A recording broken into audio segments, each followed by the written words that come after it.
Before we get into today's stories, visit dreadsarmy.com to sign up for the Dread Weekly newsletter so you don't miss out on any updates. Also, check out all of the channels in the Dread Network on dreadsarmy.com or in the description below. Thanks for listening. Now let's get to the stories.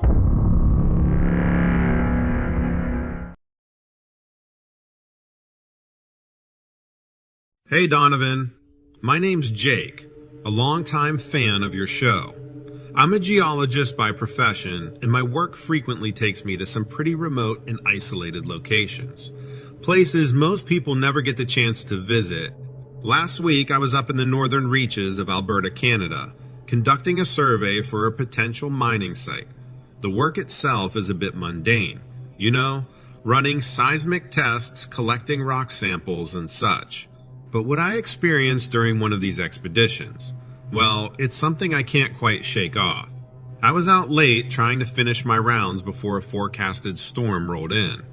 I began to notice something peculiar though. There was this odd clicking noise, faint at first, but becoming more distinct as time went on. It was unlike any sound I've come across in my years of fieldwork. Then, a few hours into the night, I saw it. At first, I could just make out a pale, gaunt figure moving quickly on all fours in the distance. My headlamp only caught glimpses, but there was something chillingly human-like about its appearance. As it got closer, I could see the size of it more clearly. It stood roughly 5 feet high when upright, but it seemed to prefer moving on all fours. Its speed was incredible. One moment it was there in the beam of my light, the next it was gone, only to reappear somewhere else entirely. I was taken aback by its face. It had large, pitch-black eyes much bigger than any human's eyes, and an open, gaping mouth, but no discernible nose. The clicking noises I heard earlier, they were coming from this thing. Seeing that creature, it was like a punch to the gut, The fear, the adrenaline, everything was so intense. My mind was racing, trying to make sense of it all. But it's like every natural instinct in me was screaming danger. Suddenly, it turned its head directly towards me. It's hard to describe the terror I felt. It wasn't just a physical presence, but a crushing wave of dread that overwhelmed me. My heart pounded in my chest as the creature moved closer, the clicking noise getting louder and more rapid. The standoff didn't last long, though. It was only a matter of seconds, but it felt like an eternity. Then, out of nowhere, a loud crack of thunder rolled in, followed by the first drops of rain. The creature immediately recoiled and retreated, moving at an incredible speed until it was nothing more than a distant figure in the darkness. After that, I quickly packed up my gear and headed back to camp. I didn't sleep that night. I couldn't. Every sound, every rustle in the bushes kept me on high alert. I was out of there at the first light of dawn, and I've not been back since. I still don't know what it was I encountered that night, but it was something I'm not eager to cross paths with again. I'd love to hear what you and your listeners think about this.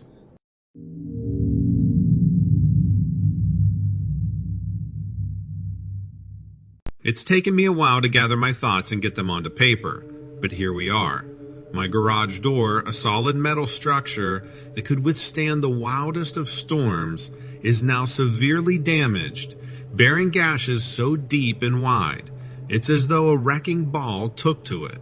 And the stench that pervades the area, it's like the dank, decaying scent of a stagnant swamp mixed with something far more foul. So here's how it all happened. A couple of weeks back, peculiar signs began appearing around my property. I found muddy footprints, each larger than my own foot, circling the perimeter of the house. But the most unsettling were the ones found near the creek, where I often go to fish. The prints were similar to those of an alligator, only much larger and significantly deeper, suggesting a hefty creature. As the day turned into evening, I went outside to pull my car into the garage. I had parked it closer to the front door when I originally got home. As I drove towards the garage, the headlights cast a pool of light around the area, and soon I heard an ominous sound echoing through the night. The sound of breaking twigs, but not the kind a rabbit or deer would make. This was something heavier, bigger.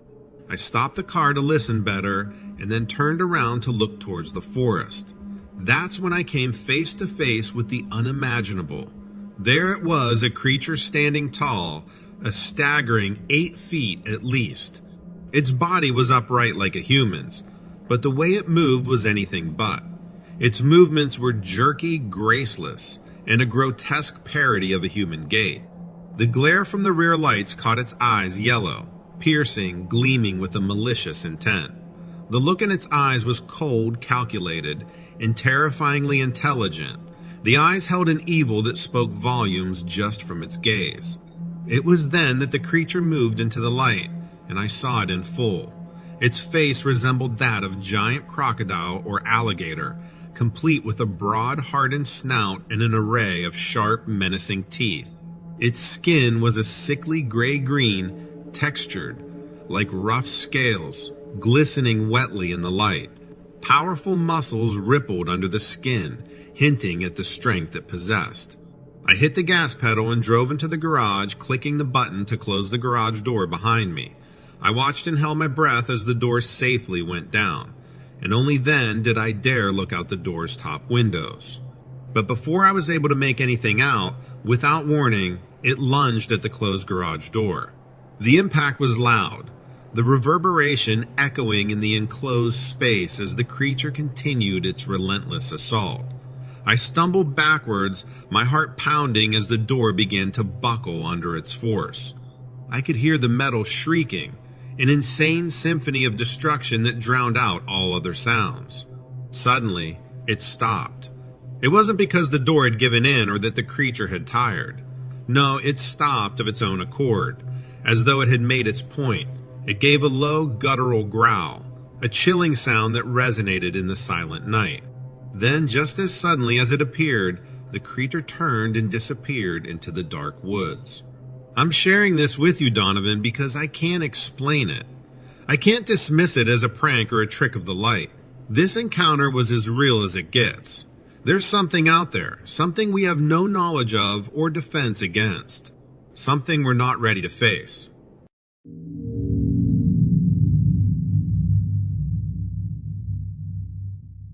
This story was submitted to me by a gentleman who referred to himself as Jason. Jason went on to tell me in his email that this occurred between 2005 and 2009 in a national park. He wished and requested to remain anonymous, but informed me that it's okay to tell you that it is in the northwest section of the United States. What's interesting about Jason's story is that he brings forth information about a search and rescue mission.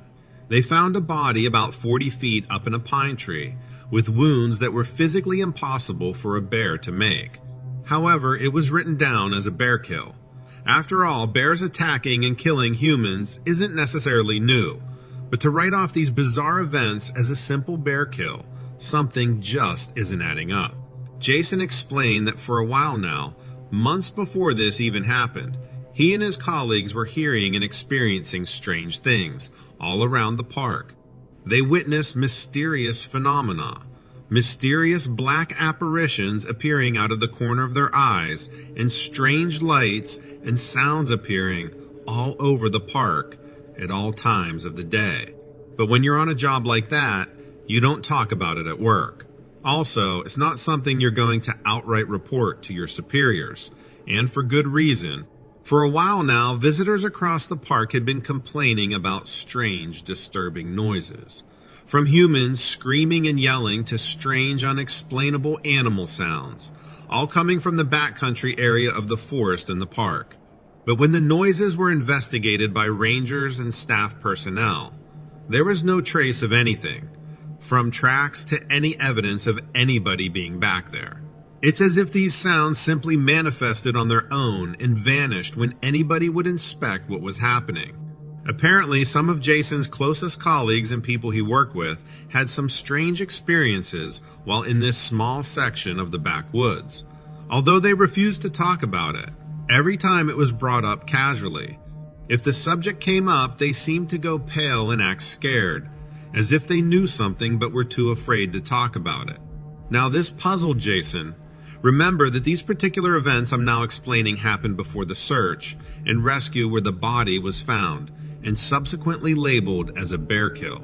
Other reports had come in that Jason dealt with personally.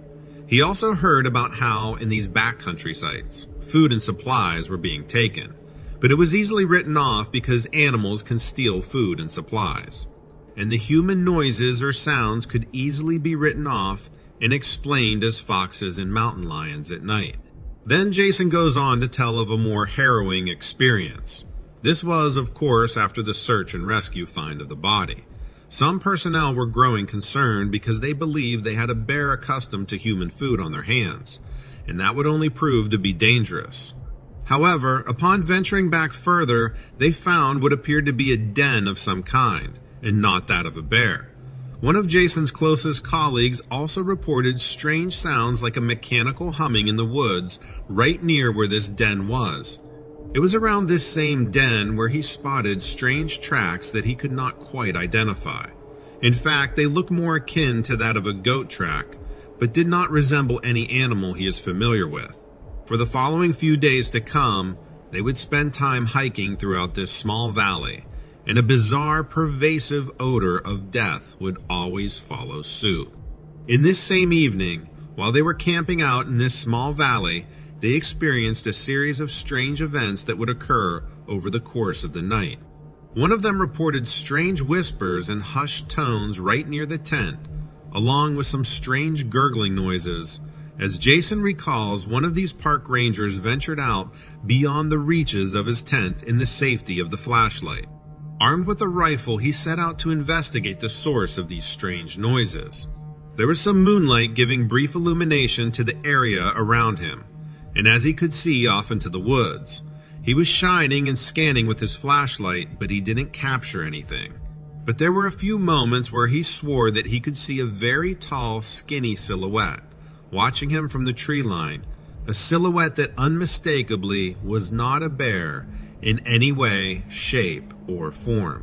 What's also strange is the ever-pervading odor of death in this whole valley. The rangers who had made note of it noticed that any time the strange occurrences happened, whether it be sights or smells or phenomena, this odor of death would increase tenfold. They explained it to Jason, who related to me, like this. Imagine standing next to a cow carcass that had been dead for 3 to 4 days, baking in the hot sun enough to make you gag. But there's no visible source for this odor to be coming from, especially not as strong and as potent as this was. The following day, they all returned to the main portion of the camp with no signs or evidence to further validate what the source of the noises were. Now, according to Jason, this only complicated things more, as everybody was so perplexed at their findings. While everybody was creeped out, nobody was about to go ahead and point fingers at the boogeyman. You want to talk about keeping your credibility. That's not something you even hint at in a professional setting. What's also very interesting is that the same day in October, 2 hikers would end up missing around the same area where they heard those noises the previous night.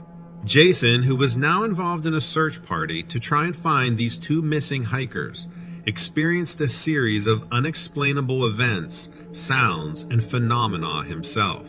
These further validated the experiences of his 2 fellow colleagues just days before. While the 2 missing hikers were never found and are still considered several of the missing persons cases today, the experiences that Jason recalls were completely bone-chilling. This is beside the body that was found about 40 feet propped up in a tree. They never could identify who the body belonged to, and there had been no reports in the general time frame of anybody gone missing. So the hiker was simply a Jane Doe. And in the end, this was yet another case written down as simply a bear kill. Even Jason, who had found the body originally, tried his best to rationalize the find as somebody having a very unfortunate run-in with a bear. But with how badly mangled this person was, which bears do not do, it did not line up with the way a bear kills. I'll let you guys be the judge on this story and let you speculate. Could this have been something supernatural? Does this have any connection at all to the thing chasing Jason at night or the experience the other 2 park rangers had in the valley? Or is this simply just a misidentification of an unfortunate individual being slaughtered by a bear? Those are just about all the details Jason gave me. So I'd love to hear what you guys think. Was there something truly supernatural? Or is there simply a way to rationally explain it all with critical thinking and real-life evidence?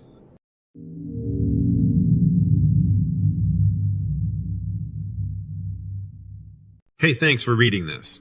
This happened over 20 years ago in Delaware County, Pennsylvania. It was a pretty long time ago, so I might be a little fuzzy on some of the details. When I was around 10 or 11 years old, I didn't really have all that many friends, so I would spend a lot of time at my cousin's house, who was a few years older than me. Despite the age gap, my cousin and I were close, and his mom treated me like another son. Plus, he had video games and a flat-screen TV in his basement. I would sleep over a lot. Sometimes in the summer, I would spend the whole weekend. Usually, it was just me and him doing dumb stuff or playing video games, but sometimes his friends from around the neighborhood would come hang out, and we would all crash in the basement. I kind of idolized these kids. They were all older than me, but still treated me like I was one of their friends. They would joke around all the time and come up with crazy things to do. Nothing dangerous, but stuff like egging houses or prank calls. I loved hanging out with them. This one time when a bunch of his friends came over, they all planned to spend the night. I'm not sure how it even came up, but we all decided to pull an all-nighter. Somehow, it seemed like a great idea. So that's what we did. We ordered pizza at 10 p.m. and took turns playing Mario Kart for hours, until like 2 a.m. Two of the kids eventually fell asleep, and naturally we drew all over their faces, and dipped their hands in cups of water to see if they would pee themselves. Typical early 2000s teenage stuff. I was exhausted, but after seeing all that happening, I recommitted myself to staying up all night. And I did. Around 5 a.m., everybody was awake at this point. The other two kids waking up after the vandalism. We all decided to take blankets out onto the front yard and hang out. It was summer, so it was warm, and my cousin lived in a nicer neighborhood. The thought of something potentially bad happening never even crossed our minds. So, there we all were hanging out on the front yard with our blankets, laying in the grass and just shooting the breeze. After a little while, the sun was just starting to peek out and the guys were dropping off to sleep one by one. It was just me and my cousin talking for a little while, but eventually he surrendered to sleep too. Not only did I make it, but I was now the last one. I was exhausted at this point, but for some reason just couldn't fall asleep. I was staring up at the rising sun when I saw something moving out of the corner of my eye. I turned my head to face it and was very confused about what I saw. It looked like short little fuzzy bear walking on two legs. It had this weird kind of thick looking white fur. I didn't see any eyes, so I couldn't tell if it was looking at me. It just stood in the middle of the road, I guess facing my direction. I figured I was like hallucinating or something, so I rubbed my eyes, but when I opened them, it was still there.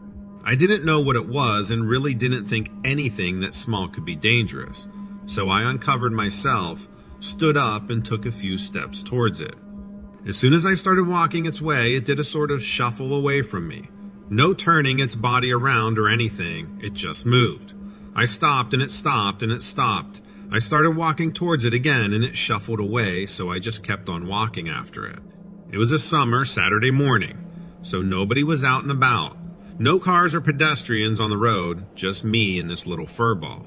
It just kept walking up the road and I just kept on following. After a few minutes, the thing cut off the road and into a thick patch of trees and kept going.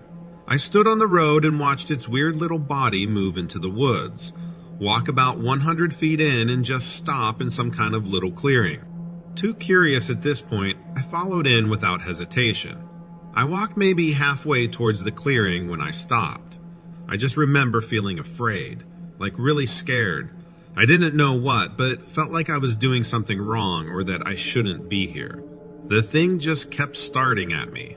I also noticed a kind of awful smell. It reminded me of the time when our refrigerator shorted out while we were away on vacation, and we came home to the smell of rancid meat throughout the house. I backed up a few paces, and when I did that, the thing shuffled towards me. I turned my back on it and started walking a little faster. I looked over my shoulder and it wasn't doing a shuffling anymore. It was running full speed towards me. I bolted right out of there. When I got back to the road, I kept running. I looked over my shoulder and the thing was just gone.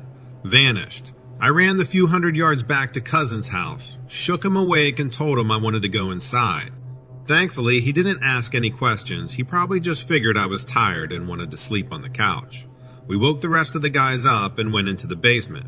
It took a while, but eventually I was able to fall back asleep until my dad came to get me later that afternoon.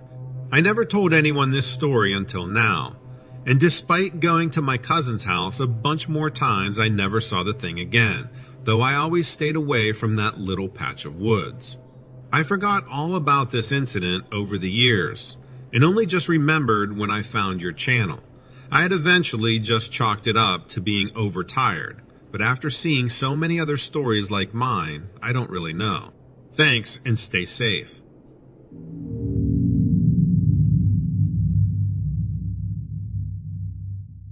In the wake of a week following a bewildering event, my attempts to reconcile what unfolded that fateful night have proved impossible. Growing up in the suburbs of New York, I always preferred the straightforward reality of my accounting job over fanciful stories. That was until my encounter in the wilderness that has left me questioning my reality. Years ago, I adopted hiking as a form of stress relief. It is an escape from the mundane of everyday life, looking at numbers in exchange for a backpack and a tent once in a while. Although I am city-born and bred, I've found solace in the quiet of the forests and predictability of the wilderness. The sound of nature has a rhythmic pattern that is comforting, a contrast to the noises of my urban life. All this was before that one fateful encounter, which stands as a stark reminder that the world may hold secrets far beyond our comprehension. Just over a week ago, I had an encounter I'm still struggling to process. I'm not normally the type to get spooked, but this experience was different, very different. The first hint that something was off was the smell. I was camping out in a secluded part of the Adirondack Mountains when this pungent odor overwhelmed me.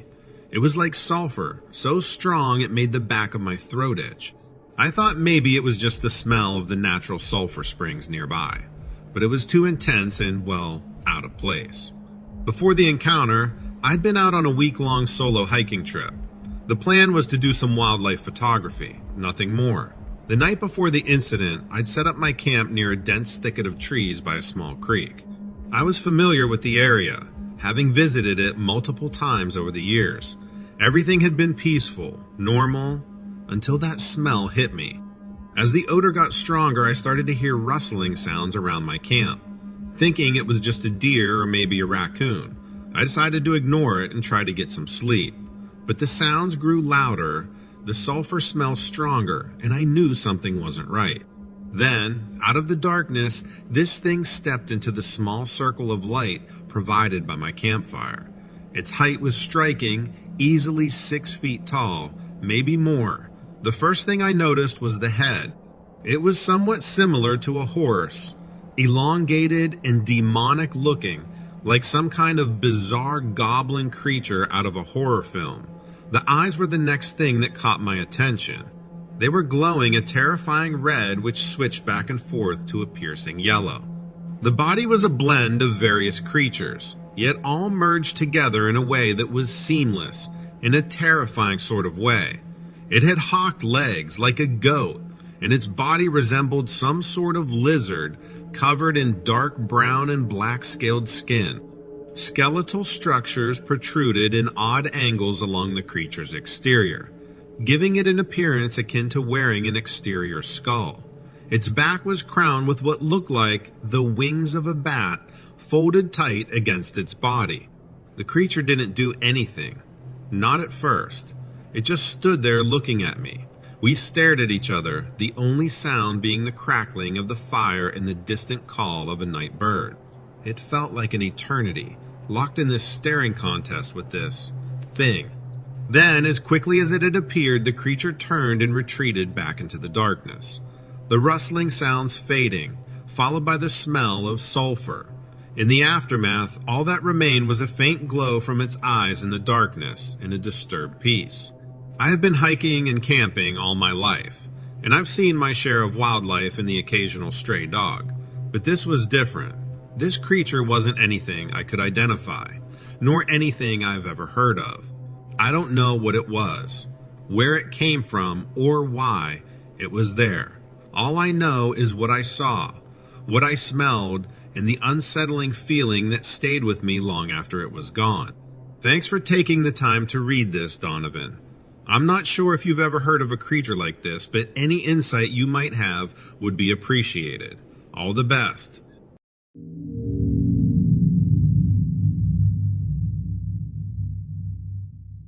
I'm a new park ranger here at Silver Lake State Park, right in the middle of Tennessee.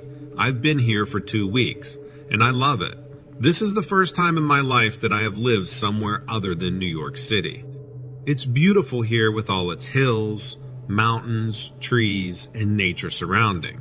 I feel so blessed to have this job and wake up to this explosion of nature. However, there have been 1 or 2 incidents on this job that I can't quite explain. One day, I was in my cabin doing a quick check of the surrounding areas with my binoculars. I was scanning from right to left to right, looking for anything unusual. I stopped when I saw something large and brown in the distance. It looked completely bizarre. It was roughly 6 to 8 feet tall, in the shape and form of a man, but completely covered in brown hair with little patches of white. It seemed to be a man dressed like a dog, but that couldn't be right. The face was completely dog-like, with the face of a wolf. I felt sick to my stomach, wondering if somebody had drugged me or if I was sleep deprived.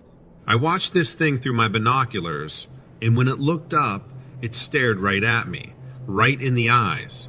Immediately, I fell back off my chair onto the floor, spilling my coffee everywhere. The next thing I knew, my manager came in and asked if I was okay. I debated about whether I should tell him the truth or not, and I decided to reveal everything. When I told him, he simply rubbed his chin, looked serious, and walked to the window, staring out into the vast expanse of forest and land. "There's something out there that scares me," he said. I didn't know exactly what he meant, but I took it to mean that he had encountered this thing before or had at least heard reports of its existence. At least I wasn't completely crazy. I'm pretty sure I've seen this creature again a few days ago, but it disappeared quickly, as if to escape from my stare. This hasn't taken away my love for this job. If anything, I want to know more. What's out there? Maybe I have discovered some new species, but a part of me feels like I've encountered something terrible, something dark that has the power to do terrible things.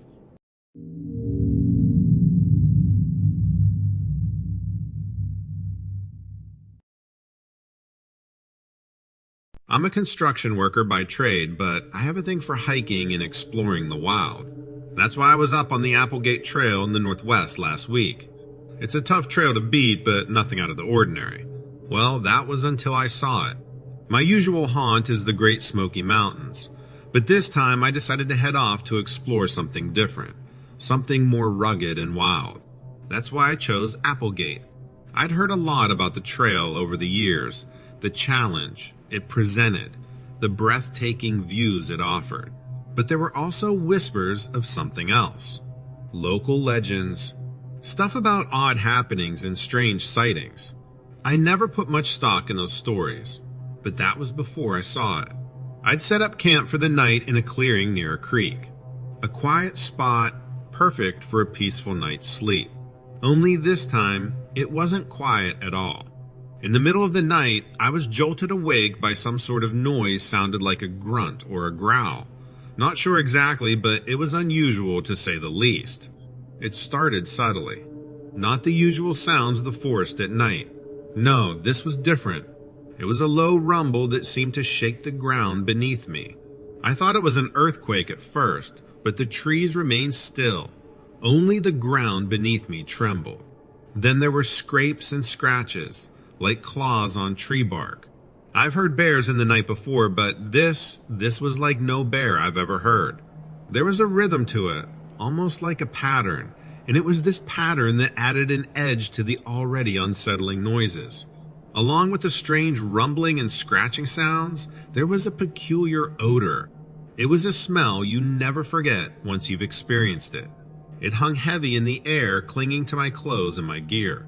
It made me think of something primal, something ancient that didn't belong in our world, yet here it was.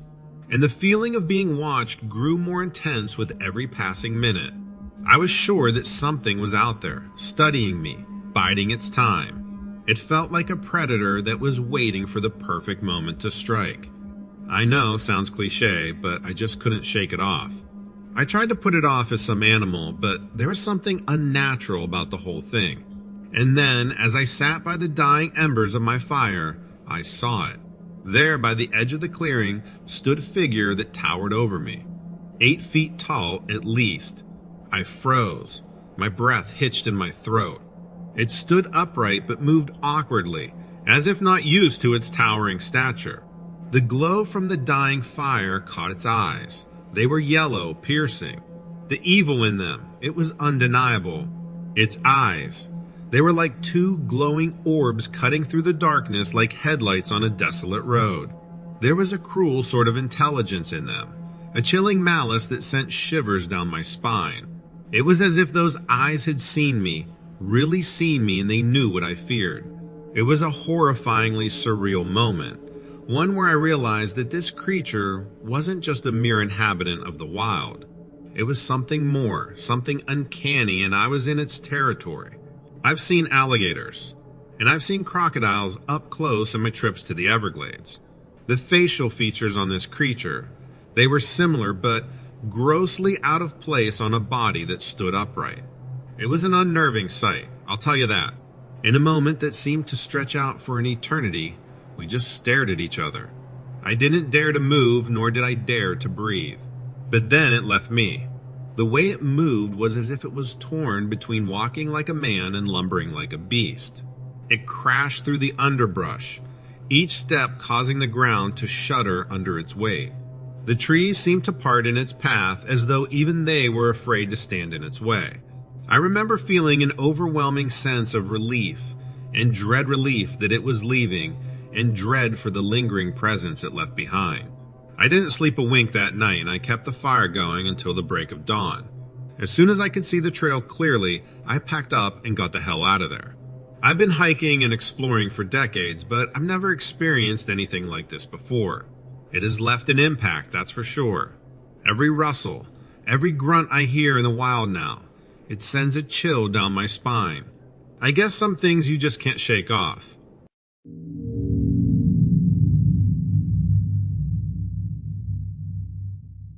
My grandpa told me this story many times. I've heard it since I was a little kid, and it's always freaked me out. It was during World War II. He was fighting in France, and they were trying to clear the Germans from a city in northwest France, in the region of Normandy. The city had to be taken because it sat on an important crossroads for supplies and reinforcements. He said they were fighting and moving from hedgerow to hedgerow. The vegetation was extremely dense, and they could hardly see around them. He said his commanding officers were always worried about turning a corner and finding the enemy just waiting for them on the other side. Some of the hedgerows were 12 feet high and acted as walls or as natural fortifications. The Germans had machine gun nests and trenches dug out around them. It was some of the worst fighting he had ever experienced. He never really got into too much detail about the fighting itself.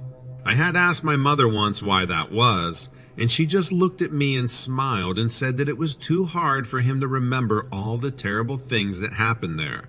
My grandpa said that they had fought amongst the hedgerows for 2 months. That's when the really weird stuff started to happen, he said. One evening, when it was starting to get dark, my grandpa's men came up to an area that the Germans had prepared but never attacked from. There were weapons and equipment set up, but no soldiers. He said they found food, canteens, and other gear, all of it just left untouched. They couldn't understand why it was just left out without any soldiers around. Some of the ammunition boxes seemed to have blood smeared on them, but it was hard to tell in the low light. Grandpa said after they went through everything they found, they began to push forward again. A machine gun then started firing, and they all hit the dirt, finding holes to crawl into. He said it was when he was laying down a hole that he saw something, a dark shadow moving fast on 4 legs. It was running the hedgerow line but then disappearing. He said he swore he heard snarling and growling and Germans yelling to each other. He didn't speak German, so he didn't know what they were saying. Another shadow flashed past where he was lying in the grass, and then another. The machine suddenly stopped. He said they could hear yelling and then screams in the night air. No one knew what was going on. With the machine stopped, some of the soldiers began to throw grenades into the trenches and holdouts, blasting the machine gun nest to oblivion. It didn't matter, he said. That's when a look always overtook my grandpa. It looked like half confusion and half horror. At this point, his eyes shone like glass.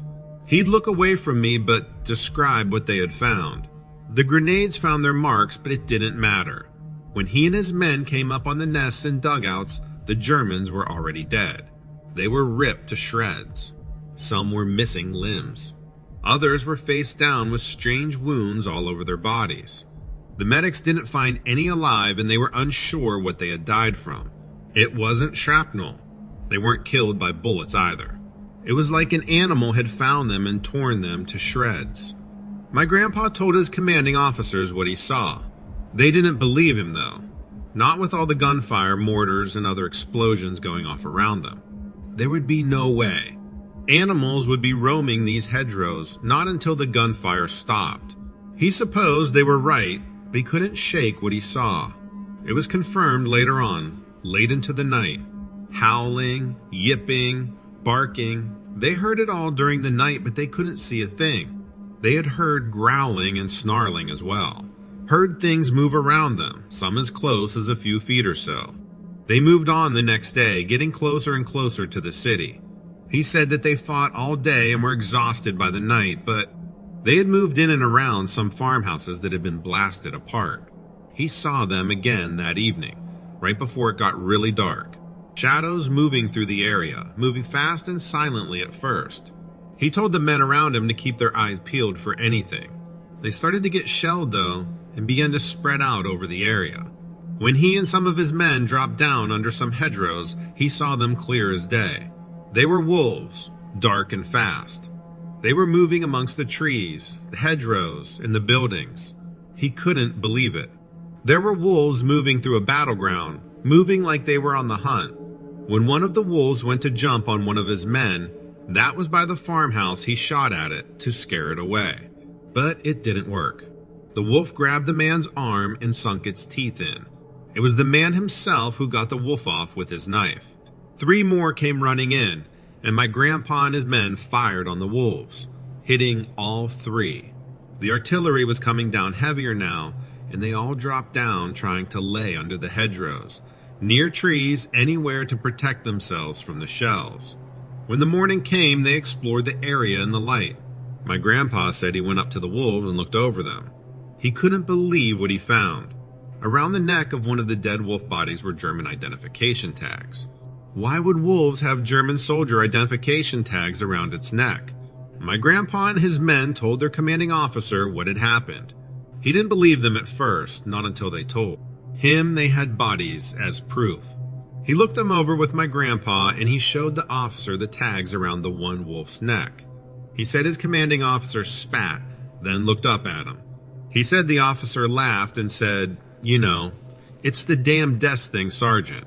There's a report of a wolf found with British tags east of here too." He then looked back down at the wolf, laughed again, and walked away. My grandfather never did understand what that all meant. Do you have any ideas?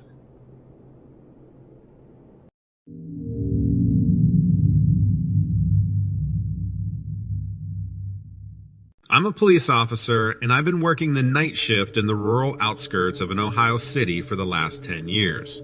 Most of the time, it's quiet, the kind of silence that hangs heavy in the air, especially on those long, uneventful drives. On the night of June 15, we received an unusual call, a homeowner claiming some disturbance in his backyard. Normally, it's an animal or a drunk neighbor, but this time, the fear in the man's voice got to me. He sounded terrified, almost on the brink of hysterics. Even as I tried to reassure the homeowner over the radio, his panicked words kept ringing in my ears. "Something's not right, officer. I've lived here all my life and I've never seen anything like this. I remember the tremor in his voice, the urgency, and for a moment I forgot the protocol. Instead of asking him to stay on the line with me, I remember telling him, I'm on my way. His place was 15 minutes out from where I was. During the drive, my mind began to churn over the man's words. I'd spoken to scared people before, it's part of the job, but this was different. This man was a hardy Midwesterner, a guy who'd seen his share of harsh winters and stormy nights. And he was scared. It added a layer of seriousness, a sense of dread that kept building as I neared his property. As I arrived at the location, I remember thinking how eerily quiet it was. The moon was a thin crescent, barely lighting up the vast landscape. Everything was still, too still. That's when I first heard it, a strange clicking sound, almost like two stones clashing together, only it was rhythmic and persistent. I couldn't place where it was coming from. The sound seemed to bounce off the empty, quiet fields around me. The hair on the back of my neck stood on end. Stepping out of my patrol car, I found the surrounding area to be unnervingly still. The silence was punctuated only by that strange clicking sound. Looking around, I noticed something else. The house was in darkness. No porch light, no room lights. Even the nearby street lamp was out, which was odd because I distinctly remember it being functional the last time I patrolled this area. It was as if the whole place was swallowed up in darkness, creating this odd sense of isolation. I pulled out my flashlight and began my approach, the beam cutting through the darkness, but it was that sound, that persistent clicking, that continued to dominate the scene. It seemed to be coming from all directions, making it impossible to pinpoint its source. It felt as though the sound was closing in on me, creating an intense sense of unease. Suddenly, out of the corner of my eye, I caught movement. I turned, expecting to see a startled deer. Instead, I saw something that I still struggled to describe. It was around 6 feet, gaunt, and moved on all fours with surprising agility and speed. Its face. There was no nose, just large black eyes that seemed to absorb the weak moonlight, and an open mouth that never seemed to close. It was darting between the shadows like a wild animal. It was disturbingly fast, too fast for something of that size. As my flashlight beam landed on its face, it paused. The face was pale, almost ghost-like in the harsh light of the flashlight. It had large black eyes that seemed devoid of any emotion, a gaping mouth that stayed open in a silent scream. There was no nose, just smooth, pallid skin. For a moment, we just stared at each other. The creature with its unnerving gaze, and me, a police officer reduced to a silent, frozen spectator, unable to comprehend what I was witnessing. I froze. Fear does that to you, makes your blood run cold and your heart race. My mind was screaming at me to do something, anything, but all I could do was stand there. The silence seemed to stretch into eternity, a standoff between me and this impossible creature. My heart pounded in my chest like a drum, echoing the rhythm of that relentless clicking sound. My fingers tightened around the flashlight, the only source of light in my makeshift weapon against whatever was before me. But then, as if sensing my fear, the creature suddenly moved. It darted off into the darkness with an incredible speed that seemed almost unnatural. Its movement was fluid, like water slipping through fingers. And then, just as suddenly as it appeared, it was gone. In the weeks following the encounter, I tried to convince myself it was a figment of my imagination. I told myself it was a product of the late hour and an overactive imagination. But deep down, I knew what I had seen was real. Despite a thorough investigation of the property, in the light of day, we found no trace of the creature. No footprints, no broken branches, nothing that could corroborate my encounter. But even without physical evidence, the encounter had left a deep mark on me. Every night since then, I've dreamt of those large black eyes, the open mouth, and heard that rhythmic clicking noise. And every day, I found myself scanning the shadows, half expecting to see that creature again. The experience has cast a long shadow over my life, an echo that follows me into every dark corner and empty street. Though I try to carry on with my duties as an officer, a part of me is always back in that yard, flashlight in hand, locked in a silent standoff with a creature that should not exist. And the worst part, I can't shake off the feeling that it's still out there, watching, waiting.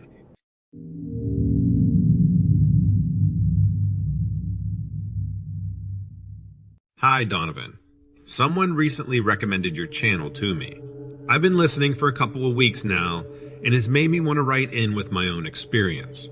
After this situation happened, I really tried to put it behind me. I really didn't want to think about it too much.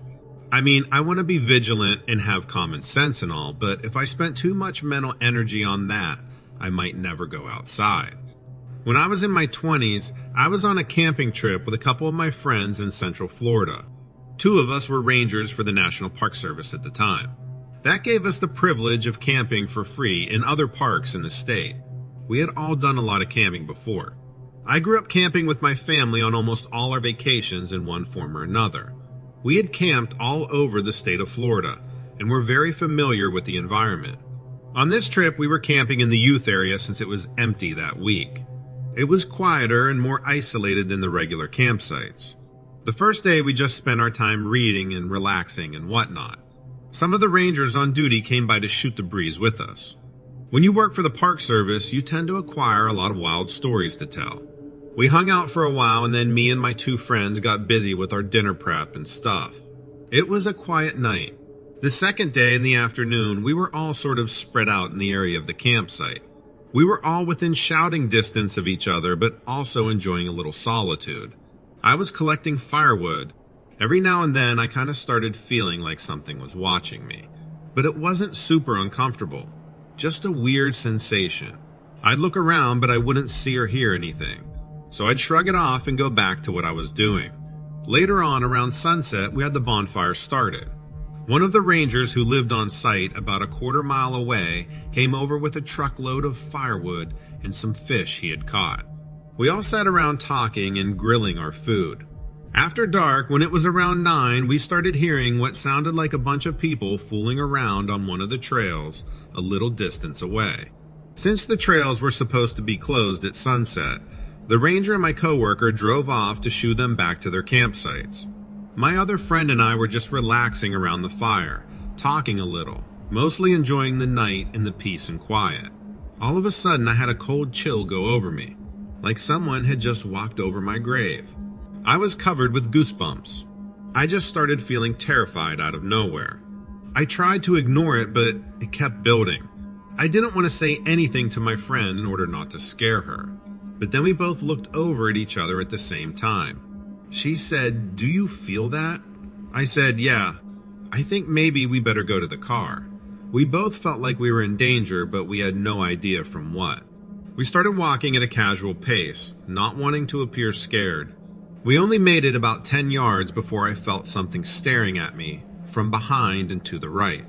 Immediately, all my senses went on red alert as I quieted my breathing so that I could listen into the foliage. I could hear a shifting of the environment just beyond the edge of the path. It was subtle, but I could tell by the sound that whatever it was sounded large. My heart started beating faster, but I tried to tell myself I was being too paranoid.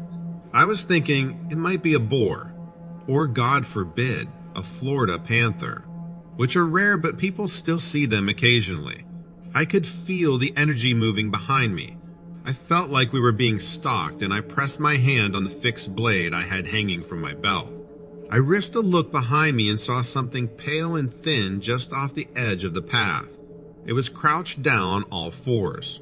Even in the hunched down position, it was still huge, at least 6 feet long. It was almost totally white, without many facial features, except it stared at us with black eyes and an open mouth. It seemed crusty and dry. When I looked at it, it started making a clicking sound. We were about 15 yards from the car when my friend and I looked at each other again and simultaneously broke into a dead run. We reached the car, jumped in and locked the door and turned on the headlights. My pistol was in the car and I sat there holding it, but my hands were shaking so badly. We both just sat looking straight ahead. I don't know how long we sat there, but at one point we both were sure we saw something slinking away. It was like we could actually feel that energy pulling away.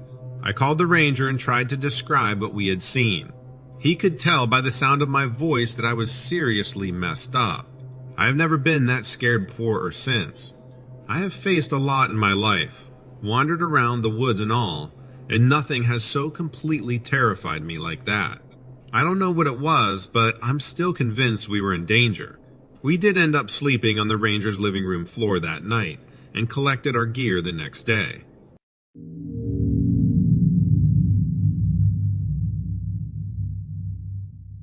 Every Thanksgiving, I take my family down to New Jersey to visit my grandparents. They're getting older, and I want my 2 boys to spend as much time as possible with them before the inevitable happens. They live on an immense piece of property not too far from the Wharton State Forest. They aren't overly wealthy or anything. The land has been in my family's hands for over 100 years. My grandfather used to operate a farm on it, but those days are long gone. We were going to stay a total of 5 days. It was just me, my wife, 2 sons, and grandparents, so it was a quiet Thanksgiving, at first anyway. My grandparents went to bed super early, so we had more of a Thanksgiving lunch. Around 6 p.m., it had just started getting dark and me and my wife were finishing up the cleaning while my grandparents rested in the living room. Our oldest asked if he could take his 3-year-old brother outside to play for a little bit, and we both thought it would be fine. About 100 yards away from the back of the house is a small pond, maybe 20 feet wide. It wasn't more than a foot deep and there were no fish in it. Deer and other critters would often come from the nearby woods to grab a drink from it. We told my son to stay away from it, more so that they didn't accidentally get wet rather than from any danger of drowning. He's a good kid, smart and responsible, so we didn't have any worries about letting him play outside. That was a mistake. About 20 minutes had passed, and I was at the sink wiping down the last bowl when something made me raise my head and look out the kitchen window. The view from the window encompassed a good portion of the back of the property, including the little pond. The sun was almost down, but I could just make out a large shape, head bent down over by the pond. I dropped my bowl in the sink and quickly rushed out the back door. Deer are common in the area, and if this thing was as big as I thought it was, then it was probably a buck. They were usually harmless, but I'd seen plenty of YouTube videos of them attacking people and wanted to get my kids back inside, but they were nowhere in sight. The view from the back door isn't as good. My grandmother kept a substantial garden and had some high rose bushes that she was proud of. I walked quickly around them and with a quiet sigh of relief, caught sight of my 2 boys. Only something was definitely wrong. I could see them, about 100 feet away, hunkered down behind the stump of a large tree my grandfather had removed a few years ago. It seemed like my oldest son had his hand clamped around the younger one's mouth, who was starting to squirm and fidget. I started towards them and came around the rose bushes, which gave me a view of the pond. I got a better look at the thing and felt a flood of panic when I realized that it wasn't a deer. The thing was the size of a big horse, at least 7 feet high. I could see a pair of thick curled horns, like a ram would have, rising from both sides of its head. It was hard to tell exactly, but I could almost swear it had a set of wings tucked in against the sides of its body. I felt a sense of unexplainable dread wash over me. Something in my mind was screaming for me to flee, but there was no way I would ever have left my kids. Almost immediately, another fear. Being seen by this thing came over me and I dropped to the ground. I crawled army style the rest of the way to where the kids were, and after about halfway, they spotted me. I gave my oldest the signal to stay put, and even the younger one calmed a bit when he saw me. I couldn't see the creature from my vantage point, but I could feel that it was still there. Eventually, I got to them and could see some tension ebb from their panic-stricken faces. I popped my head over the stump and could see the creature was still there, though something appeared to have drawn its attention away from us. It was looking at the tree line at the back of the property. We had a problem. I couldn't crawl with my youngest son, and wouldn't dare let him out of my grasp once I had him. The older one would be fine, but I didn't want to separate. We were going to have to run for it. Saying this now is easy, but in the moment, the idea of this thing seeing us was horrifying, and I was almost paralyzed by terror. But as a parent, keeping my children safe overrode anything else I may have felt. I hashed out the path we would take, and after a few deep breaths, we took off, me carrying the youngest. We had gone about halfway, and I thought we were going to get away unseen when I heard it. It sounded like a bleating mixed with a screaming person. It was piercing, and I stumbled when I first heard it. My oldest, a few feet ahead, stopped mid-run and covered his ears. I shifted my youngest to one arm and grabbed the other's hand as I passed him. We could see the back door ahead of us, and the sound must have drawn my wife's attention. She opened the door wide-eyed and caught sight of us running towards her. I shouted for her to get back inside, and my voice seemed to aggravate the thing. I could hear a slight gust of wind like something taking off, and bleeding rose into the air behind us. But closer. We dashed the last few yards to the back door and dove inside the house, landing in a pile. My wife slammed the door closed, and we all sat in complete silence. The noise continued for another few moments, coming from all around the house like it was circling until it eventually faded away and then was gone altogether. We were a little banged up from falling into the house, but otherwise okay. My grandparents had snoozed through the entire scenario, and when I asked them what it was, they couldn't really come up with an answer. We stayed another day and ended up cutting our trip a day short. Part of me felt terrible about leaving my grandparents there with that thing in the area, but on the other hand, they had lived there for 70 years without incident. Of course, I have heard stories of monsters like the New Jersey Devil, and the thing we saw matched the description. But there's no way that it's actually real and that we encountered it, right?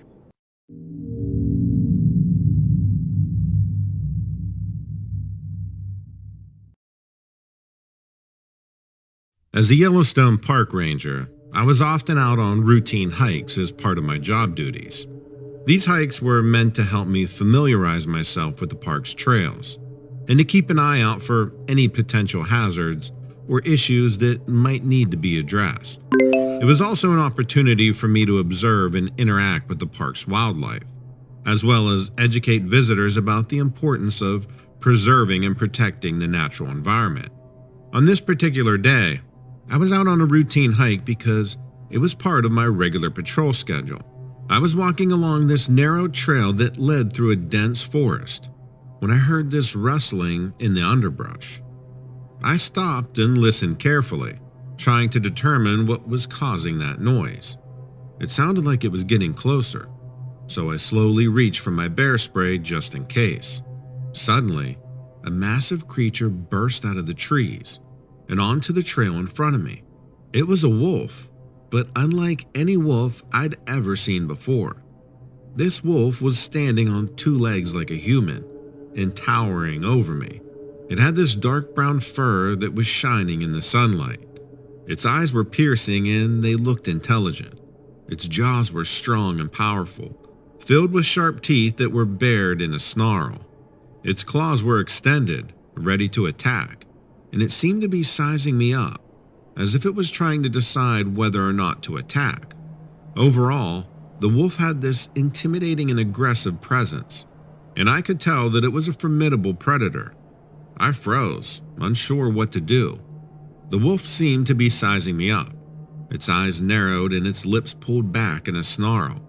It was clearly agitated. I could see that it was ready to attack. I slowly backed away, trying to keep my distance from the wolf. But it was no use. It was too fast. It just lunged at me, its sharp teeth bared and its claws extended. I tried to fend it off with my bear spray, but the wolf was too strong. It knocked me to the ground and began to bite and claw at me, determined to bring me down. I fought for my life, trying to escape from the wolf's grasp, but it was no use. It was just too powerful. I was certain it was going to kill me, and there was nothing I could do to stop it. Just when I thought it was all over, the wolf suddenly stopped attacking. It looked right at me with its piercing gaze, then turned off and ran into the forest, disappearing into the trees. I lay there on the ground, battered and bruised, but somehow alive. Honestly, It was a miracle that I had survived that encounter. I was eventually rescued by a team of rangers and rushed to the hospital, where I was treated for my injuries. The bite marks were deep and numerous, and it was clear that I had been attacked by a large predatory animal. But when I tried to tell the authorities about the strange bipedal wolf that attacked me, they dismissed my claim and insisted that it must have been a gray wolf or a bear. They even went so far as to cover up the incident, pretending that it never happened. I knew that what I had seen was real and that the authorities were just trying to protect the reputation of the park. But I also couldn't prove it, and that I would have to live with the memory of that terrifying encounter for the rest of my life. I've thought about that moment many times since that day, and I have a few theories about why that wolf might have stopped attacking me. One possibility is that the wolf just simply lost interest in attacking me. It may have been agitated or provoked by something else, and my presence may have simply been a coincidence. Once it had satisfied its aggression, it may have just simply lost interest in me and decided to move on. Another possibility is that wolf was startled by something else. It may have heard or seen something that caused it to become distracted or frightened, and it may have decided to run away rather than continuing to attack me. Ultimately, I'll never know for certain why it stopped attacking me. It was an extraordinary and unexpected moment, and one that I'll always remember.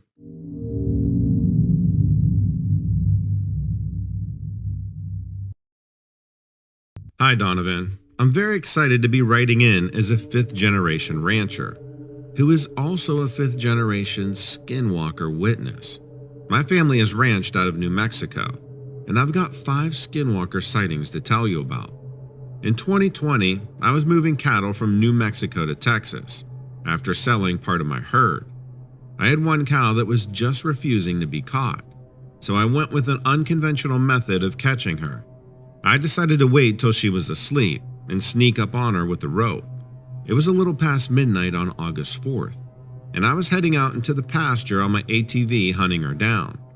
I found her asleep and standing up near the watering hole, so I parked the ATV so I could walk up on her with less noise. Just as I was getting close though, I heard something pounding in the dirt behind me. I turned and looked, and there it was. I could only really see it by the light of the moon, but it looked like a human, twisted around walking on all fours with its knees pointed backwards. It looked at me with these glowing eyes, and I jumped back, startled at the sight. I took off on foot back to my four-wheeler. I figured I'd find another way to catch the old cow. I wasn't going to spend another minute out there with that thing. The whole way out of the pasture, I could see it in my peripherals running alongside me. Fortunately, I finally did manage to get away. But when we went out after the cow the next morning, she'd been just about picked clean. All that was left were her bones, laid out bleaching in the summer sun. My mom saw the same thing on the property back in 1979. She had retired from barrel racing in the rodeo, but still enjoyed working horses, and was out running one she just broke through that same field one evening when the skinwalker chased her. Just like with me, she said it looked like a twisted human with glowing yellow eyes. She and Dad divorced not long after that, because she wanted to sell the land and leave, but he refused. After all, it's a generational ranch. In 1966, my grandfather had also seen the skinwalker there. They were putting up a new barn on the northeasternmost corner of the ranch, and my grandpa had stayed out late to finish up some of the interior work after the lights were finally installed. He had both barn doors open, with the breeze flowing through the middle of the barn, as it was a pretty hot summer night, and he was wanting all the fresh air he could get while hanging the stall doors. As he was working, he felt something creep up beside him, and he thought it was his dog, a German shepherd he had called Martin. He reached out to pet Martin, but he didn't feel him there, so he looked to see where he was. That's when he saw the skinwalker, in the same form me and my mom saw standing in the middle of the barn hallway, staring right at him. He screamed and the skinwalker left, but Grandpa searched all over the ranch and never did find Martin. Years later, we'd find a dog skeleton laid out in the field. The bones were all broken up, like something had eaten it. In 1947, my great-grandmother Iris was hanging clothes in the backyard at the ranch when her dog Maddie went barking and howling at something over the horizon. When she looked out to see what the dog was barking at, it was a great big bear, not something a person would expect to see out here in New Mexico. She called the dogs and the kids and they ran inside, and she watched as the bear crept up closer to the house. They didn't have a telephone, so she couldn't call for help. She sent the kids to hide under their beds, and she pushed a hope chest against the door, hoping to keep the bear out. She heard the thing grunting and circling the house, pawing at the sides and scratching the glass at the windows. But she curled up in a ball and hid under the shelves in the pantry until the noise stopped and it left. Afterwards, when her husband got home, they took a walk outside together to check on the damage. There wasn't a whole lot, but they found something even more startling. At one point while circling the house, the bear's footprints began to change. By the time it left the homestead and took off back over the hill, the bear's prints had turned into almost human-like tracks, with elongated fingers and toes, and a sharp claw poking holes in the ground at the end of each. The first reported sighting of a skinwalker in my family, though, was when my great-grandfather first bought the land in 1919. He saw it many times. He built the original house by hand and camped out in the tent on the land every night until the house was built. In his journal, he wrote about the skinwalker circling his camp often at night, watching the glow of the fire from a distance. He made peace with the skinwalker by leaving offerings of meat out for it at the top of the hill at the end of the valley. And every time the ranch has changed hands throughout its years, it comes with a warning about the skinwalker being there. Now, after what happened with the cow, my family is wanting to leave, but it's a generational ranch. Just like my dad, I can't bring myself to give it up so easily. All I can do is teach my kids about the skinwalker that lives here and how to protect themselves when it's their turn to face it down.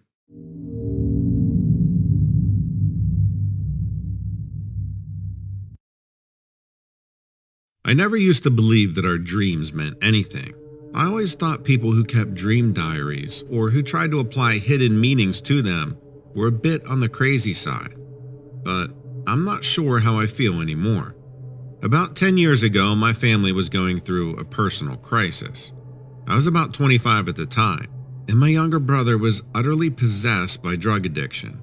He had been arrested a few times and even stole from my parents and from other family members. My mother refused to kick him out of the house, but she made him attend this 60-day inpatient rehab in the city. I had a friend who worked there, and she promised to keep an eye on him. The first few weeks were great, and my brother started gaining weight and would even laugh and joke around with us when we went to visit on Sundays. There was still a lot of hurt to mend, but that could wait for the future. We were all feeling hopeful and just wanted my brother to be okay. Right around the third week my brother had been in rehab, I started having kind of a reoccurring dream. A man I have never met nor remember seeing would be walking down the street. He had shoulder-length curly brown hair and these green eyes behind a pair of thick-rimmed glasses. His mouth was always in sort of a semi-smile, but not a smirk, almost like he was completely content with wherever he was in the world. Even though he was only walking, I could never catch up to him. After a while, he would always turn and look at me, and then that's it. I would wake up every time he would look at me. Like I said, I didn't really buy into any of that spiritual stuff and just figured out he was some guy in a TV show I watched or that I just can't remember. After about a week of having these dreams, I got a call from my friend down at the rehab. She told me that in the middle of the night, my brother had signed himself out. He wasn't court-ordered, and my parents, against my advice, had left a little cash with him in case he needed toiletries or something. I had a good idea of where he was going: Kensington, North Philadelphia. It's an incredibly open-air market for what he wanted. I considered leaving him to his fate, but he was my brother, and despite how angry and hurt I was, I loved him, so I went looking for him. I had a picture of him, but I didn't really think it would be of any use. Still, I tried. I walked around for hours showing the pictures to passerbys and pretty much waiting to get beat up or robbed at any moment. I walked for hours and hours. It was getting late, and as desperate as I was, I knew that staying after dark would be guaranteed trouble. I started heading back towards the bus stop when I thought I recognized someone standing at the end of the street. It was the man from my dreams. He stared at me for a few seconds with that slight smile on his face, and then he turned and walked around the corner. I sprinted to catch up to him, momentarily forgetting about my brother. When I rounded the corner, I saw that he was already at the next block and turning again. There was no way, not even if I ran, that he could have made it that far. I kept running after him. Some of the other people on the sidewalk were yelling curses at me. We played that cat and mouse game for several blocks, and he turned a few more times. Finally, as I came speeding around another corner, I saw him standing in front of an alleyway. He turned to look at me, and then he walked down it. I trotted over to the head of the alley and peered down. The alley ended in this dead-end brick wall, and the guy was nowhere to be seen. Only a bunch of garbage and a dumpster. And that's when I noticed a pair of legs sticking out from behind the dumpster. Thinking it was the guy, I rushed over with a balled fist. But it was my brother. He was unconscious. I tried to slap him awake, but he wasn't responding. I pulled out my phone and called 911. Due to the sheer number of overdoses in the area, there were a lot of emergency response teams nearby. They got there in a few minutes and shot my brother full of Narcan and rushed him to the hospital. He survived, and not only that, the incident was enough to actually knock some sense into him. He's still clean to this day and owns a successful landscaping business. I wouldn't dream about the man for another 10 years. I became a dad recently to a little baby boy. The pregnancy was pretty rough on my wife, and we had a few scares, but in the end, we were blessed with the new addition to our family. Sleep, when it came, was restless, and over the last 2 weeks, I started dreaming about that man again. This time, he was just standing there, right in front of me, but at a weird angle, almost like I was looking up at him. No matter what I did, I couldn't touch him, and I would always wake up after a while. I chalked it up to bad sleeping or being too preoccupied with my son to give it any real thought. When my son was about 2 months old, my wife was finally starting to feel like her old self again. We had just laid the baby down for a nap, and my wife wanted to go visit her sister a few minutes away before the baby woke up again and was hungry. She deserved a little time to herself, and I wanted to trim some of the hedges out back, which was going to take 20 minutes tops. I had headphones on connected to the baby monitor, as well as an app on my phone that was connected to video. I could see and hear everything in the room. I was outside, my back turned to the house. I was almost done, maybe about another 10 minutes when I pulled out my phone to check on my son. There was someone standing next to his crib, staring right into the baby camera. It was the man. The same man from the day that I found my brother. In a full panic, I rushed into the house and right into the bedroom. I looked around quickly and I couldn't see him anywhere. Our house isn't that big. It's a single-story ranch. It only took a few seconds to check every other room. I went back into the bedroom to check on the baby, and my gut just dropped to the floor. Somehow, my little boy had wiggled around in his swaddle, and it had come up higher than it should, covering his mouth and nose. I couldn't see it from the camera angle. I frantically pulled it down to his chin and could see that his face had a slightly bluish tint to it. I pulled him out of the crib and placed him onto the bed, while simultaneously calling 911 from my cell phone. The person on the phone walked me through what to do while the paramedics came. But even as I followed her steps, my son's color started to return to normal and he was breathing okay. The paramedics showed up a few minutes later and still thought we should take him to the hospital just to be sure. I went with the van and called my wife to tell her what happened. But I was feeling better now because my son wasn't showing any signs of distress. We got to the hospital, my wife showing up a few minutes later, and sat right outside the room while the nurses and the doctors checked him out. The doctor eventually came out and confirmed that he was just fine, and no permanent damage had been done. She did tell us, however, that even a couple of minutes longer without breathing, and the result could have been devastating. This happened 5 days ago, and my son is doing just fine. We got rid of all the swaddles and opted for a sleeping sack instead. I've been doing some research on this stuff, this man or whatever he is. That's how I found your channel. And while I'm still not totally convinced, and I'm sort of starting to believe that there might be entities or spirits in the world, and not all of them are bad. So who or whatever you are, thank you.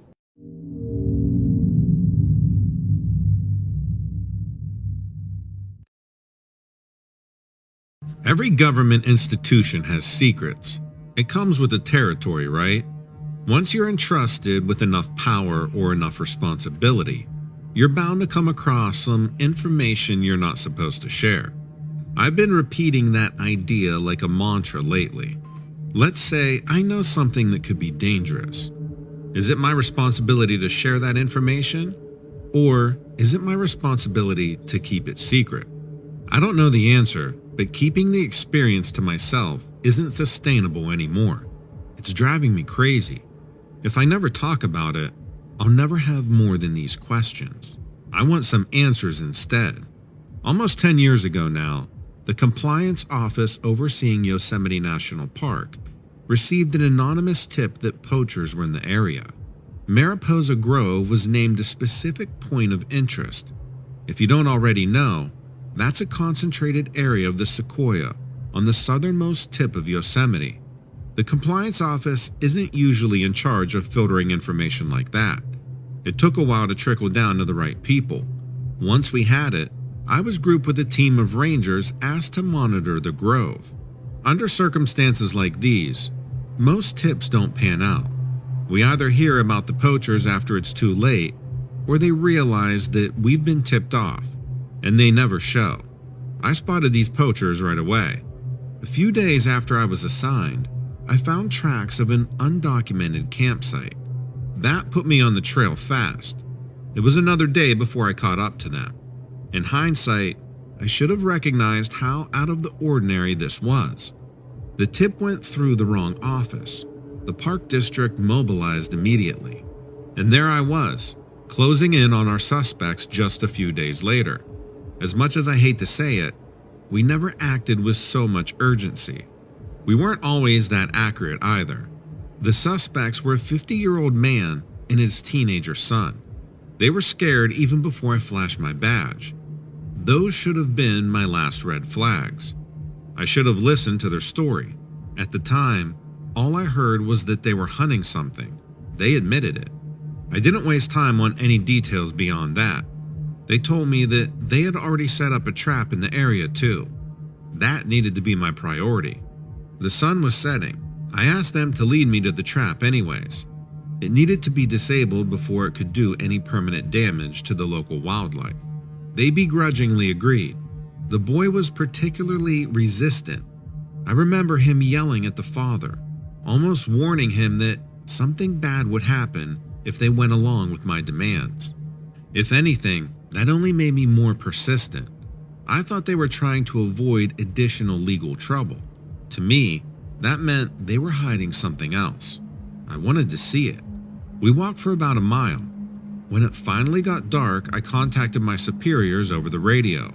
If either of the suspects were injured while I was urging them on, the park district would be facing a lawsuit. They agreed with my earlier assessment. We needed to disable the trap and ensure that the poachers weren't hiding anything else. I was expecting to find a snare or a live cage. What I found instead was a pit. They had dug a hole large enough to bury an elk. Sharpened stakes were crammed in the bottom, and a cloth sack was suspended from a tree overhead. Red liquid was leaking through the fabric. I turned and questioned the poachers. There were black bears in the area, sure, but they weren't going to be lured into a trap with a bag of raw meat. They weren't going to come running like sharks to blood. Before the father or son could answer me, a roar swept through the trees. It was deep and long-winded, louder than anything I'd heard from a bear. I must have processed the next few events in shock. I don't remember being an active participant in anything that had happened. I only remember the encounter unfolding around me. The son ran and tackled me to the ground. As he did, a flash of reddish fur leaped over our heads. I saw teeth and spit and fiery eyes. I think I climbed to my feet. I was standing for the next part. The animal charged the father. It was running on two legs. I remember that vividly. Its long arms swayed, almost scraping the ground when it sprinted. The old poacher wasn't fast enough to run away. He must have known that because he headed for the pit instead. He jumped across the opening as the animal lunged for him. I watched its snout-like mouth wrap around his shoulder. Then the two of them fell in the pit together. There was a scream and a whine. I'm not sure where either sound came from, the man or the monster. A team of first responders was in the area within an hour. They airlifted the poacher out of the spike pit and took him to a hospital for treatment. He lived. The animal did not. Whatever that creature was, it was dragged out of that hole under a blue tarp. The body was carried out of the grove on the back of a four-wheeler. I remember its limbs dangling out from underneath the sheet and cutting lines in the dirt. When we got through the trees, they were waiting for us. Another government agency. They gave their credentials to my superiors. When I tried to ask questions, they insisted that I needed more medical attention. I was stuck answering questions while they loaded the tarp and the creature into this large black van. Once they drove away, they told me what I saw. The information was almost clinical. It sounded like they had rehearsed all of their answers. It was a sick bear. The poachers had injured it in a prior exchange, which was why it was moving so strangely. The father and son, they said, were members of a notorious group of illegal hunters. I'd done the Park Service a great favor, they said. I chose to believe them. I chose to believe them for years. Each night when I couldn't sleep, I chose to believe them. Each morning when I looked at myself in the mirror, I chose to believe them. Now, I'm not so sure. I look for the whereabouts of the boy and his father. They saved my life, right? It's like they don't exist. I asked a few friends of mine who still work for the Park Service if they could find the records of that incident. There's nothing. Everything behind me has been erased. I was a passenger that night. I was a spectator. I don't want to be a spectator anymore. I want to know what that creature was. I want to know where it was taken and by who. And I want to know why those two poachers were hunting it.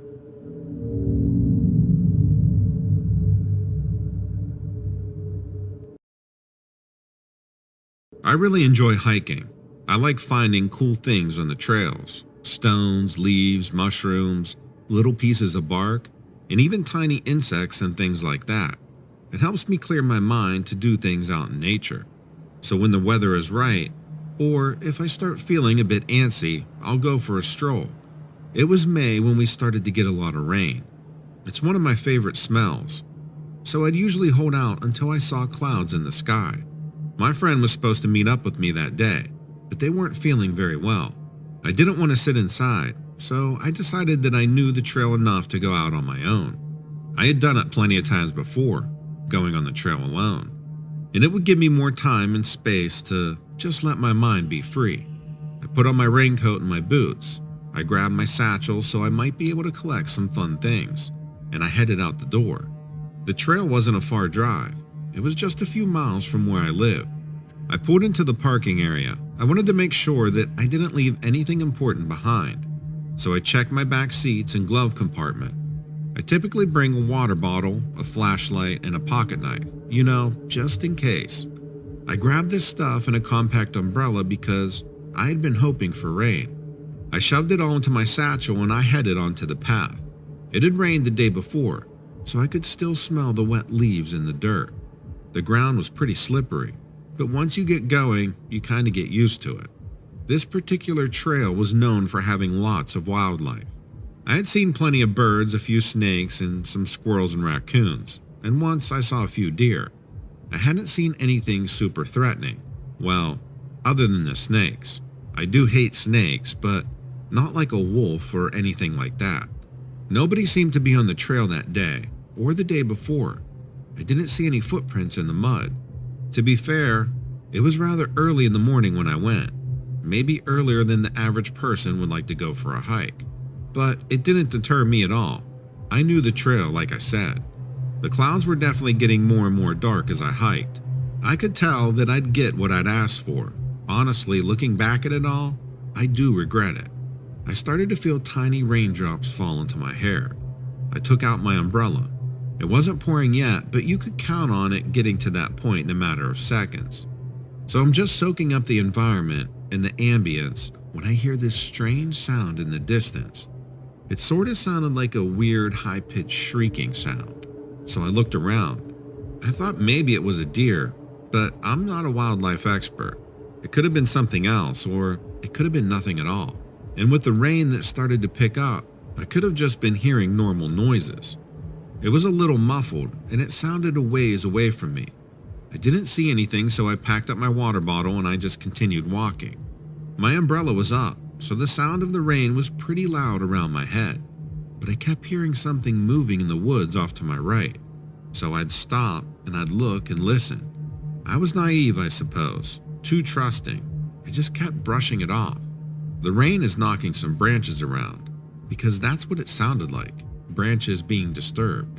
There was a point when the sounds got more intrusive. I did start to panic a little. Mostly, I had a feeling like the sound was following me, so my mind started creating theories. Was there some stalker person following me? Did they know where I lived? I was scared, but I was scared of the wrong thing. I halfway expected to see a creepy person or a bear. That's not what I saw at all. As I'm looking around to identify what is making all of the ruckus, I notice to my right something moving. My focus is entirely on this one particular tree. The trunk of the tree is decently thick, and there's plenty of branches on it. But then I started to realize that some of the branches I had been looking at weren't really branches at all. They were antlers. My heart kind of relaxes. It's just a deer following me through the trees, no big deal. I take my eyes off of it. I turn backwards towards the path and take a couple of steps when I hear something behind me. Let me just say that what I had seen before was not a deer. It was now standing by the closest tree to my back in the right. It was basically on the path, but it was standing up like a human does. Its legs weren't human though. They looked more like a deer's legs with hooves. Its body almost looked like it could easily camouflage with a tree because it seemed very, frail. It looked like its limbs could have been branches because of how thin they were. It literally looked like part of the tree. The only thing that helped me realize that I wasn't looking at a tree, other than its quick movement, were its eyes. It seemed to glow kind of like an animal's eyes in the dark, and the weird deer skull that it was wearing on top of its face. As quickly as it appeared, it was gone. I didn't even have time to grab my pocket knife. I don't know if I trust my eyes, if I'm being completely honest. It all happened so fast.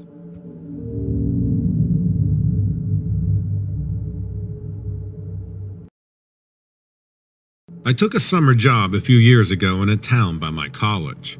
A local lodge wanted a housekeeper to clean the place and keep it tidy. Not too many people came in and out during the day, but it seemed to pick up at night. I didn't mind being alone, just pop on my headphones and get to cleaning really. The lodge was 3 stories tall with the basement. However, they never instructed me to clean down there. Part of me figured it was just storage, but by the size of the building, I could surmise that the basement was pretty large. One day I was going about my normal routine, where I cleaned the top floors and worked my way down to the bottom. When I got to the first floor, I noticed the door down to the basement was wide open. I took my headphones out and called out thinking it's possible some other staff member went down there, or even the owners. The owners would come by frequently and grab boxes and bags from the basement. I called out asking if anyone was there, but I got no response. I don't know what came over me, but my curiosity got the best of me. It's not like I was suspicious of anything down there. I just wanted to take a look. There was a narrow staircase that led you down. I think I took about 3 steps before I heard someone call me. I gasped and turned quickly to see the owner. Immediately I apologized and explained that the door was open. He chuckled a bit and said, "You're not in trouble. I'd be happy to give you a tour." He led me down the narrow staircase, and just as I suspected, the basement was huge. It wasn't your typical dark and dingy basement. To my surprise, it was super clean and well lit. A brick fireplace stood erect in the middle of the room, and boxes of holiday ornaments lay in the corner. The owner walked with me around to the corner where a vacant walk-in freezer remained. He explained that when his great-grandfather owned the building, it was once a prominent restaurant. He told me he didn't have the heart to tear any of it down when they built the lodge on top. After he was done giving me a tour, he led me upstairs. Nothing much to see down there, but it is a bit private, he said. Given what he told me about the basement and how it was essentially a shrine of the remains of his grandfather's prominent restaurant, I didn't question anything. He told me sometimes strong gusts of winds open the door, but if it ever happens again, just close it and go about my duties. I went about my task for the day, but kept recalling the layout of the basement. The first thing that struck me as odd was the fact that there were no windows in the basement or any airflow. So how could gusts of wind prompt the door open? I recalled the walk-in freezer and wonder why they didn't put that one to use. There was one smaller one on the first floor, but the size of the one in the basement would fit so much more. My shift ended at 6 p.m., and I had to put away all my cleaning supplies in the storage room on the first floor. I was on my way out when I noticed the basement door was open again. I went to close it, but I heard commotion coming from downstairs. I leaned it to see if I could hear voices, but only heard scuffling. On the off chance it was someone who wasn't supposed to be there, I didn't want to call out and alert them. I quickly and quietly tiptoed over to the supply room and grabbed a broom. It wasn't much, but it was the best weapon I had on hand. I approached the top of the spiral stairs and slowly descended. When I reached the bottom of the steps, I looked around cautiously and heard commotion coming from around the corner, where the freezer was. The closer I got, the louder it sounded. It was banging and coming from inside the freezer. I immediately opened it and stepped back, cocking my broom in the air. An elderly man burst out of the freezer gasping. "Oh, thank you. I couldn't get the door open," he said. I dropped my broom and asked if he was okay. He was wobbling a bit when I reached out to grab him. His hands were ice cold. "You're freezing," I told him, and I removed my jacket, placing it on him. He sighed in relief, thanking me while he caught his breath. I sat him down on this dusty chair and debated about turning the fireplace on. I was inspecting it, trying to flip it on, but it didn't seem to work. "Oh, I could never get that old thing to work," he said. "Customers didn't mind the cold season. I guess because the food is that good," he chuckled. I remembered the owner talking about the restaurant. "Did you work at the restaurant?" I asked. "Worked there? I owned it." He smiled and began glancing around, and his smile soon faded. "Wait a minute, where's the tables and chairs?" he said angrily. I tried to calm him down, thinking he got confused, and was an old worker who wandered in. I sat him back down and I told him that I'd get him a glass of water. I went up to the second floor and got a water bottle, and I rushed back down into the basement. When I returned, there was no sign of him. My coat was left on the chair, but he wasn't. I looked around for a bit and figured maybe he caught his senses and left. I grabbed my coat and put away the chair and went back upstairs. I called it a night and went home. The next morning, I intended to tell the owner about the incident. When I arrived the following day, I noticed guests crowded in the lobby. Among them was the owner. When he caught sight of me, he waved me over. He apologized for forgetting to let me know that I didn't need to come in until later. I asked him why the people were gathered around, and he told me it was the anniversary of his grandfather's death. He went on about how he had passed away in this freak accident. I questioned how he passed, to which he replied that he got locked into the freezer. My stomach turned and my heart dropped. I glanced towards the basement, knowing I had encountered his grandfather.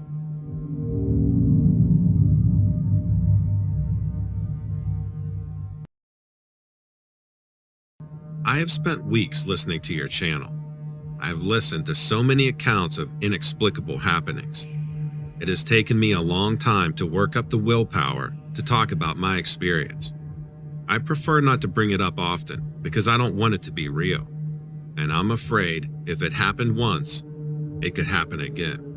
But here I am, telling you anyway. This event took place when I had been a ranger for about a year. When I first started out, I was single and only had to think of myself. I could make just about any accommodations work. That was back in the early 2000s. I honestly never thought I would find a significant other.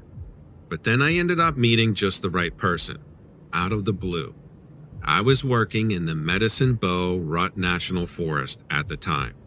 While we were engaged, I was still living in a pretty primitive situation, so it wasn't the best setup for our social life. But we spent plenty of time together during my time off. We both loved to hike a lot, and one of our first trips together was camping in this spot we loved, a bit east of the national forest. It was quiet and off the beaten path. It was a great place to get away from everyone and recharge. The first night we were there, it was a little stormy, so we didn't sleep that great. But the next day started off much calmer. We wanted to drive to a neighboring peak that I had heard about, so on the second morning of our trip, we headed that way. There were supposed to be several different trails and quite a few campsites in the area, but there was one trail that went to an alpine lake that we wanted to check out. We drove for about an hour to get to the place. When we got there, it seemed weird that most of the campsites were empty. I had heard that the area was usually very popular, but there were only a couple spots taken. One of the sites had an old broken down tent and seemed to be kind of trashed. The other occupied site had an old man cooking something over his fire.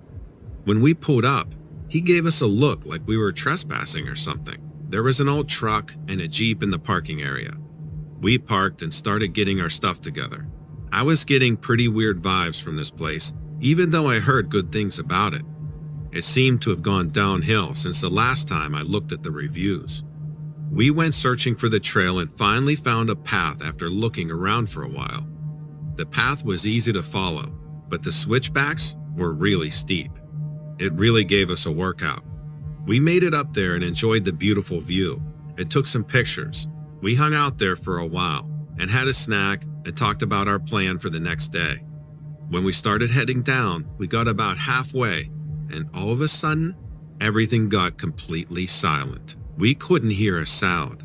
No birds, no bugs, no wind, nothing. It was a very large and abrupt, obvious change.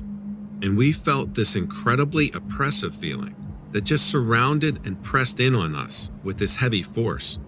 It makes me shudder to think about it now. I somehow felt like we were being trapped, even though we were surrounded by open space. My fiancé and I looked at each other, and we both had fear in our eyes. We started running downhill, but the feeling seemed to follow us. We were coming around one of the switchbacks when we heard this ungodly shriek. And then, the air seemed to be filled with an immense dark shadow. It didn't seem possible, but it felt like a huge cloak was being dropped over us. Out of nowhere, I saw something flapping slowly like the wings of a giant bird, but I only got a glance at it before I must have blacked out. I don't know how to describe it except it was moving through the air in a very unusual way, and it seemed to be the source of the silence that had fallen over everything. It felt like a void of complete emptiness. I remember trying to outrun it, but knowing that it was impossible. It was probably only a few seconds before it overtook my mind and shut me down. Then we came back to our senses. We were back sitting in our car. I looked at my watch, and 4 hours have gone by, twice the length of time it would have taken us to get down the trail. I have no idea if we actually lost consciousness or somehow that our memory of those hours eradicated. My fiancé and I compared the experiences. They were identical. When we woke up, we felt completely disoriented. I looked around and the same truck and Jeep were parked nearby. The old man was still sitting outside of his tent, but now he had his back to us. We just sat there in disbelief, trying to understand what had happened to us. But there was no understanding it. It was like something out of a bizarre fairy tale. I guess the only thing comforting us, if you could call it that, was that we had experienced the same thing. So we either weren't crazy or we're both completely crazy. Some of the stories I've heard on here have made me feel less alone, at least. My fiance and I did end up getting married, and we still like to hike, but we have moved away from that area where that happened. I wouldn't consider going back there ever again.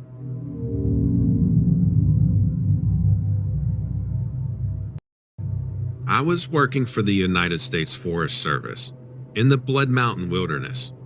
If you don't know, that's the wilderness area in Georgia. About 10 miles of the Appalachian Trail runs through it.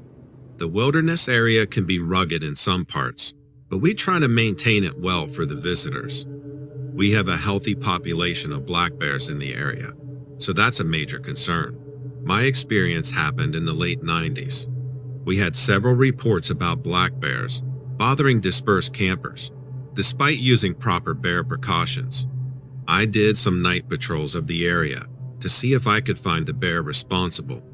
I was driving along one of the access roads in the park when I saw something moving in a ditch. It looked like the outline of a bear. It was fixed on something in the ditch. I shined a spotlight to get a better look. I couldn't see its face, only its back, but I could see that it was eating something. It looked like a deer carcass, but I wasn't certain from that angle. I stayed in my vehicle, but I rolled down the window and tried to scare it off. Bears can be aggressive around food, and we weren't too far from an area with frequent campers. Well, I screamed, honked the horn, and waved my light around, but the animal didn't seem to notice or care. I had a signal flare in my truck. I lit it and threw it at what I thought was a large black bear. The flare hit the animal in the back, and it finally turned around. I could see it wasn't a bear at all. Its face was illuminated red by the flare that was burning at its feet. It was a wolf, a gigantic black wolf. I'm not joking when I say that it was the size of an adult black bear, maybe even larger. Its eyes were a yellowish, amber color, and its teeth looked too big for its mouth, like those Ice Age creatures you read about in books. I had clearly pissed it off. It was staring right at me through the window. I honked a horn at it, but the creature didn't care. I can't tell you how fast I rolled up my window, but the animal didn't go to the driver's side window like I thought it was going to. It walked right in front of my truck. If I thought the wolf was big before, it was enormous now. It stood in front of my truck like it dared me to hit it. It would have been like hitting an elk. I knew my truck couldn't take that kind of damage, and I think the wolf did too. I knew I had to get out of there, but it was blocking the road. I slammed the truck into reverse and spun around as quick as I could. The wolf didn't budge. I watched the entire time in my mirror, but here's the creepy part. As if seeing a giant wolf creature wasn't frightening enough. As I was driving away, I watched the wolf in my rearview mirror, and it stood up on its hind feet, just like a bear. I got back to the ranger station and locked myself inside. I called my supervisor and I told him about the wolf, and he didn't believe me. He said I must have been tired and it was probably just a bear or a stray dog. I don't blame him, but it was frustrating. The whole thing sounded absurd, but I know what I saw, and it wasn't a bear, and it wasn't just some stray dog. On my drive home that night, I was too afraid to even look out the window at the forest. I was so afraid I would see that thing's face out there. Somehow, I managed to get inside the safety of my house.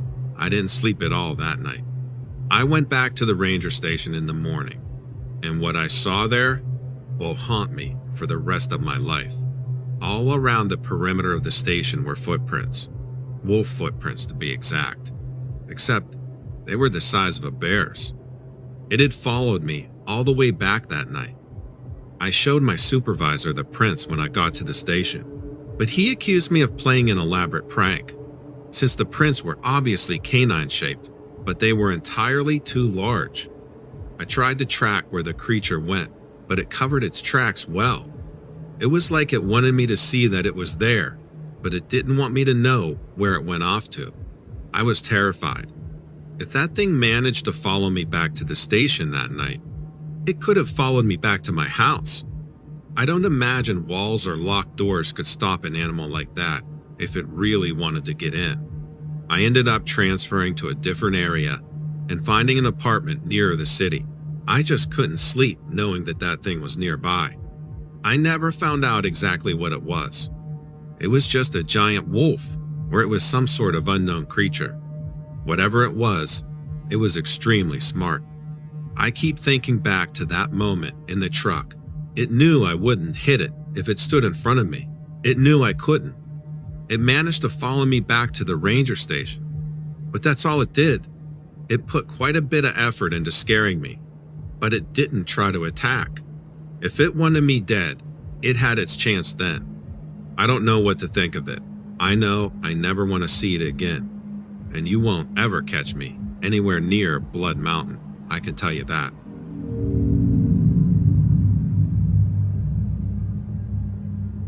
We were attacked.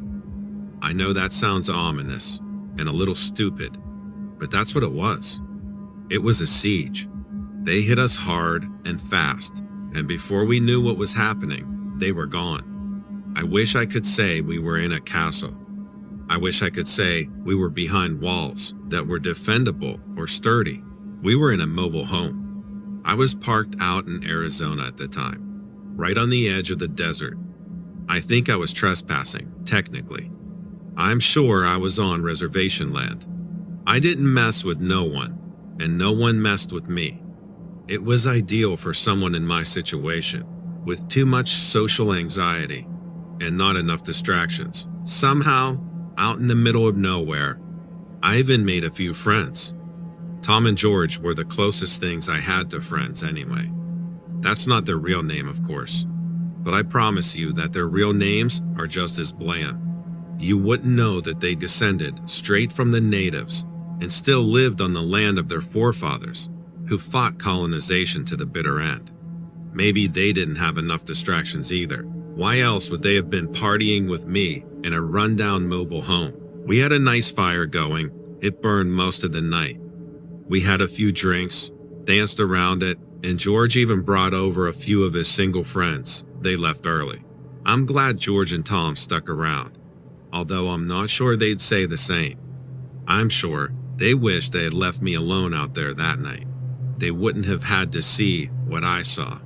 They wouldn't have had to fight. It must have been 2 a.m. when we heard them, something scurrying outside of the vehicle. We were at a table inside playing a round of cards. Tom heard them first. His eyes were on the windows before we could guess why. He went outside with a baseball bat to scare away coyotes. That's what we figured they were, you know. Coyotes come around sometimes. They scram when you start getting loud. Tom could get loud too. Watching him get all animated always made George and I laugh. We followed him outside after a few moments. I remember George asking if we missed the show. When our feet hit the dirt, Tom was already quiet. But Tom didn't answer. He didn't turn back. He was staring at something on the other side of the dim fire. We looked over his shoulders to see what it was. It was a man, I think. Maybe. I think they were people. People raised by the desert. I guess people raised by wolves? The man animal was naked and crouching on the ground. We couldn't see his face through the licking flames. George yelled to scare him off, and another man creature scurried up to join the first. This one was a female. We saw her face. It was shaped like a bat or a rodent or something. Her nose split open like a blooming flower. Her teeth were awkward, and her lips were pulled back to expose a 1/4 inch of gums on the top and bottom of her mouth. If she had eyes, I didn't see them. George got quiet. I was the first one to turn tail. I wasn't sticking around to write a report for National Geographic. Tom followed, and George came in last. He locked the door. We stood there staring at it, huffing, for what must have been a full minute. Then something slammed against the door. It wasn't dull like flesh. It was hard and cracked when it hit the paneling. We found out the next morning that it was a log from the fire. They grabbed it out of there while it was still burning. Then came the stones. It sounded like hail at first. Hail and howling wolves. As the creatures whooped and screamed outside, they pelted the mobile home with whatever they could find. The windows cracked, shattered. We were worried they'd be smart enough to burn us out. They weren't, or maybe they weren't trying to kill us at all. Who knows? Maybe it was just a show of strength. We fought to keep our door barricaded and the windows blocked. One of the rocks sailed in and struck George in the temple. He didn't go down, but his legs wobbled after that. Tom kept yelling back. I doubt the beasts outside spoke any of the languages that Tom did.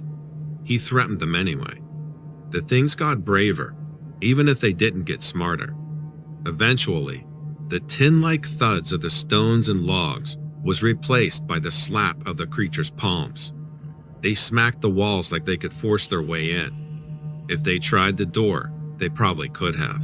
An hour later, it was silent. We heard them run back to wherever they came from, back to the mystery of the desert. When we opened the door, they were gone, but the walls of my mobile home were dented and covered in dirty handprints. Mud from the desert earth, blood, and other bodily fluids streaked across the vehicle like paint. None of us spoke that morning. We cleaned up together. We washed the walls with a rag, a gallon of water, and half a bottle of vodka. We worked in absolute silence until the evidence of that night before was scrubbed from existence. We didn't want to look at it at all. We wanted to pretend it was a dream. The boys left after that. I stuck around until the sun went down, and I thought I heard noises outside, and I left right away. I had the vehicle towed. The company that grabbed it fined me for the condition of the mobile home. Apparently, it was covered in dirt again. The inside was tossed, covered in the smell of animals and excrement. I sold it as soon as I could. This is the truth, though. That's the story of what happened. When I wake up tomorrow, I'm sure I won't have the courage to talk about it again. If I can ask 3 questions. What do you think they were? Why us? And why then?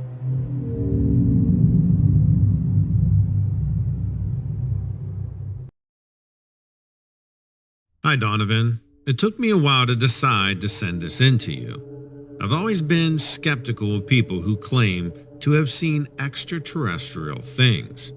So when I had this sighting, it made me feel so excited. I kind of felt foolish. I was not expecting it at all.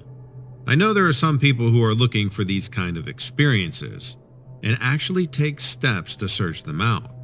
But I think it's more likely to happen when you're totally not thinking about it. I never mentioned it to my boss or my coworkers. I didn't want to be labeled as a kook, but I know when you guys read things on air, you don't use names, so I'm sending it in. The state park I work for is really one of the most beautiful places that I've ever been. It has a nice mix of beaches and trails, and you couldn't ask for a better environment to work in. It's the Emerald State Bay Park in Lake Tahoe. I don't even know if I should say the name. I wonder if that makes people flock to the area. This place already does get really crowded. I've been a park ranger for quite a few years, and this is the busiest place that I've ever worked.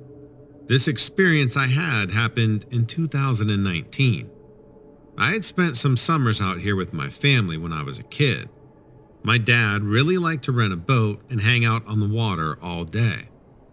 So I loved this place for a long time. We would kind of alternate between here and Lake Havasu for our summer vacations. I never thought I would end up being employed here though. During summer holidays, the place can be a madhouse. I was on duty on the 4th of July that year, and it was a really crazy day with all those people.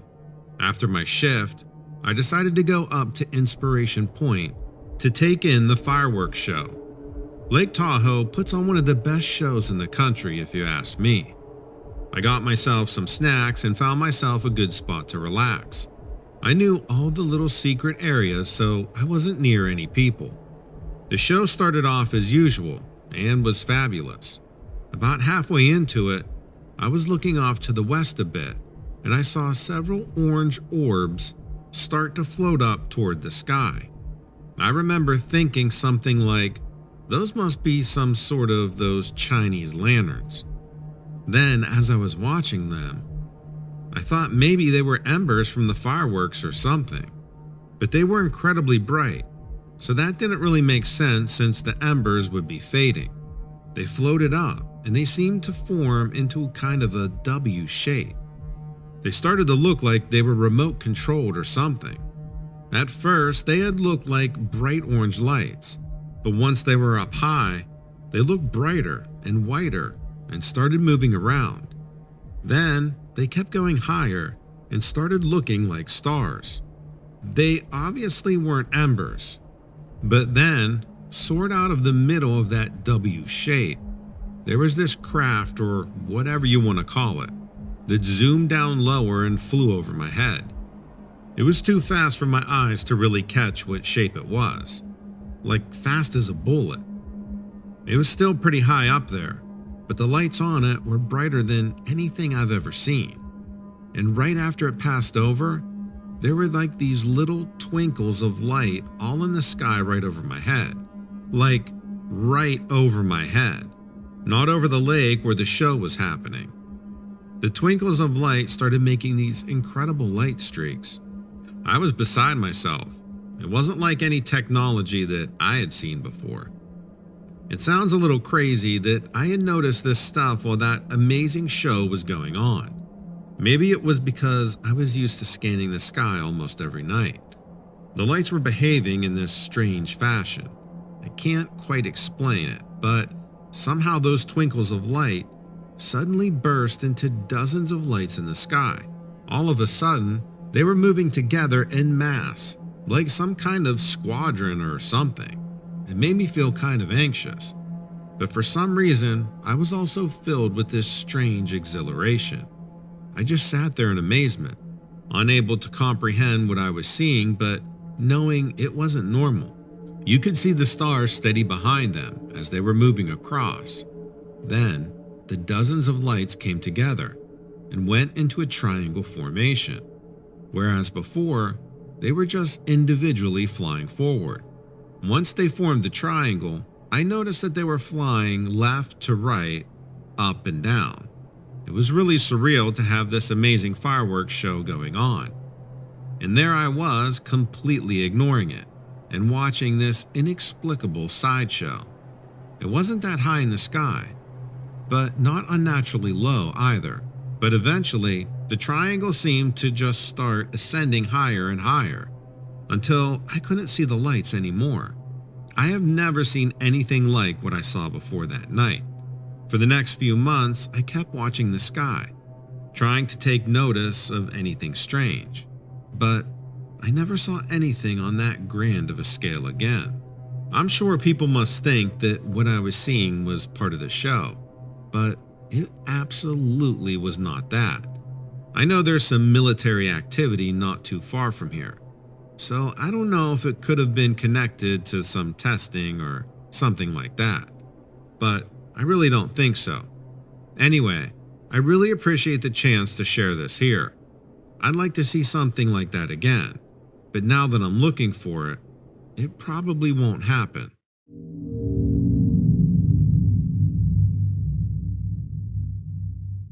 It had been a long day, and a particularly weird one at that. Things at work kept seemingly disappearing, and then showing up in odd places. My computer screen kept flickering on and off. And twice I lost work before I could save it. The last thing of the day was an electric pencil sharpener not working for me. On top of that, I just felt drained. My energy level was just non-existent all day. In fact, all week. I would wake up in the middle of the night. I don't know why, but there was this feeling I kept having. I can't really explain it. I know that sounds odd, but I just can't bring it to words. Maybe dread was the closest I could relate it to. Maybe that's too cliche, I don't know. People had begun to notice how tired I was looking. Dark rings around my eyes. Eyes that were more often than not bloodshot. I'd forget things. I'd lose my temper at odd times. I was a mess, really. After work, I came home and just dropped onto the couch. I didn't have any energy to do anything, really. I turned on the TV and flipped through the channels. I didn't even have the energy for that. I just left it on something and then I began to drift off, I guess. I don't really remember. That's when it happened. I was just lying on the couch. I remember opening my eyes and feeling strange all of a sudden. My arms had goosebumps, and I had a feeling of slight panic. I tried to get up, but I couldn't. I couldn't really explain why. My body just wouldn't move for me. Suddenly, it felt like there were hands on my shoulders, and something was holding me down. I tried to move. I remember I kicked my legs a little, but this force just held me down. It felt like fingers digging into my shoulders, and I couldn't catch my breath. I swore for a second I saw the outline of a face, not details or anything, just the faint outline of a face, like these deep sunk eyes, sunken cheeks, and a mouth wide open, like it was inhaling something over me. I couldn't catch my breath. I started to really panic, and that made me move more. I started moving my shoulders and my arms, trying to push whatever it was that was on top of me. I could feel it holding me, but I couldn't feel it when I kicked up towards where it should be. Suddenly, it let go of me, and I jumped off the couch. The door to the room slammed shut. I can't explain it, but then I felt alone. I was covered in this cold sweat. I was feeling dizzy. I started to walk towards the kitchen when the TV suddenly shut off, then turned on again, the volume turning up higher and higher. I covered my ears with my hands and tried desperately to turn it down with the remote. The TV just turned off. It felt like something knocked me over.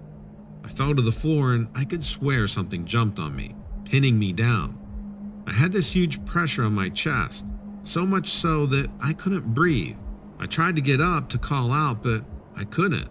Then the room began to spin and everything went dark. That's when I woke up 3 hours later. I got my keys and ran out the door for my car. I didn't know what else to do, so I drove to the hospital. Apparently, I looked pretty bad because they took me in immediately and hooked me up to fluids and had me in a bed. 3 bags of saline and 48 hours of uninterrupted sleep, and I could feel somewhat normal again. The doctors and nurses asked what happened to me. What could I tell them? I didn't know what to say. After hours of not saying anything, that's when they had the psychiatrist come in. My story came to me immediately when that happened. It was work. I wasn't sleeping. I was overworking myself, and I was consuming too much caffeine. I tried to make it sound as normal as possible. I don't know if the doctor believed me or not. They kept me for another 3 days though. When I was released, it took me a long time to go home. I drove around for a while, went to a restaurant to eat, but I eventually made my way home. I sat there in my driveway, my hands clenched on the steering wheel, and I saw something in my house. I saw it move past the curtains. This dark silhouette that suddenly dropped out of sight. I tried to take a picture, but nothing came out on my camera phone. I left right after that. I drove 12 hours to my parents' house in Tennessee. I didn't know what else to do.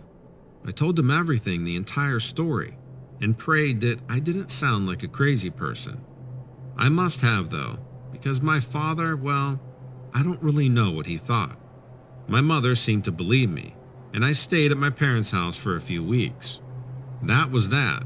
I was moving immediately. I don't know what happened, but I wasn't staying in that house. As soon as I could, I had it up for sale and got my stuff out as fast as possible. We moved out during the day, and I spent as little time as possible in there. Things happened to the movers and my parents as well. Things would disappear in the house. The movers felt uncomfortable, but maybe that was because they kept seeing me. I'm sure I couldn't hide my fear as well as I should have. I moved back in with my parents after that, but I keep track of the house. Eventually, it went to a married couple. Months went by and nothing seemed to happen. I still have nightmares. I still can't sleep at night that well. I don't know what happened. I can't really explain it. Nothing like that has happened to me since, and I pray that it doesn't happen again.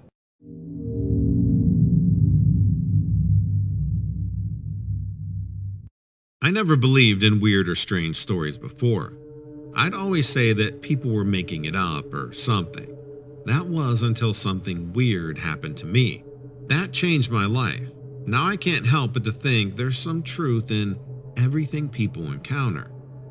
Details might not be clear, whatever, but it doesn't mean it didn't actually happen. I was riding the train into Chicago. It's a great experience, it really is. And it shows you how people used to travel back before the invention of cars. People make fun of me for how much longer it takes, but it's just the experience of it. There's always a few interesting people in the train as well. I spent many hours drawing the different people sitting on the train. It's a great exercise for anyone who's into the arts, and great practice drawing people in motion, learning anatomy. I also like to look out the window at the different stops the train makes. During one of these stops, I was looking out the window, kind of daydreaming and not really paying attention to anything. Something or someone moved and caught my eye, and I turned my head to see this girl. She was alone. No one was standing around her. Her back was turned to me with this long blonde hair that almost reached the small of her back. I didn't really think anything of it, and the train eventually went on its way. I began doodling, not really drawing anything, just making shapes and scribbles. 2 stops later, I swear I see that same girl. Long blonde hair, arms wrapped around a book held to her chest, standing there alone. This time, she turns her head slowly and looks right at me. Her eyes are solid black, shiny, almost like precious stones. Her face was expressionless, and she just stared at me until the train started up again. I thought maybe I didn't get enough sleep. Maybe I saw it wrong, or I was just imagining it because I'd been daydreaming on and off.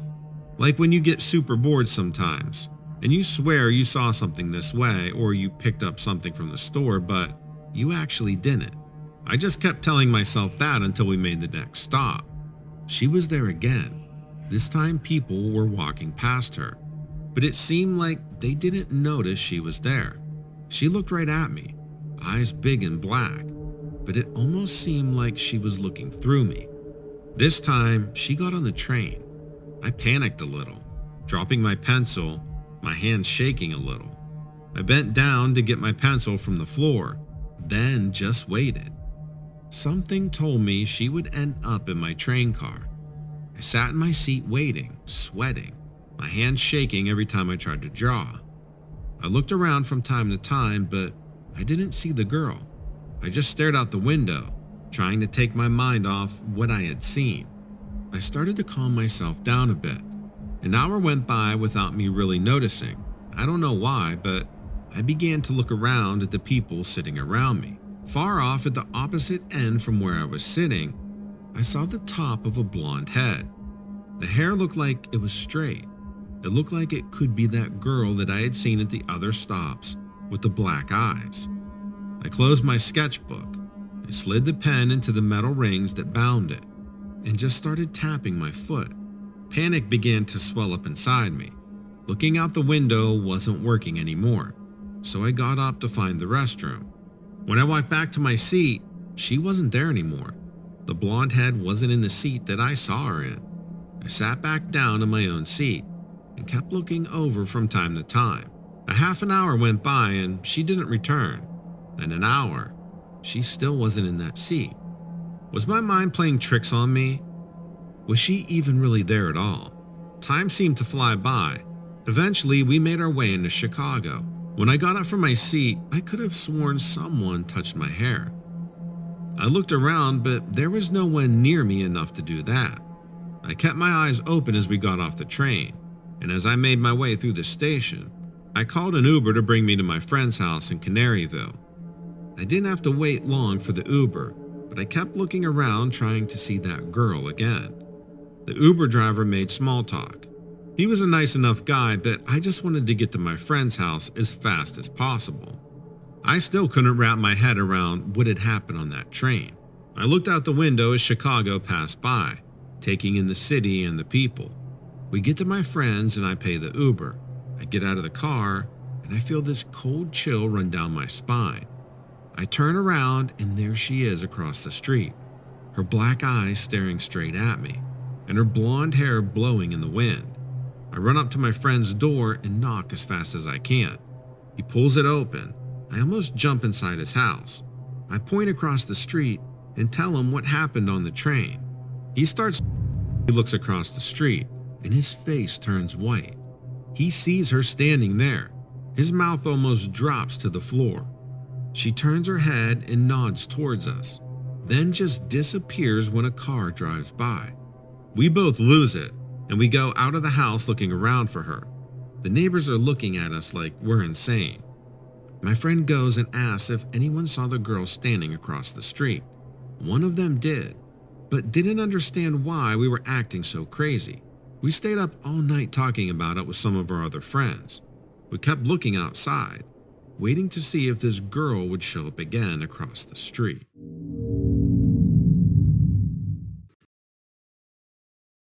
I spent the last 17 years on the police force in various towns in Arizona and Nevada.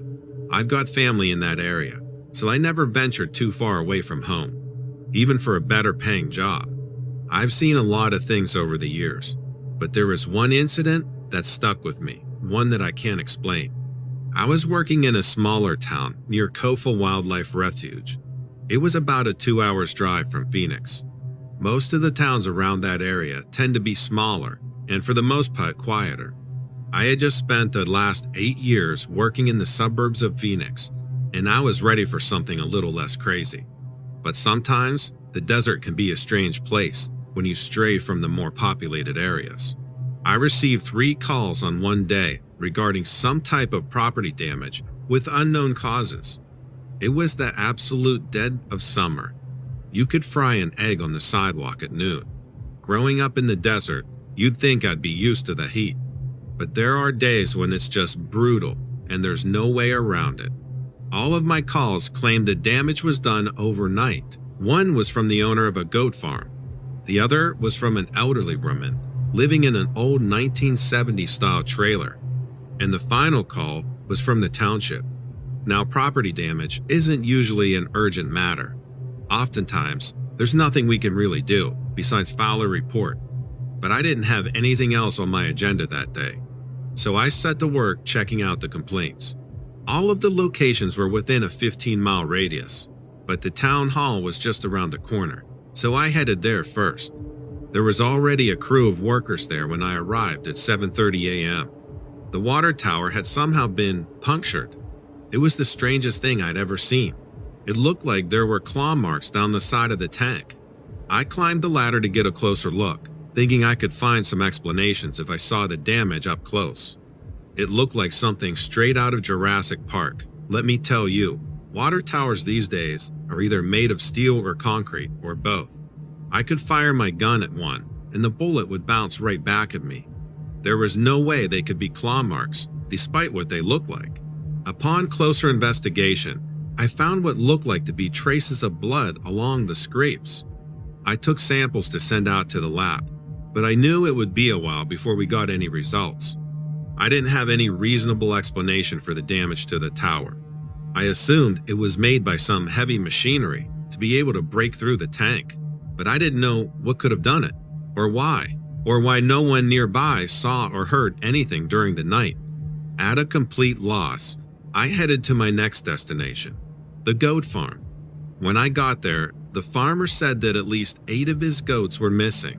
They showed me damage to the fence where it appeared where someone had broken through. He thought it was most likely an animal, because a person stealing goats would have just gone through the gate. The fence was only damaged in one area. I didn't notice the correlation, but hindsight is 20/20. The broken fence was next to the water though. The water trough itself had been tipped over and moved farther into the paddock. Again, there wasn't anything I could do about the situation, besides file a report. I saved the woman in the trailer for last. I had dealings with her before, and she was always a little bit off. But what else do you expect from a woman living alone in the desert with nothing besides her dilapidated trailer and a tank of exotic fish? I hoped to make the visit as quick as possible and get back to the station. She was ranting and raving at me before I even exited my vehicle. She was barely coherent, but I did catch a few phrases like flying lizard and dragon. I was rethinking my line of work. Sometimes I don't get paid enough for this. I finally got her to calm down and try to explain what was going on. Her story was that some creature, she described it as a lizard with wings, attacked her trailer at night. She said it was nearly the size of the trailer and had claws bigger than her head. Naturally, I didn't believe a single word of it. I assumed she had been on drugs, although she didn't display any typical signs. But then she said something that made my blood run cold.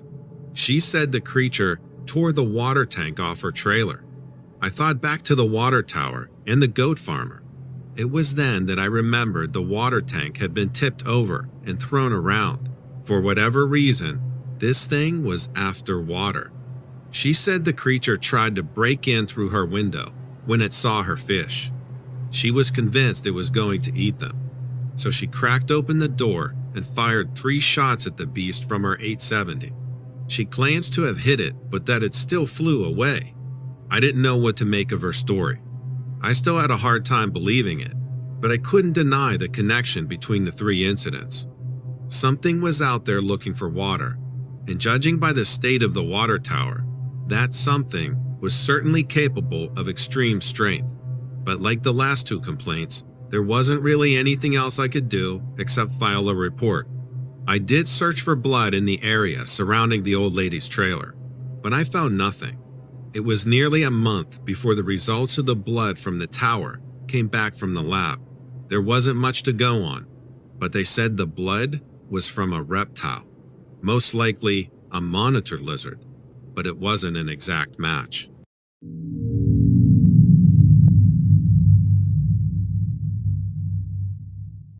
I don't really know how to explain what's happened, but I'll do my best. Basically, a few months ago, I made contact with something not of this earth. I lead a normal life on the North Fork of Long Island. I'm 28 and live with my girlfriend and our 2 golden retrievers. I was fortunate in my career at an early age and was able to purchase a home on the North Shore in a very secluded area, far from any neighbors. I mostly work from home and very rarely go into the office in the city. My girlfriend works the night shift, so I picked up the habit of staying up late and working through the night so we would have more time to spend together during the day. About 4 months ago, odd things began happening around my house.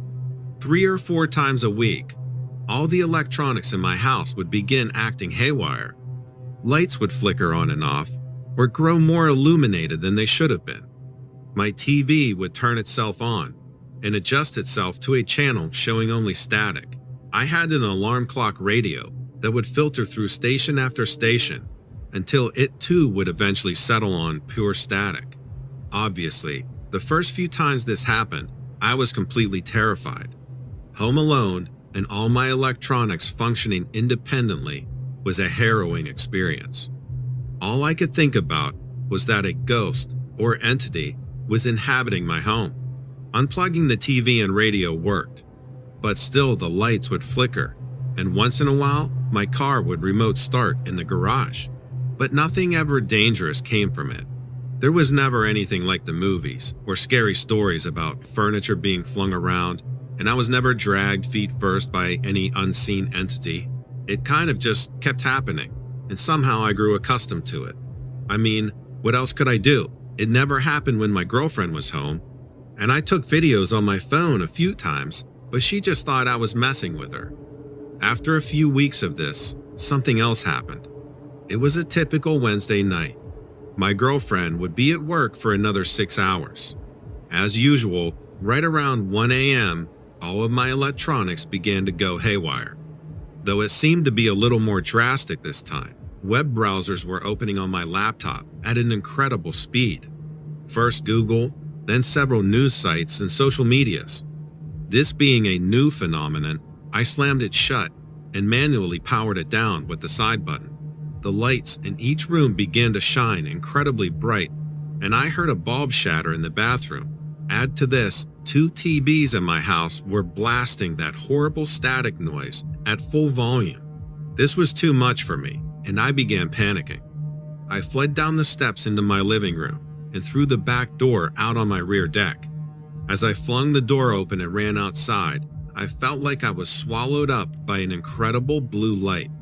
For a moment, I felt weightless, like I was leaving my body behind and floating into the air. Then, I didn't feel anything at all. When I regained consciousness, I could barely open my eyes due to another intense light shining down on me. It was the sun riding high in the sky. It must have been later afternoon. I could feel I was laying in the grass and my clothes were drenched in sweat. I tried rising to my feet, but I felt an intense wave of nausea and pain sweep over me. I laid a little while longer and eventually was able to stand up and get my bearings. I was in a familiar clearing, about a quarter-mile away from my house. I stumbled my way home, fighting back an expanding headache and trying not to vomit. My girlfriend must have seen me coming up the driveway, and she rushed out to help me walk. I could hear both anger and concern in her voice and allowed her to help me up the stairs into the house. Basically, I had been missing for about 12 hours. My girlfriend had tried calling several times throughout the night, and I didn't answer. When she came home, I was nowhere to be found. My cell phone, keys, and wallet all sitting at the kitchen table where I had left them. She said she made a police report, and the officers had promised to send out an APB on me, but a half day isn't a very long time to be missing for. I heard her explain all of this, but all I wanted to do was sleep. I managed to gulp down some toast and water and climbed into bed, exhausted and still feeling ill. That sleep and every single one I've had after that was anything but restful.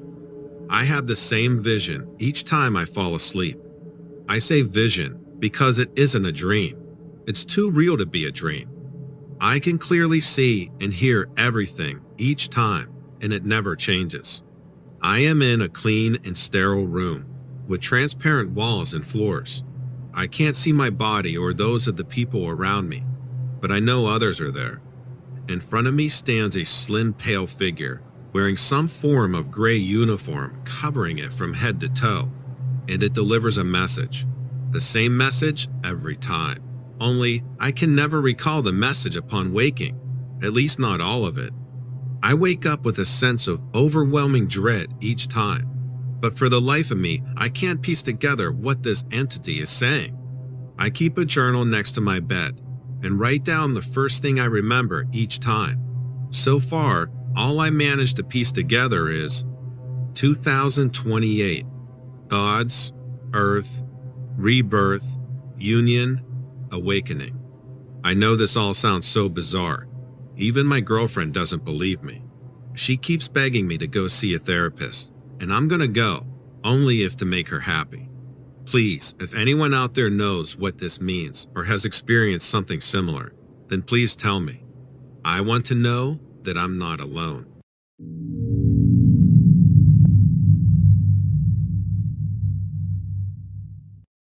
I had just bought my first house, and I was excited to start living a true adult life.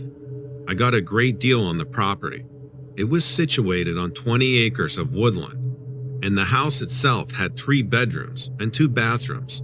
It was my perfect dream home. Almost as soon as I moved out, I decided to get a dog.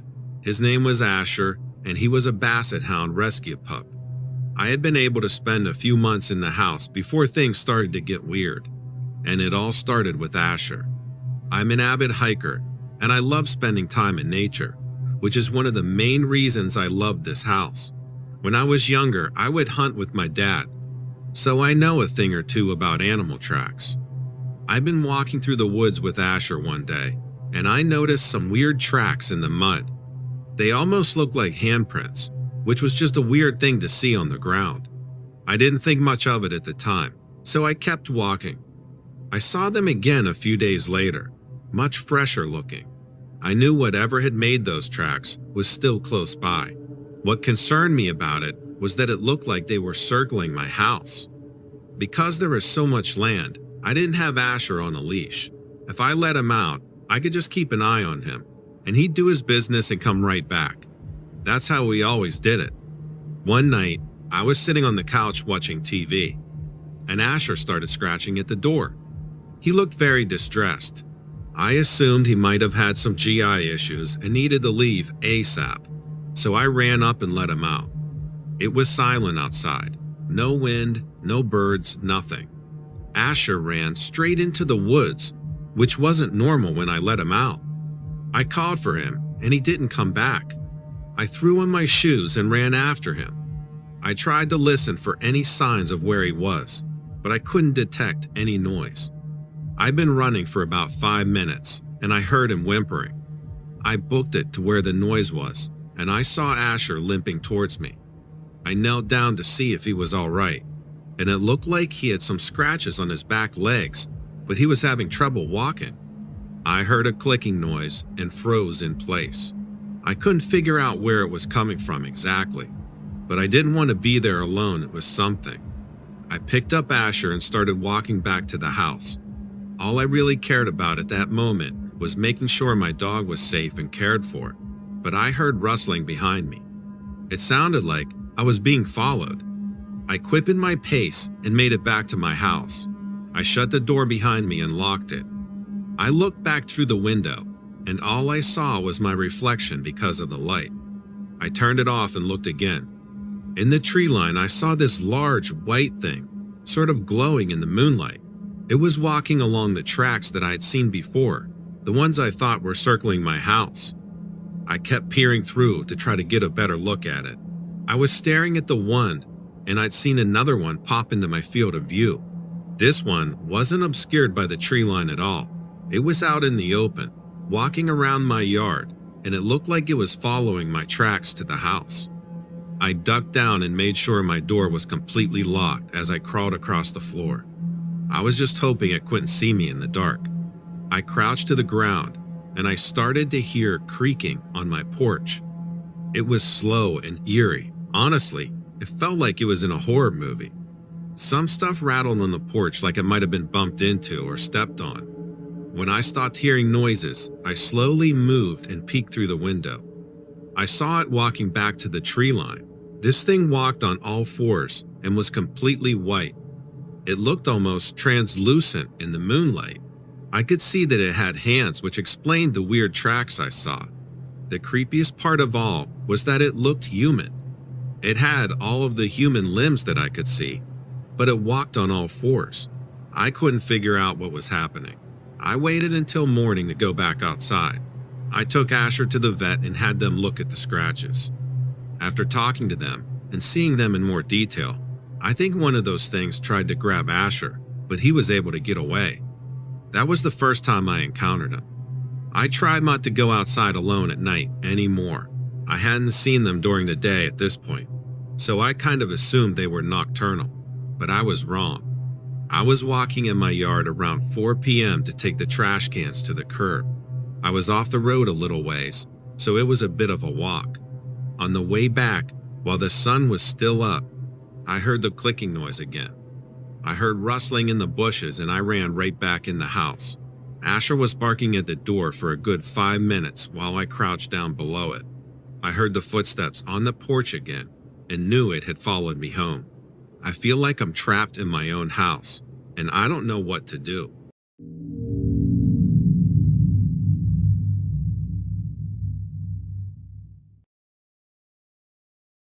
Hey there, Donovan.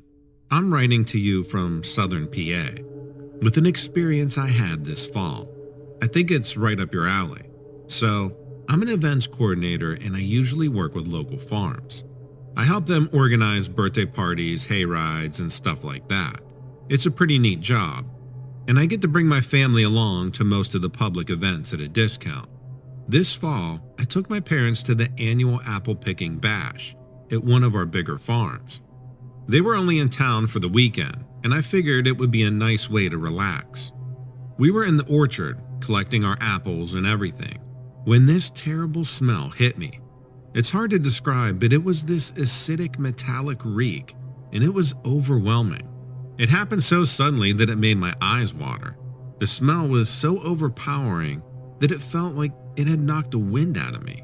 I had to sit down for a second. My parents were fine and my mom asked me what was wrong. I couldn't explain it.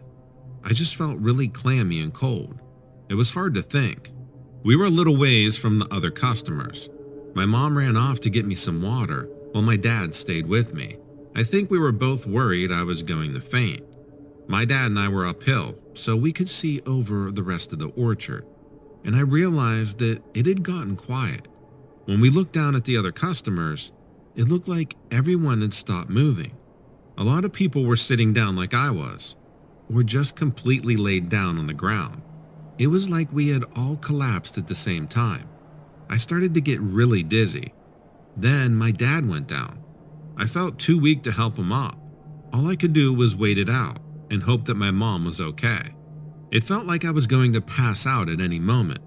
I don't know how long it lasted, but then the smell was gone.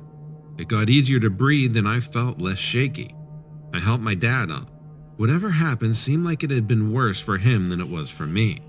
When we looked down at the orchard, we saw other people starting to move and help each other up. Whatever had affected us seemed to leave all at once. My dad and I stumbled down the hill. My mom hadn't made it very far. We found her leaning against a tree trying to catch her breath. I was worried because she had pretty bad asthma, but she seemed to be doing okay. All of us were just happy to be safe. My dad wanted to get out of the orchard as quickly as possible. The other customers had the same idea. There was this mad dash to get to the parking lot. Just a surge of freaked out people all trying to get out at once. My parents and I actually had to stay in the orchard even longer because of the crowd. By the time we finally got to our car, we were able to get on the highway. It was pretty dark out by then. I was a little nervous about driving so soon after that dizzy spell, but I didn't have much of a choice. Now, this particular orchard was about 30 miles out from my suburb. It was a little remote, and we had to travel on a few back roads before we could reach the highway. A lot of the other people were headed in that same direction, so at first I was just following the other cars. But then traffic stopped. We were stuck in the same spot for almost 20 minutes. People started getting out of their cars to walk to the front to see what was going on. Maybe a tree had fallen into the road or something. After walking for a while, I saw what was wrong. There was a barricade of police cruisers blocking the road. And not just cruisers. They had those big tank-looking vehicles, you know? The ones they'll sometimes pull out for a riot. They weren't letting anyone pass, but the police officers stayed behind the barricade. No one even came out to talk to us or direct traffic toward a different route. We were just stuck there. I asked a guy in front of me if the officers had communicated at all. He said no. I didn't want to cause a scene, so I just headed back to my car. And I gotta tell you, the longer I walked, the more freaked out I became. I had a feeling something really bad was going to happen. Or something bad already happened, and now they're just out here to clean up the loose ends. When I told my parents what I had seen, they didn't know what to do either. So we were just all waiting there, in the dark, hoping the officers would eventually get fed up and let us pass. And I guess they did. It took a while, but eventually the traffic started to move. I didn't know what changed until we got closer to the front. We each had to get out of the car, and we were asked questions by this doctor. And they split us up. I had to talk to a physician local to the area. My mom said she got interviewed by an army nurse. It took forever and the questions were really specific. I had to remember my entire medical history on the spot. I was scared to forget anything because I didn't know what would make them keep us there longer. Eventually, they let us pass. The drive back to my house should have only taken about an hour. Instead, it was closer to 3. And by the time we got home, we were completely exhausted. No one ever came to talk to us about that mass collapse at the orchard. I don't really know what to do with this story. I feel fine, like my body didn't get affected too badly. But I think we all took part in some sort of experiment. I truly believe that.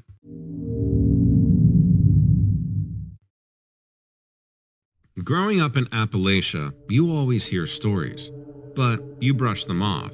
However, the warnings that came with the stories, yeah, those you listen to. Don't whistle after dark. If you hear something saying your name, no you don't. Never run in the woods.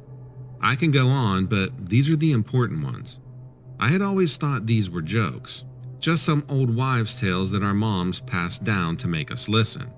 But that all changed a few years ago, and now I tell these warnings to everyone that says they're coming to visit. It was just another day out in the trails. I had ridden them probably 1,000 times in my life. I was checking out the fence line because we had a cow come up missing. I had been out for a few hours, but hadn't seen anywhere that the heifer could have crossed the fence. I turned my horse around and headed back, but then I heard it. I heard my name.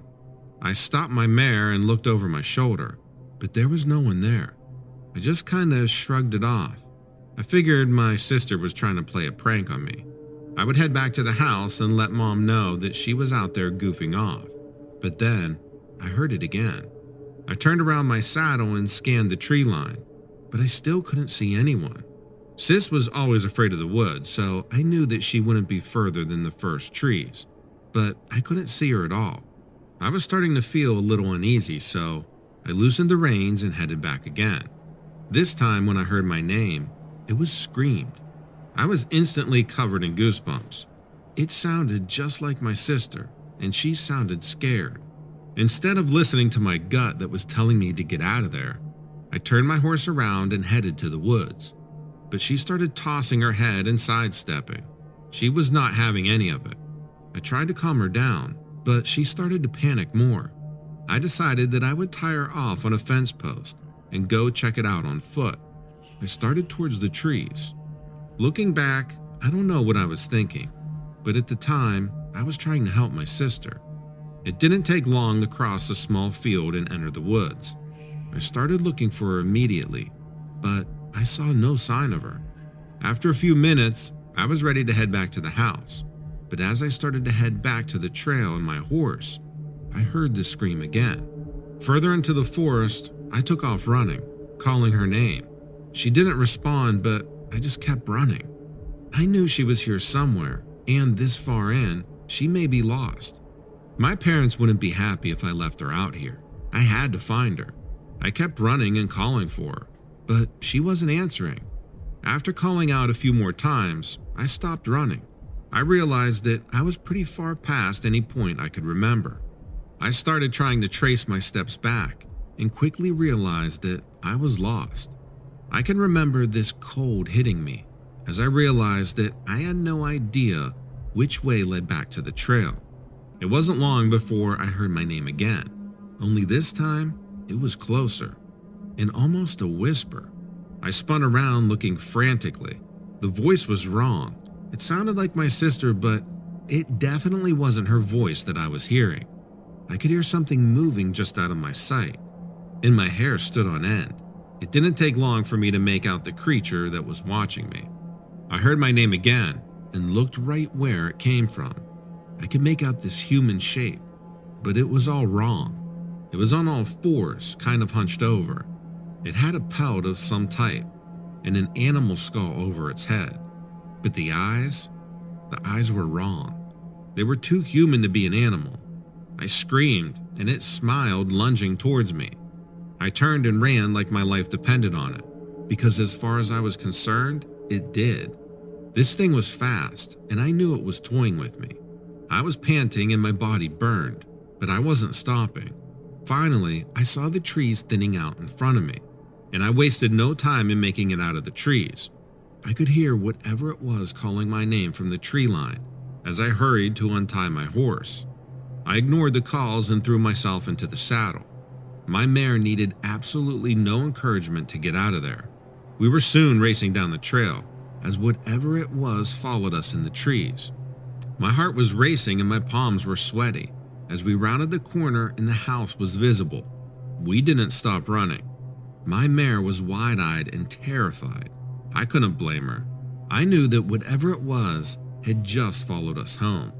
I rushed to my dad and told him what had happened, yelling for him to get his gun. He looked startled at first, but when he saw how scared I was, he met me at the gate, opening it quickly with his shotgun in hand.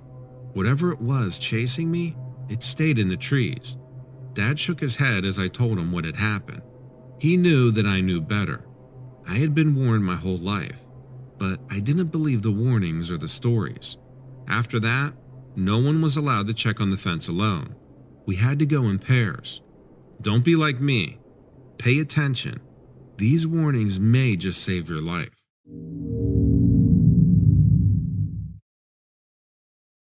Hi, Donovan. I've been looking for other people who might believe what I'm talking about.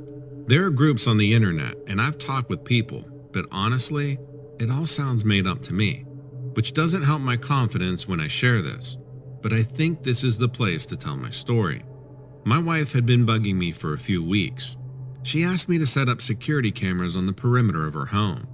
She wanted a camera set up over the garage too. A few random things had been happening around our house for a couple of weeks, and my wife was pretty concerned. There were several nights when our trash can was moved. It was never knocked over or spilled, but it was moved across the yard.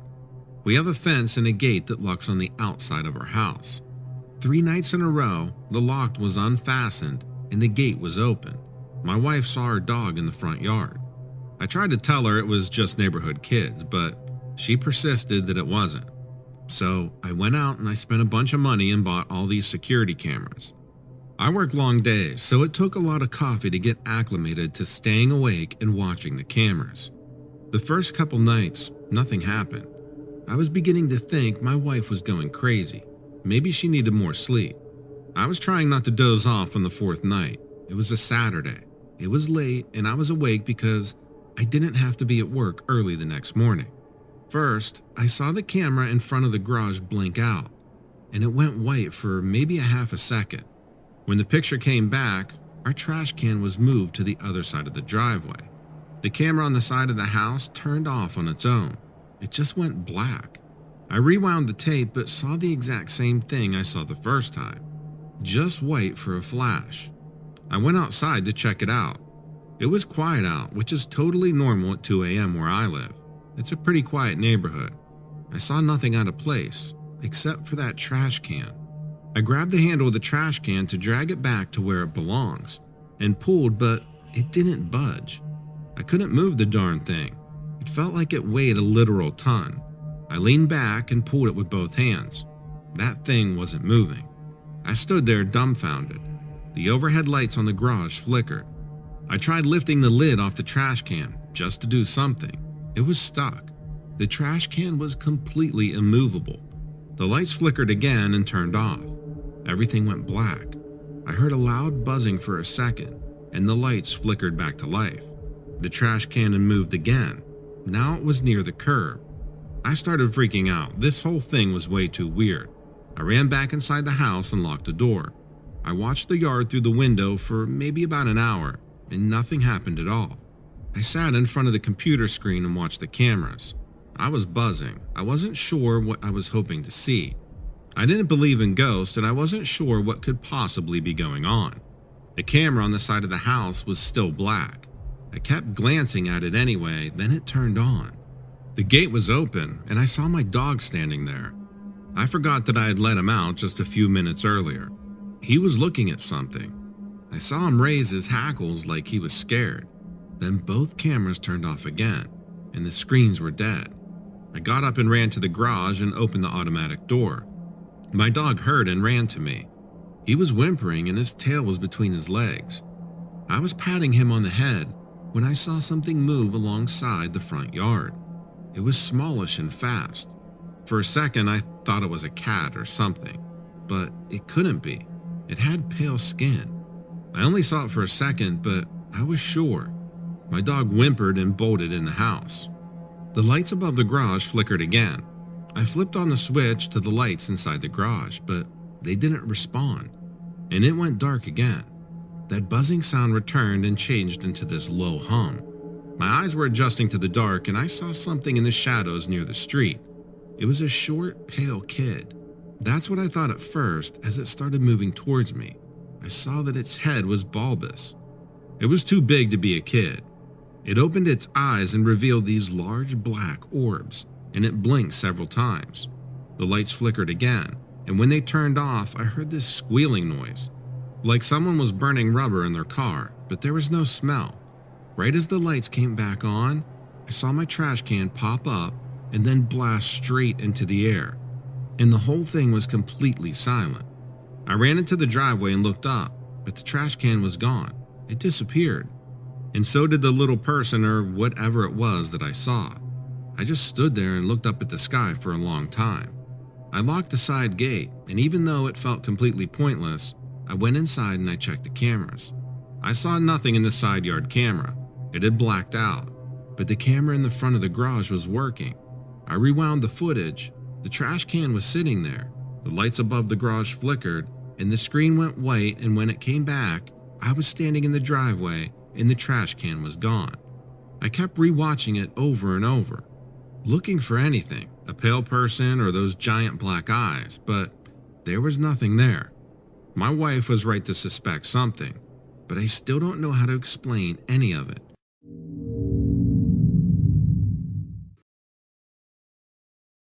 I don't scare easy. Maybe that's my ego talking, but I like to think it's the truth. The military humbles you, but it also teaches you what you're capable of. It teaches when fear is and isn't appropriate. 3 weeks ago, my fear was very appropriate. Unless I dreamt the entire day, there's no explanation for what I saw. There's at least no explanation that makes any sense.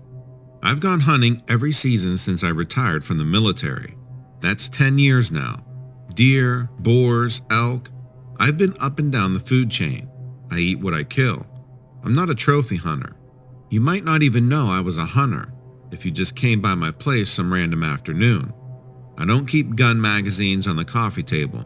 My gun closet is tucked away in the garage, safely away from the eyes and the hands of visitors.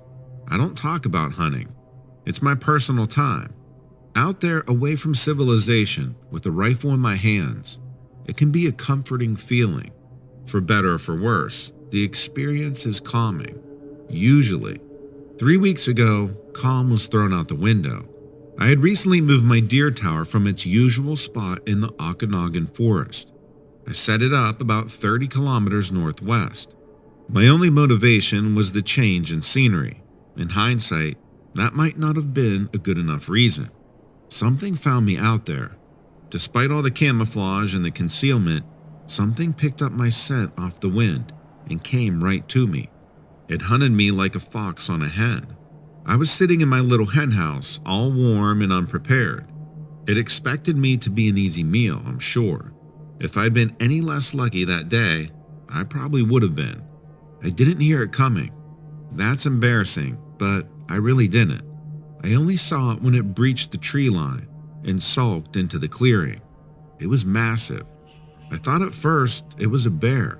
Its fur was just too long, too thick and wild. When I aimed my gun in its direction, I saw the beast for what it was. A wolf, I think. A wolf larger than any animal I've ever seen in North America. It was looking at me and drooling.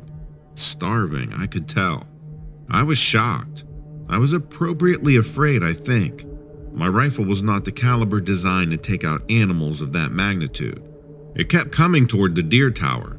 I slid my finger onto the trigger, just in case I'd have to shoot to keep the beast moving. The base of my tower was 10 feet off the ground. When that thing got close and stood on its hind legs, its front claws scraped the corner of the floor. I shot it. And it didn't flinch.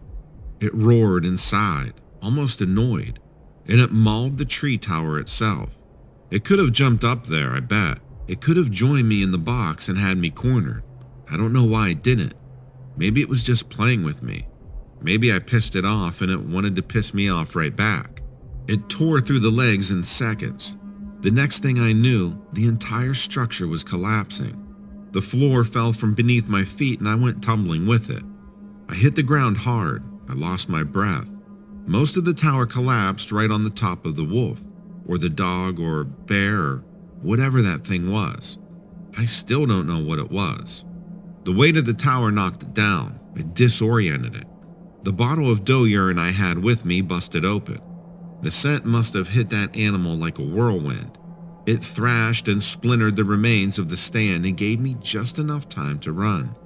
I made it to the tree line with my rifle in hand. I knew I couldn't outrun it. It was only a matter of time before it landed on my scent yet again. I turned around and used the side of a tree to steady my aim. I was still pretty shaken from the fall. I waited. I held my breath and I just waited. I watched this wolf thing rake its claws through the earth, searching for the source of the burning odor. When its paws came back up empty, it started to look around. I watched it as it stood up again and realized a horrifying truth.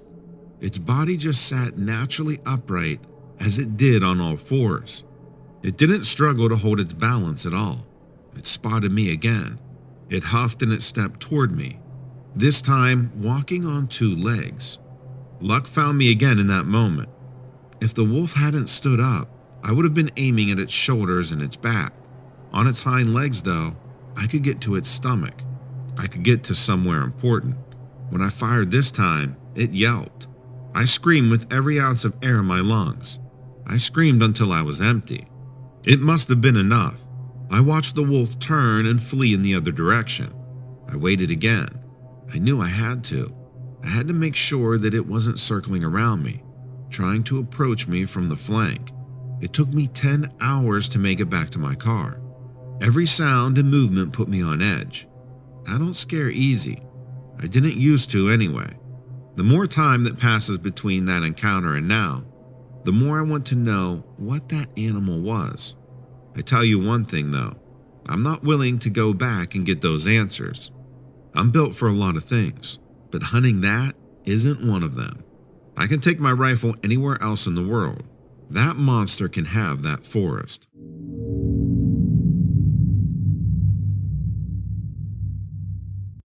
Hi, Donovan. I kind of hesitate to tell this story. I mean, police officers seem to get a bad rap no matter what we do these days. I don't want to be known as some delusional city employee who imagines things, but I guess if I stay anonymous, it's fine. I work in law enforcement in a small city in Kansas. I've been on the force for a good 15 years. One morning, my partner and I responded to a call of a possible burglary in an older area of town not far from the station. We got there and scouted around the perimeter briefly before knocking on the front door. The elderly lady living there alone was terrified. She didn't open the door, but she stuck her head out of an upstairs window. She said she was too afraid to navigate through her house to open the front door for us. She told us where we can find the key hidden in her yard. As we were communicating with her, we kept looking around for any sign of trouble. There didn't appear to be any sign of a forced entry. The home had a front gate, and everything appeared secure. We got inside and did a quick walkthrough of the upstairs. The woman spoke with us from her bedroom doorway. She would only open the door halfway and said she was staying put in her room. We got her name and details. She told us that she had been sitting in her chair when suddenly she started hearing banging on the interior door leading down into the garage. Many of the homes in that area are in a row house set up on each block. The garages are on the ground floor with the residents on the floor above. A lot of these houses have areas downstairs offset from the garage that are often used as in-law rental units. At this moment in my story, we had only checked out the upstairs residence and had not yet accessed the garage downstairs. She said she had initially gone downstairs, but the door handle started rattling. She described the banging as being incredibly loud, as if someone was kicking in the door, and the door handle was shaking violently. She became terrified at the thought that someone had gotten into the garage and was trying to break into her residence. She had called 911, and my partner and I showed up. When we had this info, we asked for another unit to begin making its way toward our location. We pulled out our weapons and flashlights and swept the upstairs area more thoroughly.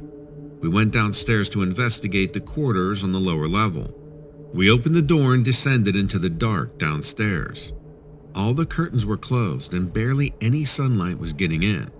When we got some lights on, it was like a time capsule in there. The entire downstairs area was like stepping into the 1970s. There was lots of dust, but otherwise perfectly preserved food and alcohol, books and magazines, and etc. When we stepped into the garage, we found that the automatic garage door was no longer operational, and a large old pristine Buick sat there looking like it never had left the lot. We found a closed door in the back, and it led us to an old unused in-law unit with vintage furniture and appliances. The place made us feel that we had totally stepped back in time. When we stepped into the unit's bedroom, it looked like someone had gotten up, walked out to do some errands, and never came back. There were some personal items, combs, brushes, makeup, and jewelry on the dresser. The closet was full of old suits, hats, and dresses. We searched in every conceivable place for a person to be hiding, and we could find nothing suspicious. All the entrances and windows were locked and secure. I'd been to many burglaries and many home invasions, and I've never seen a place with no sign at all of an intruder. There were no footprints, and the dust wasn't disturbed. There were framed black and white photos and documents on the walls. One of them was a headshot of the lady we had met upstairs. I took a closer look, and to the right of her photo, there was a frame containing a birth certificate and a death certificate. The woman's name was on both, the same name that belonged to the woman upstairs. Next to her photo was a framed photo of an elderly man, and also his birth and death certificates hanging on the wall. At that point, every hair on the back of my neck was standing straight up. When my partner saw the documents, we both just stared at each other, and then we ran back upstairs straight to the room where we had spoken to her. The door was closed, and when we knocked on it, she didn't open it. We went into the room and it was completely empty. Nobody and nothing was in there. Just an empty, old, dusty room. We looked everywhere and found no sign of anybody. At that point, we canceled the other responding unit and went back to the station. Come to find out, the woman and her husband had been murdered in that house 30 years prior. Her son had been unable to move on from the event and had left the house like some kind of museum. As my partner and I left the station later and got back into our car, he just said, "I don't know, man. Do you believe in ghosts?" That was pretty much the end of that conversation. But this incident really sticks with me. She had seemed completely real, flesh and blood. If she wasn't real, how could she call 911? How could we have stood and talked to her face to face? It all just seems impossible and makes me question everything.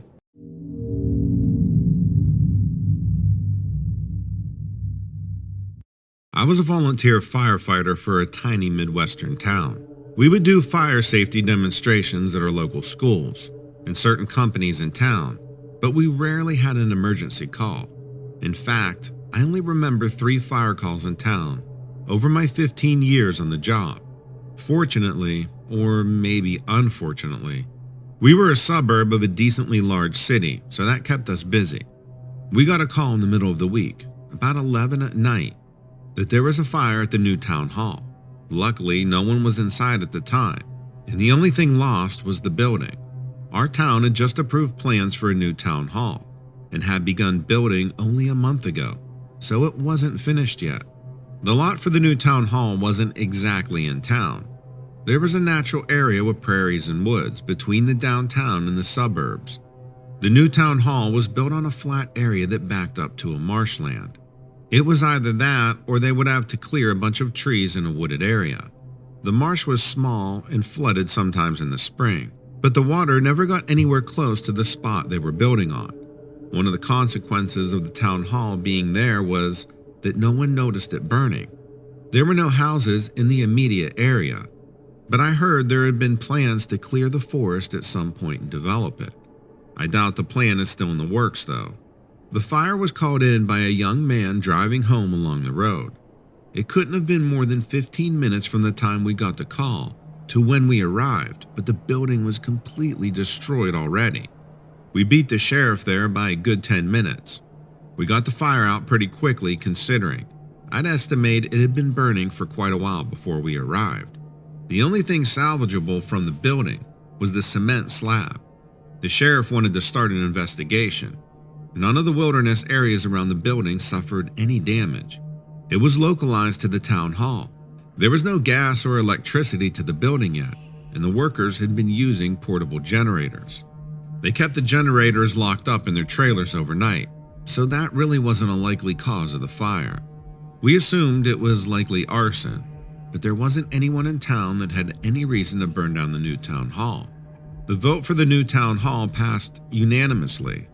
The building had just begun construction, so all the records were still being stored at the old town hall, which rules out anyone trying to destroy documents. It was a very strange case. This was the type of thing that happened in the city, not our small town. But it gets even stranger. The kid who had called it in stayed there and waited for the sheriff. He said he saw a man in a cape hanging around outside of the building when it was burning. He described the person about 6 feet tall and wearing what looked like to be a black cape. He couldn't see the face at all, but he said they had glowing red eyes. Both the sheriff and I looked at each other and tried to refrain from laughing. A man in a cape with glowing red eyes? Is Dracula our arsonist? I couldn't believe it. The sheriff asked the kid to take a drug test. He agreed and was still adamant that his story was true, that there was a man out there with glowing red eyes, and he last saw him heading towards the marsh. I helped the sheriff rope off the property with caution tape. He decided to start the investigation in the morning when it was light out. As we were making our way around the back of the building, the sheriff noticed footprints in the dirt. I wouldn't have seen them in such dim lighting, but maybe that's why I'm not the county sheriff. I told him they were probably our footprints, since we had been around the outside of the building to put the fire out. But he stopped me and said, "These definitely aren't yours." Maybe that kid did actually see somebody, but that begs the question, who on earth is out here in bare feet and dressed in a cape setting things on fire? The sheriff tried to get some photos, but they weren't showing up, even with the flash. We looked at the camera and it was just a blur. Now, I don't know what made both of us turn around and look towards the marsh, but we both did at the exact same time. I can't explain it, but it's like we both just knew something was out there, and something was, in fact, out there. I understood why the kid described the person as wearing a cape. If you didn't see him that well, you would have thought it would have been a long cape wrapped around his arms. But there was a full moon that night, and it gave the sheriff and I enough light to see that it was no cape. Those were wings. They were like bat wings, no feathers, and its eyes were definitely red. The sheriff yelled out to the creature, but as soon as he did, it disappeared into the marsh. He and I both stood there with our eyes fixed on the marsh for I don't know how long before I finally spoke. "Are you going to go after it?" I asked. The sheriff said, "Hell no." And that was the end of our conversation. The final results of the investigation were inconclusive, but I know that thing started the fire. I figure that must have been its land or something. The new town hall was moved to another area, and we never had any more problems.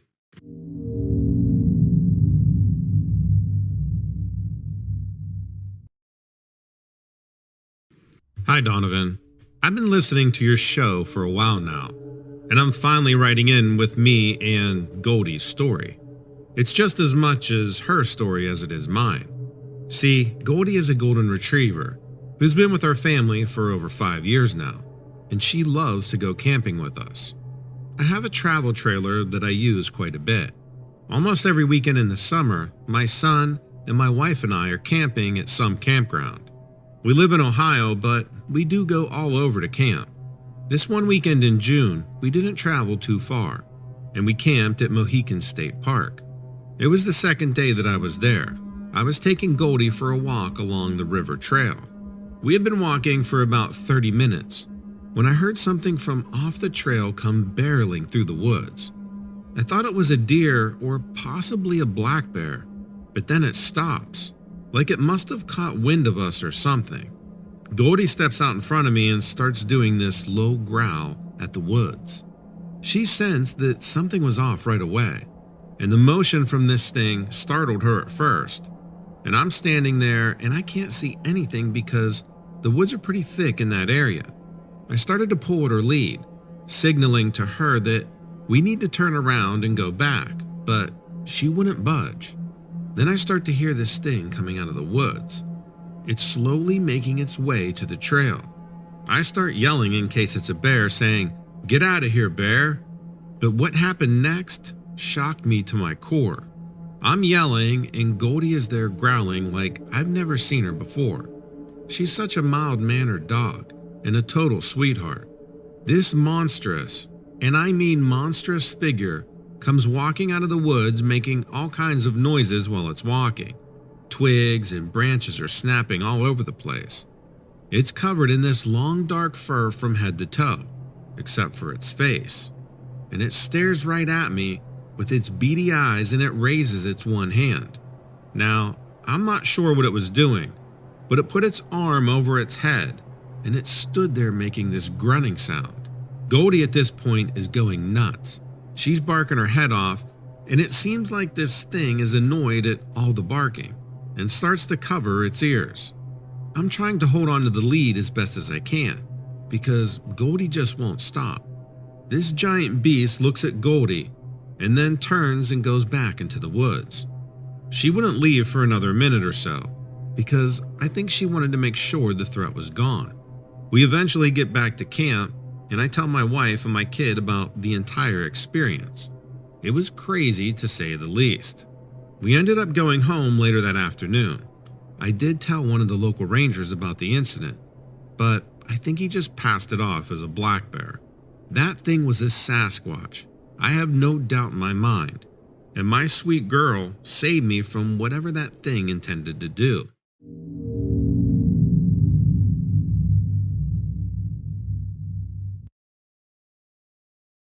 I've been down on my luck plenty of times, and I've learned to never look down on people. I've been the guy on the side of the road with my thumb sticking out as cars drive on by.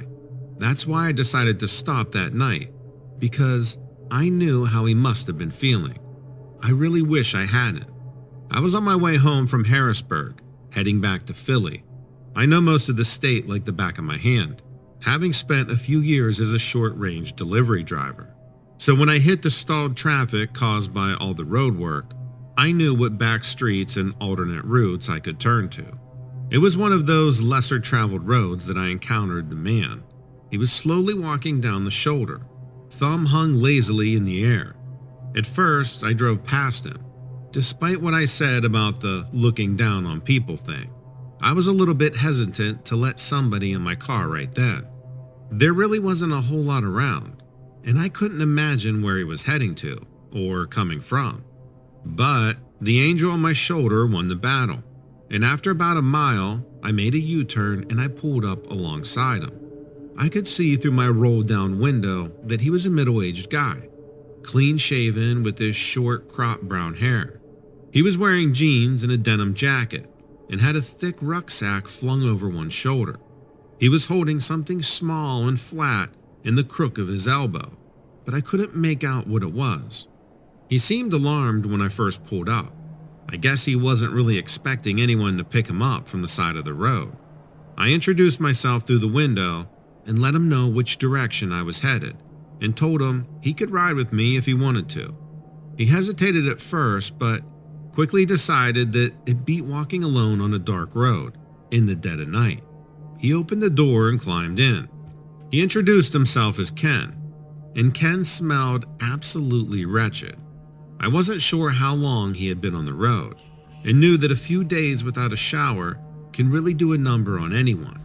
Not wanting to make him feel self-conscious, I just kept the windows rolled down and made some small talk. He didn't really go into details on where he was going. He said that he had family in the Northeast and that he had set out a few days ago to make the trek. I had known plenty of guys with hobo-ish tendencies and even had some myself. Despite all the urban legends, they usually weren't that bad. Some were even a good time to be around. They just kind of lacked guidance and ambition. And talking to Ken, it seemed like he fell short on both. After about maybe a half hour of driving down the nearly deserted road, I asked him about the thing he was carrying. He had placed it on his lap and was covering it with his hands. He became uneasy, so I dropped it. At one point, though, I caught a glimpse of something in my rearview mirror. Not a light, but rather a dark shape right behind the car. I asked Ken if he saw it.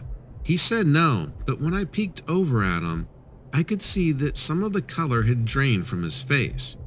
I didn't see it again until we continued on in silence, until a short while later when I had to answer nature's call.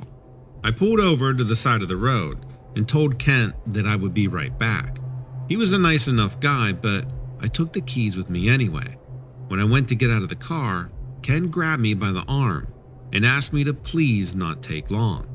He wasn't rough, but something in his voice struck me as odd. It sounded like fear, almost panic even. I assured him I would be quick and walked about 30 yards away up to the tree line. I had just started to do my business when, out of the corner of my eye, I saw something darting from the wood line towards my car. Whatever it was moving pretty fast. 2 more formless shadows followed it an instant later. Then another one on my left. This all happened in the span of about 2 seconds, and before I could zip up and turn around, I heard a scream from behind me coming from my car. I spun around and was caught with a bizarre spectacle. Those darting figures were now running in a full circle around my car. The shadows weren't anything material, and in fact, even seemed to grow and shrink in size and shape. Ken locked eyes with me through the open window, staring at me in dead silence. I had the keys in my pocket, and there was no way for him to roll it up. I was too in awe of what I was seeing to make any kind of rational decision. The forms just kept racing and racing around my car, a blur of erratic shapes. Suddenly, one of the shadows dove through the window, and Ken started screaming. He had been wearing a seatbelt, and I was close enough to hear his bones shattering. The blurred form seemed to have Ken by the legs and started dragging him across the road. All the other shapes now converged with the one carrying Ken. The thing underwent some kind of sick transformation, taking on the full mass of all the combined shadows. The end result was this massive creature, probably 12 feet, if not more. It had defined legs and arms now. One hand wrapped around Ken's legs. The head seemed to be in the shape of a bull, an immense rack of antlers crowning its head. The beast moved quickly into the forest on the far side of the road. I could hear Ken's screams for some time before they faded away. I was trying to contain my terror. I realized that my entire body was shaking so violently that I cracked a tooth. I stumbled over to my car, resting against the passenger side door, and trying to decipher what in the hell just happened. I happened to be looking down through the open window, and on the floor beneath, where Ken had been sitting, there was a book. There were strange symbols on the cover. One I recognized as a pentagram. I flipped through the book and felt bile start to rise in my throat. I couldn't understand any of the writing. It was in a language I had never seen before, and it certainly wasn't Latin. The sickening part was that the ink appeared to be dried blood in some parts. Other parts actually seemed to have been written with human fecal matter. I dropped the book to the ground and ran around to my driver's side door. Before I got in though, I caught the sight of Ken's rucksack sitting in the back seat. With trepidation, I removed it and untied the flap. The bag was filled with the remains of, well, I don't know what. There were bones with meat and flesh still attached. And while I tried to tell myself that none of it was human, a part of me knew that it was. I threw the bag onto the grass as far as I could. I got in my car and drove full speed down the road, not looking back once. I never went to the police. What was I going to tell them? I picked up a hitchhiker, and a demon carried him off into the woods, and I threw out his bag of human remains. That was probably an easy way to end up on a watch list somewhere. No, I didn't do anything at all. Ken, or whoever he was obviously mixed up in some kind of dark and evil affair. One which I wanted no part of. Whatever it was that night, it left me well enough alone, and I plan on keeping that way. I'm only telling this story so it can serve as a warning. Be careful who you stop for when driving down dark and lonely roads.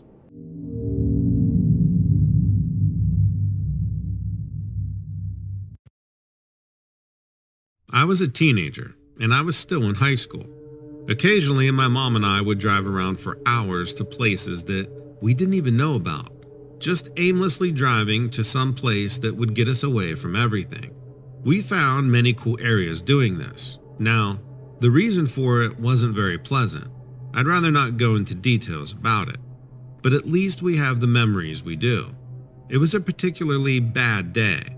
My mom picks me up from school. She got to leave work early, and she says that we were going for another drive. I never complained because I knew my mom was dealing with enough already, so I did everything I could to make her happy. That meant smiling and sucking it up. It also meant never complaining about spending too much time in the car. I did have siblings, but they were always with their friends. I had friends, but none that I really hung out with outside of school. I suppose I was more of a lone wolf than a social type. This meant that I was Mom's only company during the tougher days, and I knew how much that meant to her. It meant a lot to me too. As we were driving, the sky gets pretty gray. It looked like we were going to be driving in the rain, and I was okay with that. My mom was driving some time before I realized that we were in the foothills, and from this area, we started heading up towards the mountains. We hadn't been to this area before. It was pretty cool. It was very green, and the road was full of all sorts of crazy twists and turns. My mom liked driving on roads like that. It made her feel invincible, I think. There's a point in time when we get to a flat area. I assumed it was the very top of this mountain. There's a road that leads straight ahead, but there's these weird gates. They sort of reminded me of those railroad gates that can open and close. They happened to be open. It looked really weird, but we were both very curious about it, so we went in. There were a few huge metal boxes that looked like transformers or something. I figured they were somehow connected to the gate that we drove through. All around us is this really cool wooded area. We followed the road for some time. Eventually, we hit a dead end. At the end of the road was this enormous body of water. It looked like a lake, but it seemed to turn into rivers that led off into two different directions. It seemed peaceful, and that's what my mom needed. We climbed out of the car and started to walk around this small area of land. If you were looking at the body of water from our car, there were different elements to notice. The first being that the area of land that we stood on obviously wrapped around the lake, but it was weird because we both couldn't walk on any of the sides. We were stuck in the dead center of the lake. This was partly due to the area on the left and the right of us being very steep and covered in rocks. There were two river type things, as I mentioned, but they sort of swerved out to the northeast and northwest. It created this V shape almost. And then dead ahead of us was another area of land that was pretty far away from us. It was an interesting area for sure. I hadn't seen anything like it before. It was the most pure silence I've ever heard in my whole life. No cars, no background noise. But there weren't any other noises either, which made it kind of eerie. We were out in nature, but we couldn't hear any signs of it, like birds or crickets or any flying insects. It was dead quiet. It started to sprinkle the tiniest bit of rain, and even that sound seemed amplified. I remember my mom saying, "This is weird, huh?" It really was very weird, and I didn't think it could get much weirder, but it did. We looked out into the body of water and watched the small raindrops hitting the surface. The surface of the lake was super still, like freakily still. Like I've never seen water so still, not even in a bathtub. So that's what made what we saw much more horrifying. As we looked out towards this body of water, we saw something rather large splash the water upwards. The sound alone was enough to frighten me. A loud splash after hearing nothing for several minutes was quite shocking, but the enormity of whatever forced the water up was unexplainable. I don't think it could have been a fish. If it was, that fish was humongous. I hadn't noticed prior, but I noticed at this point that there was this weird series of smaller objects sitting above the water off to my left. They almost looked like a row of rocks peeking out of the water. It must have not caught my eye before, being that the sides were pretty much covered by large rocks. But as soon as we saw that splash and the gigantic ripples it created in the lake, I started to wonder if those rocks weren't really rocks at all, but the back of something large hidden under the water. All of this observation took no time at all, and if I'm being truthful, I was much too frightened to stand there much longer. My mom started to usher me into the car, saying that we needed to leave. So we got into the car and left. I would have thought that my mind was playing tricks on me. All of what we had experienced was truly, for lack of better words, creepy. And my mom started revisiting the events out loud as we drove.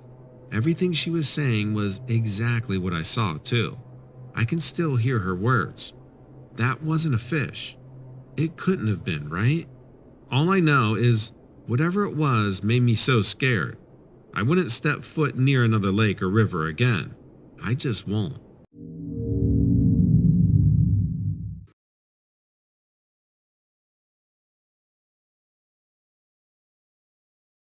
Today, I have a story shared by a brave law enforcement officer who wishes to remain anonymous for professional reasons. Their account of multiple encounters with an unnerving creature stretches the bounds of our understanding of the world around us.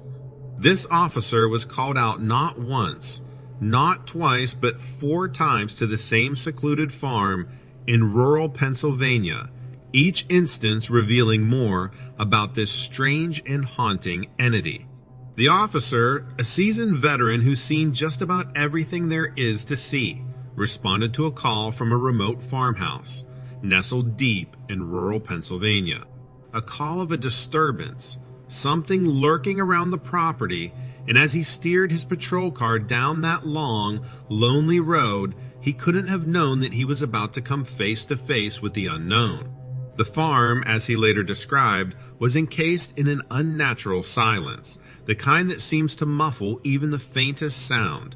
The only source of light came from the flickering porch lamp of the farmhouse, casting long, eerie shadows that seemed to dance and twist with each gust of wind. As he approached the farmhouse, his flashlight carved a narrow path through the darkness. He was used to being on edge, the anticipation, the adrenaline of confronting an intruder. But this was different. The unsettling stillness that hung in the air gnawed at him, the sense of unease growing with each step he took. He scanned the surroundings, the beam of his flashlight gliding over the frost-coated fields, when something caught his eye. Out in the distance, almost blending into the darkness, was a figure. Tall, around 6 feet, it seemed to be crawling on all fours. Human-like, yet grotesquely twisted and alarmingly quick. Pale and gaunt, it looked malnourished, as if it hadn't seen a meal in weeks. But it was the face that sent chills down his spine. Those large black eyes reflecting the light from his torch, a gaping mouth, and the eerie absence of a nose. Frozen in his tracks, he could do nothing but watch as this creature stared back before dashing off into the darkness at a startling speed, disappearing as suddenly as it had appeared. The only proof of its existence was the echo of a strange clicking sound, a residual whisper in the wind. The officer returned to his cruiser, his heart pounding a drumbeat of fear and confusion. The questions swirling in his mind were as relentless as the biting winter wind. What was that thing?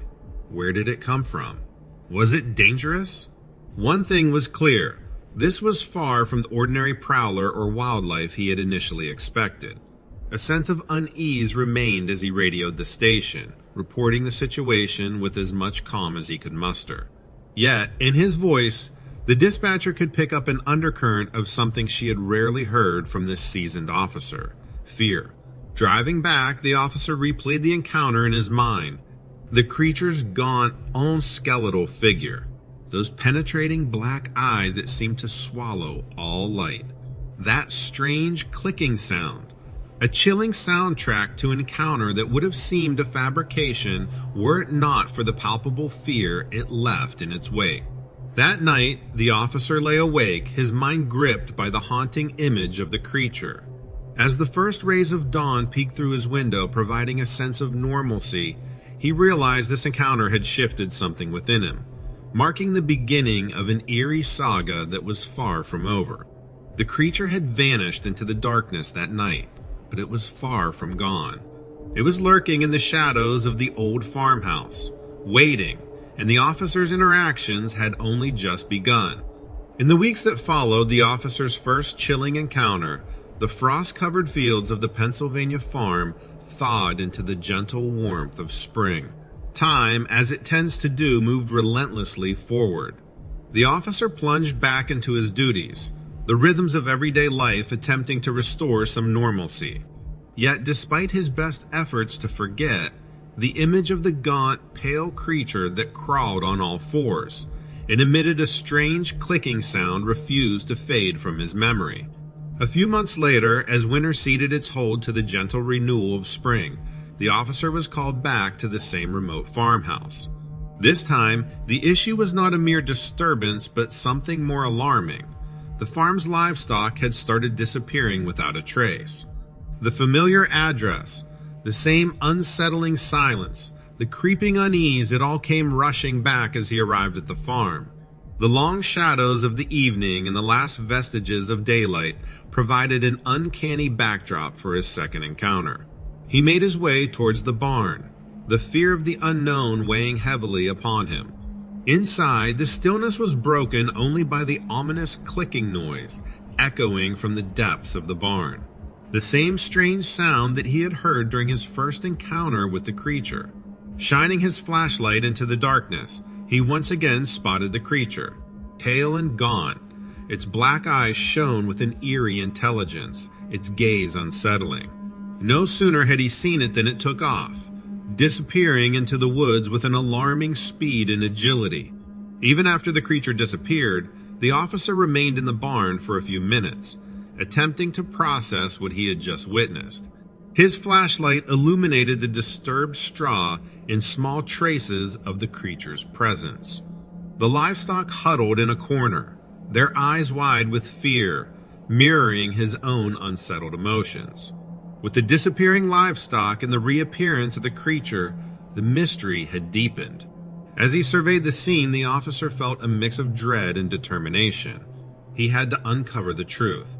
He snapped a few photos with his camera, the flash painting momentary images of the scene onto his retinas. As he exited the barn, the clicking noise was still faintly echoing. His steps felt heavy. Each crunch of his boots on the gravel seemed to match the increased pace of his heartbeat. The journey back to his patrol car felt longer, his mind grappling with the events. Back at his vehicle, he sat in silence. The ticking of the engines cooling and the distant hoot of an owl were the only sounds accompanying his thoughts. The creature was more than just a story now. It was a tangible, undeniable entity that had pulled him into its enigmatic existence. The peak of summer arrived, transforming the landscape into a sprawling canvas of golden wheat fields, sunflowers, and clear blue skies. But the idyllic charm of the season provided no solace for our officer. His encounters with the unknown entity had started to take a toll on him, yet his determination remained undeterred. The third call came during a particularly sweltering afternoon. This time, the frantic voice of the farmhouse owner relayed not just the mysterious disappearance of livestock, but sightings of the creature in broad daylight. The officer felt a rush of adrenaline, a mix of fear and anticipation, as he set off once again towards the isolated farm. Upon reaching, he was met with an atmosphere of heightened fear. The farmhand recounted the sightings, his eyes wide and skin pale. He described the creature, its naked, gaunt body crawling on all fours, making its strange clicking sounds. The description mirrored the officer's previous encounters, leaving no room for doubt. This time, the officer decided to search the woods adjacent to the barn, the place where the creature seemed to disappear on each occasion.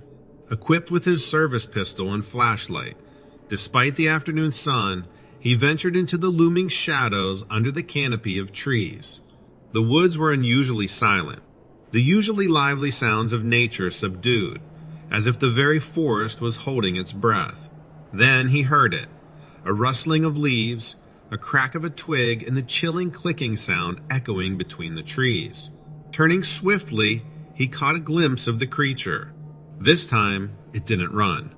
It paused and stared at him, its black eyes fixated on the officer, a silent standoff between the man and the entity. The daylight provided a clearer view of the creature, its skin unnaturally pale, its body emaciated. Then, breaking the eerie stillness, it scurried away, vanishing into the dense underbrush. The officer gave chase, but the creature's speed was inhuman, and soon it was out of sight, leaving behind only the echo of its peculiar clicking sounds. Emerging from the forest, the officer stood in the setting sun, perspiration mixing with the dust on his face. The reality was inescapable. The creature was real, and it was residing on this farm. As he left the farm that day, his resolve was firmer than ever.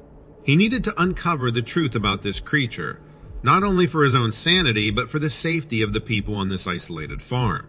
The end of this summer day marked the end of the third encounter, but the officer knew deep down that it wouldn't be the last. As the fiery colors of fall swept across rural Pennsylvania, our officer found himself once again driving down the same familiar route towards the farm. Another call had come in, the urgency in the farmhouse owner's voice, indicative of another encounter with the creature. This time, the officer was not just driven by his duty, but by a sense of personal resolve. This strange saga needed an ending. Upon arrival, he noticed the farm was quieter than ever, the farmhand and the owner awaiting his arrival with bated breath. They reported seeing the creature more frequently now, and it seemed to have grown bolder, appearing even during the daytime. Armed with more than just his flashlight this time, the officer ventured towards the woods, the place the creature seemingly used as a refuge. The initial fear of his first encounters had now morphed into a steadfast determination. He was ready to confront the creature. The woods greeted him with their familiar silence. No birdsong or rustling leaves, only an uncanny quiet that seemed to precede the creature's presence. And then, right on cue, he heard it, the eerie clicking sound growing louder. He moved swiftly towards the sound, flashlight in one hand, his service pistol gripped tightly in the other. Then, in a small clearing, he spotted it. The creature, its skin even paler in the diffused autumn light, was crawling towards him. Its black eyes, devoid of any discernible emotion, locked onto his. Without a second's hesitation, he aimed his pistol and fired. The silence of the forest was shattered by the deafening sound of the gunshots. The creature recoiled, letting out a chilling sound that echoed off the trees. As it scrambled away, a black ooze-like substance dripped from its body, staining the fallen leaves and the bark of the trees. The officer quickly approached the spot where the creature had been hit. He collected samples of the black substance, his mind racing with questions. What was this creature? Was it hurt? Was it dangerous? His previous encounters hadn't suggested any aggressive behavior, but the increasing frequency of its sightings warranted precautions. He sent the samples for analysis to a local lab, hoping that it would shed some light on this enigma. However, no report came back. His follow-up calls were met with vague responses and eventually, silence. It was as if the creature, along with its black ooze, had vanished not only from the farm but also from the annals of science. Despite the lack of any concrete answers, the officer found himself somewhat relieved. The sightings at the farm ceased after that day. Whether the creature had been scared off or had simply moved on, he couldn't tell. All he knew was that his role in this strange tale had come to an end. The officer's encounters with the creature remain a significant chapter in his life, one that reminded him of the mysteries that lurk in the shadows, the unexplainable aspects of our world that challenge our understanding of reality. Through the silence of the woods, the fear of the unknown, and the black ooze on a fallen leaf, he had touched a world beyond our comprehension. And even though the creature was no longer a part of his life, its memory lingered, a chilling yet fascinating echo from a distant autumn day. This eerie narrative is not a work of fiction, but an account drawn from my several in-depth conversations with the officer, who has chosen to remain anonymous. His experiences have stirred the pot of the unknown, reminding us that reality often contains layers of mystery far beyond what meets our eyes. I hope you found this story as intriguing and chilling as I have. It's a step away from our usual format. If you enjoyed this format, please let me know in the comments section below. Your feedback will determine if we continue with similar stories in the future. Looking at these encounters from my perspective, it's easy to jump to conclusions or try to categorize the creature within our known parameters. But this tale reminds us of the vastness of the unknown. What the officer experienced defies common explanation and reminds us that there are entities, creatures, phenomena that our current understanding can't explain. While it's tempting to assume the creature was hostile, its actions never explicitly suggested that it was. It never attacked unless provoked, as in the case of the last encounter. Does that make it any less unsettling? Probably not. The officer's bravery and dedication in pursuing these encounters, however, are commendable. The strange black ooze and the silence from the labs present another fascinating angle. What was it? Why the silence? That's something we might never know, adding another layer of enigma to this strange tale.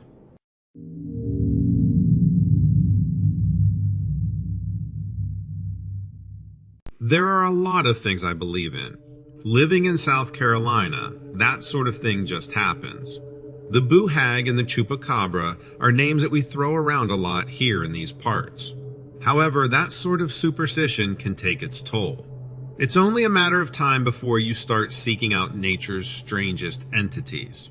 I haven't seen the boo hag or the chupacabra, of course, but I have seen something. Something as equally terrifying. I used to take drives when I was feeling stressed. I'd pick a winding road surrounded by trees and spend hours driving.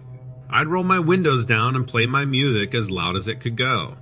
I didn't think I was disturbing anyone. I've learned differently now. I was disturbing something. Unfortunately, with or without that knowledge, it was only a matter of time before my car broke down on one of those isolated roads. It was only a matter of time before my tire snagged something sharp. When the tire popped and the rim thudded across the gravel, I nearly jumped out of my seat. Luckily, I didn't cut the wheel in my moment of panic. I managed to pull over relatively unscathed, even if my peaceful routine had been ruined. When my adrenaline settled down, I jumped out and got to work. The tire was unsalvageable. What I hit had shredded the rubber. I had a spare, but I didn't have much experience changing tires. But I was determined even if I was slow. By the time I cranked up my car and worked off the flat tire, it was too late. Something was watching me. I heard it shifting slowly in the shadows of the woods. I heard the leaves and the brush crunching underneath its weight. But when I looked in that direction, there was nothing there. It sounded heavy. How this thing could move so stealthily was a mystery. I tried to spot the it. I yelled to scare it off, then got my attention back on the tire. I was lucky to finally have the spare tire in place when the monster emerged from the woods. The ambient glow of the headlights, indirectly illuminating the trees around me, shimmered in the creature's scales. That flicker of light from the creature drew my eyes immediately. It wasn't going to sneak up on me. Then again, it didn't need to. It was standing at the side of the road, only a few yards from where I stopped. It watched me as I fumbled with a tire iron. It inhaled and stood upright. On its hind legs, it was shaped like a man. Its arms and fingers were a little long and its skin was covered in scales, but the silhouette could have been the same. If a car drove by, not that one would. There was a chance they'd only see two people standing beside the car. No one would accept that there was a monster here. Not when it differed so greatly from the urban legends we all grew up on.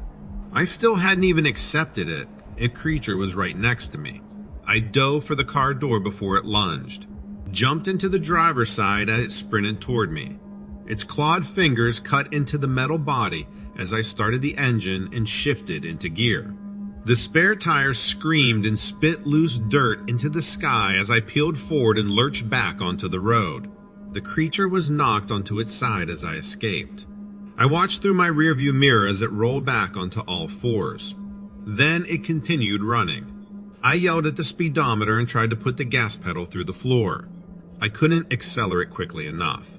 Despite every effort of the old car, the creature was faster. I saw it close in and disappear into a blind spot. By then, I was hyperventilating, I'm sure. I was no longer driving in a straight line. I was swerving all over the road trying to catch a glimpse of where the monster had disappeared. I knew it wasn't gone. Then there was a loud bang above me. Something heavy landed on the roof. I already knew what it was. One of its hands swung down from overhead and sent a spider web across my windshield. I watched the monster close its fist and bring down another hammer blow, trying to shatter the glass. It would be inside for too long. I slammed on the brakes and prayed. The monster was thrown end over end, toppling across the hood of my car and crashing onto the street. Its limbs tangled and it whined as it rolled. The burns and scratches already visible on its body came as a relief. It wasn't indestructible. With any luck, that would have slowed it down. I could taste escape again, but my only way out was forward. I pushed the car on a second time, tearing toward the prone creature. I'd go over it if I had to.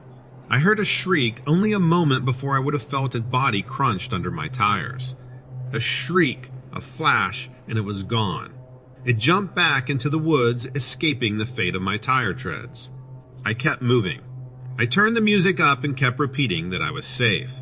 When I got back to town, it wasn't long before an officer pulled me over. He helped me, crying and shaking, to reach the local hospital. And because it was South Carolina, a team of officers went out to find the monster I'd encountered. They turned up empty-handed, but not one of them discredited my story. It was wild, sure, but not wild enough to call me crazy. Besides, the blood on my windshield wasn't human. We didn't test it or do anything fancy. We washed it off with a hose, and I waited a month for the damages to get repaired. Then it was back to business as usual, minus the drives down winding roads, of course.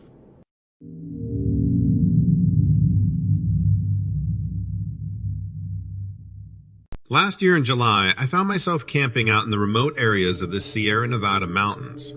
I was out there for a few weeks doing some solo hiking. One evening, as I was getting ready to call it a day and start a campfire, I heard an unusual sound in the undergrowth. At first, I thought it was just a deer, but the sound was much heavier, like something big was moving around. I was in a secluded part of the mountains, far from the usual trails. You see, I was trying to photograph a rare bird species, known to nest in these less frequented areas.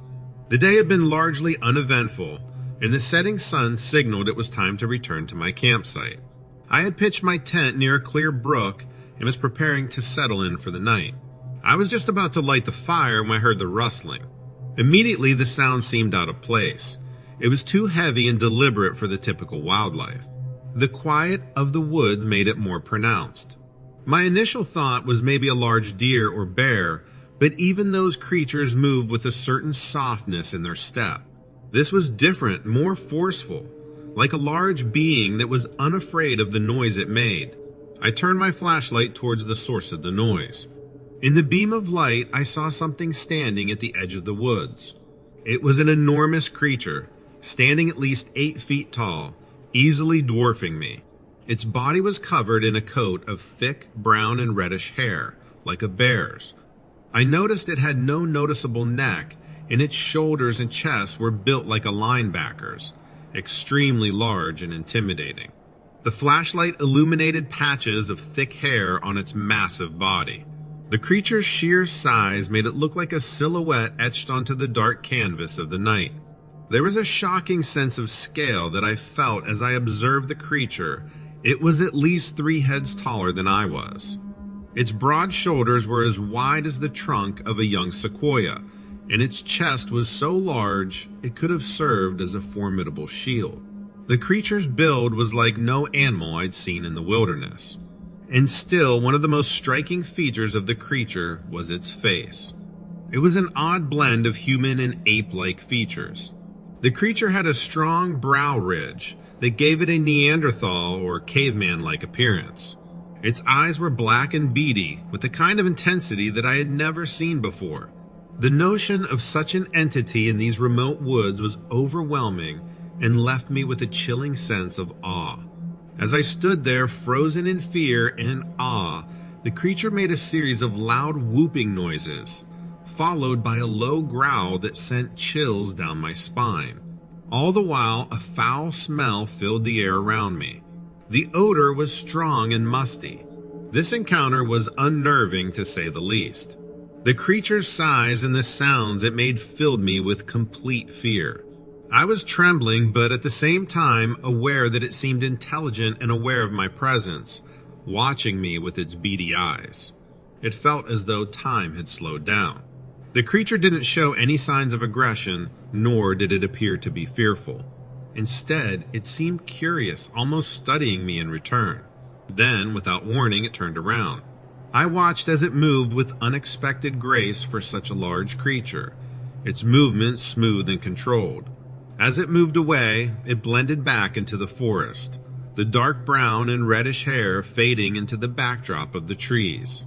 The entire encounter couldn't have lasted more than a few minutes, but those minutes felt stretched into an eternity. After the encounter, I quickly packed up my gear and left the area. I reported the encounter to the local rangers, but they were skeptical. They said it was probably a bear or some other large animal, but I know what I saw and it wasn't any animal I've ever seen before. Ever since that night, I've been trying to find out more about what I encountered. It was the most thrilling and terrifying experience of my life. I hope my account of this encounter can shed some light on what might be out there, undiscovered. I can't help but wonder if there are more of these creatures out there, and what we can learn from them.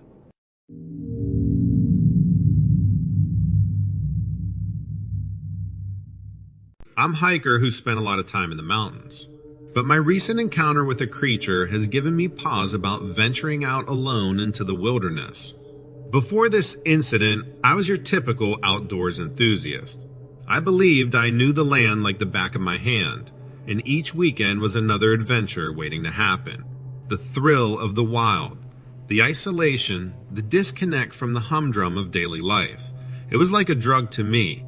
However, since the encounter, it's as if a part of the wilderness has now imprinted itself onto me in a way I hadn't experienced before, making me question my own place in the world.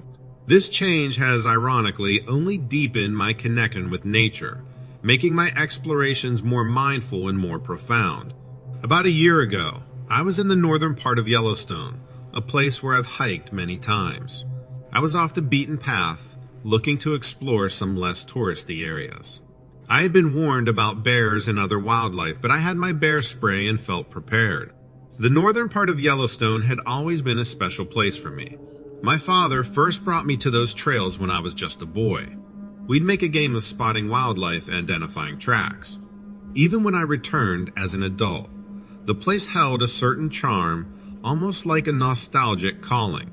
That particular trip was meant to be a journey back to those simpler times, a chance to reconnect with my roots. It was on the third day of my trip that it happened. I was making breakfast at dawn, not thinking of anything else but my coffee. There had been strange noises the night before, but I chalked it up to the usual nighttime critters. In hindsight, I suppose I was naive. Out of the corner of my eye, I spotted a figure moving towards me. Standing at around 6 feet tall, its appearance was unlike any animal I'd seen. It had features that were, for lack of a better term, goblin-like, with a head that had a faint resemblance to a horse. Its eyes glowed an eerie yellow, and it had what looked like an external skull. At first, I thought it was an optical illusion, maybe a result of the morning fog and my sleep-deprived state. The creature's height was the first thing that struck me. It stood tall, matching my own height at 6 feet, but it was its face that truly unnerved me. There was a strange, almost demonic look to it, but at the same time it was bizarrely horse-like. And its eyes, glowing yellow, held a weird fascination. The details of its anatomy were shocking, from the exterior skull-like feature to the uncanny semblance to some goblin creature out of folklore. It was a surreal moment, my mind grappling to make sense of the impossible. My first instinct was to reach for my bear spray, but I was paralyzed. It seemed to observe me with those glowing eyes, and then the creature vanished. I wasn't sure how to process what just happened. Should I tell someone? The rangers, maybe? But how could I explain it without sounding insane? The sulfur smell, so distinct and lingering, was the only tangible evidence of my encounter. It would be my word against the world's understanding of what creatures do and do not inhabit our forests. In the end, I didn't tell anyone about what I saw. I suppose the main thing I learned from this encounter was humility. There are things in the wild we don't understand and can't explain. We humans do not know everything.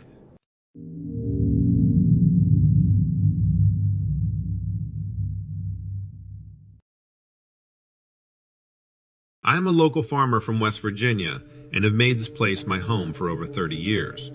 I was under the impression that I had experienced all this life had to offer until last Tuesday, when an incident occurred that I simply cannot ignore.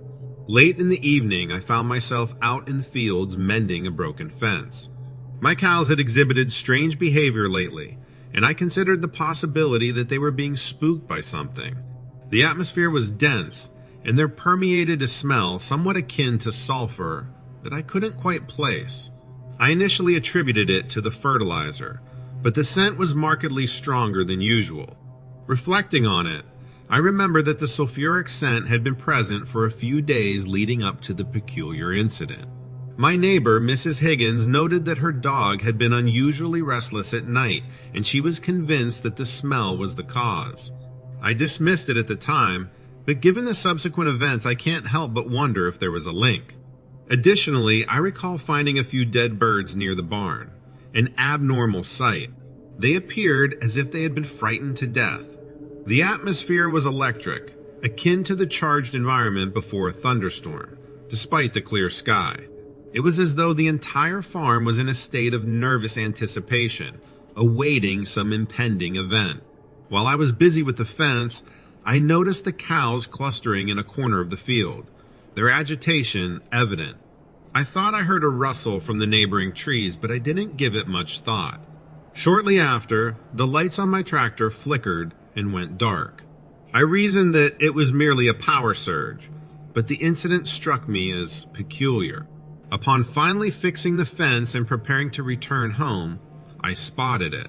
On the other side of the fence stood a creature, approximately 6 feet tall, possessing bent legs and a skeletal exterior that seemed covered in scales. What truly startled me was its face, bearing a resemblance to a demonic horse, complete with glowing red eyes and an elongated tongue. As I stood immobilized, I took in further details of the creature. Its skin was a blend of brown and black and appeared coarse, somewhat like the bark of a gnarled tree. Its wings, which I initially compared to those of a bat, seemed more dragon-like upon closer observation. The creature's head was the most terrifying aspect. While bearing some resemblance to a goat, it possessed a sinister twist, boasting bizarre, almost goblin-like features. I could swear I noticed what seemed to be horns jutting from its head. As the creature's long tongue darted in and out, its eyes transitioned from a fiery red to a glowing yellow. It felt as if it was assessing me, contemplating its next move. The already thick air seemed to further densify, and the sulfuric smell grew almost unbearable. I stood petrified for a moment, unable to believe the sight before me. My heart hammered in my chest, and I could feel sweat accumulating on my brow. The creature emitted a noise, a strange blend of a growl and a hiss, and then spread its wings. They were reminiscent of a bat's wings, but were of a significantly larger scale. It stared at me for what felt like an eternity before ascending into the night. I made a dash for my house, moving as quickly as my legs could carry me. Upon reaching home, I secured all the doors and windows and spent the remainder of the night attempting to process the spectacle I had just witnessed. Come morning, when I ventured out to inspect the fence, I found unusual marks on the ground, similar to scrapes from something. However, upon closer inspection, these strange marks on the ground appeared to form a pattern, akin to a symbol of some sort. It was etched deeply into the earth, as though created by an incredibly strong force. I snapped a few pictures with my phone, hoping someone might be able to make sense of it. I also noted that the sulfuric smell had dissipated, replaced by an eerie silence. The cows maintained their huddled position, and even the birds seemed to be avoiding that part of the field.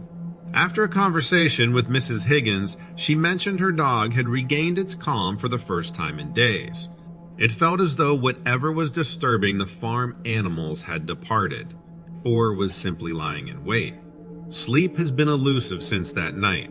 Every time I close my eyes, I find myself confronted by that creature's face. I can't identify it, but it was unlike anything I have ever seen before. In the days following that night, I have been conducting research and engaging in discussions with some of the older local folk.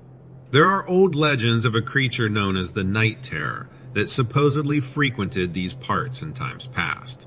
This creature is believed to be a guardian of the forest, an entity not of this world. The descriptions provided in these legends align eerily with the creature I saw.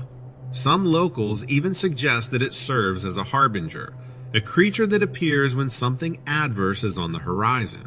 While I'm unsure if I subscribe to these beliefs, it is hard to disregard the parallels. Moreover, I have been plagued by dreams wherein I find myself back in that field with the creature. However, it does not appear threatening in these dreams. Rather, it seems as though it is attempting to communicate with me. Each time I wake up before deciphering the message. The dreams are so realistic that it is difficult to shake them even after gaining consciousness. I am at a loss about how to proceed, Donovan. I don't want to be dismissed as the delusional farmer who claims to have sighted a monster, but I'm also unable to explain the happenings of that night. I thought perhaps you or someone from your show might have some insights.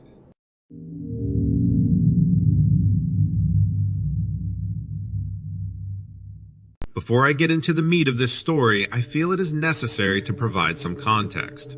I need to bring you into the orbit of the world I used to live in. The year was 2015, a time when life for me was just about solitude and the tranquility of the wilderness. I was a man living on the fringe. I was a bit reclusive, you might say. I was choosing the company of nature over the hustle and bustle of human existence. But on one fateful night in late September, the tranquility of my world was shattered, and it hasn't been the same since.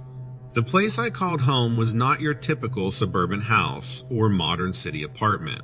No, my home was a rustic cabin that lay deep within the heart of the Florida Everglades. I was far removed from the noise and distractions of civilization. The cabin itself was nothing grand, but to me it was a fortress of solitude, a retreat where I could get lost listening to the wind and the sounds of nature. The Everglades is a unique region of wilderness. It is a sprawling landscape in southern Florida filled with lush greenery, murky waters, and rich biodiversity. This marshy wonderland stretches as far as the eye can see, with towering cypress trees standing as ancient guardians over the swamp. The swamp was an integral part of my life. It was my backyard, my fishing pond, my slice of wild heaven. Nearby, the meandering waterways teemed with an array of wildlife. Alligators basked in the sun, herons hunted in the shallows, and the occasional deer would stop by for a drink. As an individual who appreciated the wonders of Mother Nature, this vibrant ecosystem was my source of constant fascination and tranquility. Yet this seemingly idyllic paradise turned into a hunting ground on that bone-chilling night in September. Just as midnight was closing in, the cacophony of the swamp fell eerily silent. The crickets stopped chirping and the frogs ceased their croaking. At the time, I was sitting out on my porch enjoying the night when I noticed a peculiar movement in the water. It was an odd disturbance that was out of sync with the usual rhythm of the swamp. I pushed myself up from the worn-out wooden rocking chair on my porch and squinted into the moonlit marsh. All the while, my heart was pounding with a rhythm of unease. A peculiar disturbance caught my attention. Something was disrupting the water's natural flow and creating ripples that seemed alien to the rhythm of the swamp. I knew something wasn't right, and that was more chilling to me than the night air. Emerging from the murky depths, I watched as a figure began to take shape, solidifying my fears into a tangible reality. It was a hulking figure. The silhouette was monstrous and towering in the moonlight. It had to be at least 8 feet tall, the height itself invoking fear. This was not a creature that belonged in the Florida Everglades. It didn't belong anywhere on Earth for that matter. Its eyes were what caught my attention next. They were an ugly yellow, the color of decay and disease. They pierced the gloom like a pair of glowing embers. They radiated an intense evil light. The glare was hypnotic and captivating, yet filled with an intensity that made my blood run cold.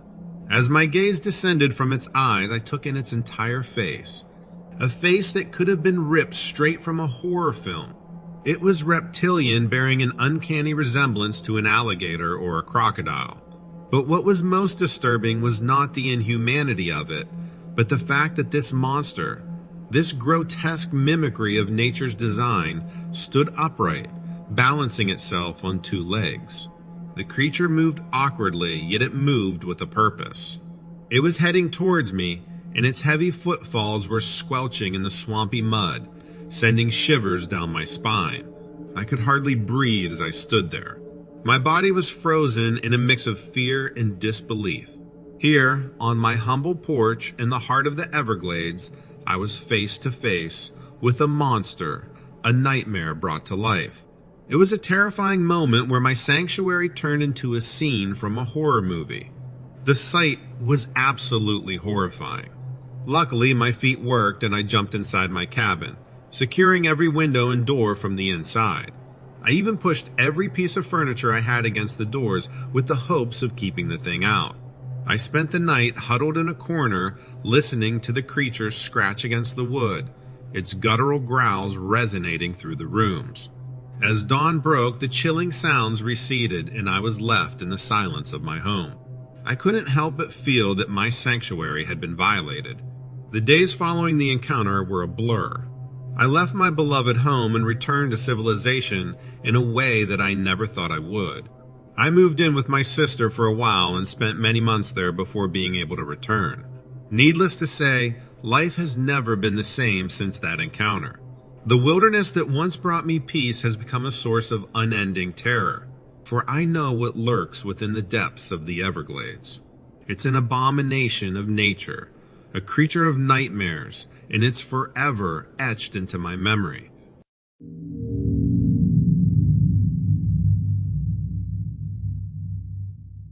There's a ritual in the national park where I work. Until recently, I didn't quite understand it. It felt like some sort of hazing, like a prank reserved for the newest ranger. Our park is vast. It's the kind you have to dedicate a whole weekend to if you really want a taste of what the woods have to offer. There's more beauty out here than you could possibly see in a single day. I guess there's ugly out here too. When I first started, I was put on the night shift. The other guys seemed to be eager to leave that post behind. I figured it was because of the weird hours. That wasn't exactly the case. I'd start my nights by punching in and setting up shop in a small security office.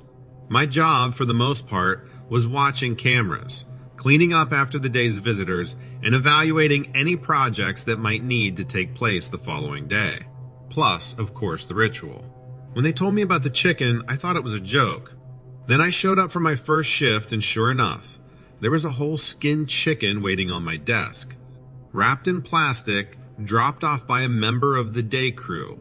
They told me I'd need to walk it into the woods, following a specific trail before unwrapping it and slapping the meat down on an old tree stump.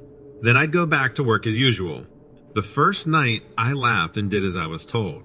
I wasn't going to let their little hazing practice get under my skin. I played along, hardly concerned with my duties or my surroundings. Then the chicken was there on the second night. But the joke was over, I thought. Just seeing another whole chicken on my desk made me groan. I was agitated. How long were they going to keep at it? I took it out the second night too. This time I was too frustrated to shrug off the world around me. Following the marked trail, I realized something. The woods were different at night. I'd conducted all of my interviews and undergone my training during daylight hours. Out there, when the sun was down, the forest was strangely quiet. When the wind blew and the leaves rattled, it sounded more like a rumbling stomach than a whistling brush. The sound made my skin crawl. So I dropped the chicken on the stump, and that night I ran back. Night 3 was when I made my mistake. I didn't want to go out in those woods again, not with enough raw meat in my hands to make me feel like bait. I tossed the offering in the dumpster instead. The rest of the crew wouldn't know one way or another, would they? Not until I was long gone for the day. They could chew me out for skipping their little ritual all they wanted. But it wasn't the park rangers who came looking for me. It was something else. I saw it on the cameras first. It looked like a dog ran past the parking lot feed. I stared at the camera a while after the blurry shape disappeared, but the dog didn't come back. I heard a scurrying outside the security booth and locked the door to the outside. It was a raccoon or an opossum. I was sure, but a chill was creeping up my neck anyways. I focused on the cameras. Then the dog returned. It was at the dumpster sniffing around the edge. It must have come looking for its offering. Only no normal dog could have understood that concept, right? A normal dog would have stuck around the tree stump, waiting for its master to add food to its bowl. It wouldn't have come looking not like this. Then again, it wasn't a normal dog on the cameras. It was a huge one. It was twice the size of any mastiff I'd ever seen. If it hadn't been walking on all fours, pointing with its muzzle to sniff out its meal, I would have thought I was looking at something else entirely. I would have called it a bear or a lion of some kind. But its head was strictly canine. And even if its patchy physique reminded me of a man's in some locations, I couldn't imagine it was anything but a hound. A massive, disfigured hound of some kind. Its gnarled back and man-like shoulders had to be a defect, right? In those ways, it was enough unlike a dog to make me doubt. It was enough to push that chill further throughout my body. When the beast turned from the dumpster, I felt an icy grip on my heart. It felt like I was watching a monster crawl out from beneath the bed. It was stalking its way toward the security booth, apparently dissatisfied with the thought of huffing the scent of chicken all night. It wanted something more. I knew it. It wanted to find a bigger meal since the easy one was no longer on the table. I waited and braced myself for the creature to come knocking, slamming, or scratching against the door. When it never did, I sighed. I sat wrapped in my dread until the sun came up, and the next park ranger arrived to relieve me of my duty. When he saw my face, he only shook his head. He already knew, I suppose, that I'd failed to place the chicken where it belonged. He patted my shoulder and said to take the next night off, that the former night ranger would be resuming his duties. I did as I was told. After a cautious phone call, I was moved to work the daylight hours. I never did go back after dark, but the ritual still asks for my help at times. Once or twice a month at the end of my shift, it's me. I'm now sometimes dropping a chicken off at the night ranger's desk.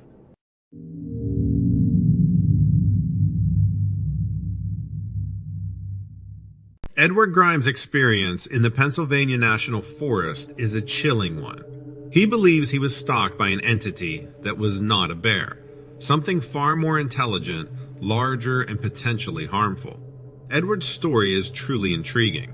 He had an encounter he wished to share with me in central Pennsylvania, around the Susquehannock National Forest. This was back in 2018 when he went on a hiking trip with a close friend with whom he has been buddies for a long time. A little bit about Edward's background. He claims to be a very enthusiastic outdoorsman and a seasoned veteran hiker. He's traveled all around the country and has a personal goal of hiking at least 100 miles a year. He's also certified in first aid. Their hike started around 10 a.m. It was a beautiful day and the weather was fantastic. They were walking through dense forest with occasional clearings, interspersed between thickets of trees and bushes. The area, as they describe it, is very remote with no houses or roads for miles around them. Edward confides that he felt something strange from the beginning, but didn't want to alarm his friend, so he kept quiet. After about an hour of hiking, they stumbled upon a small clearing where they could see far into the distance due to their elevated position on the hillside terrain. As they stood there in this open space, admiring the scenery, Edward noticed a large shape moving behind some brush about 50 yards away to the northeast. Initially, they thought it was a dog, but the size was much larger than they had first estimated, which left them bewildered. They started observing more closely, but the dense brush made it difficult to see the creature clearly.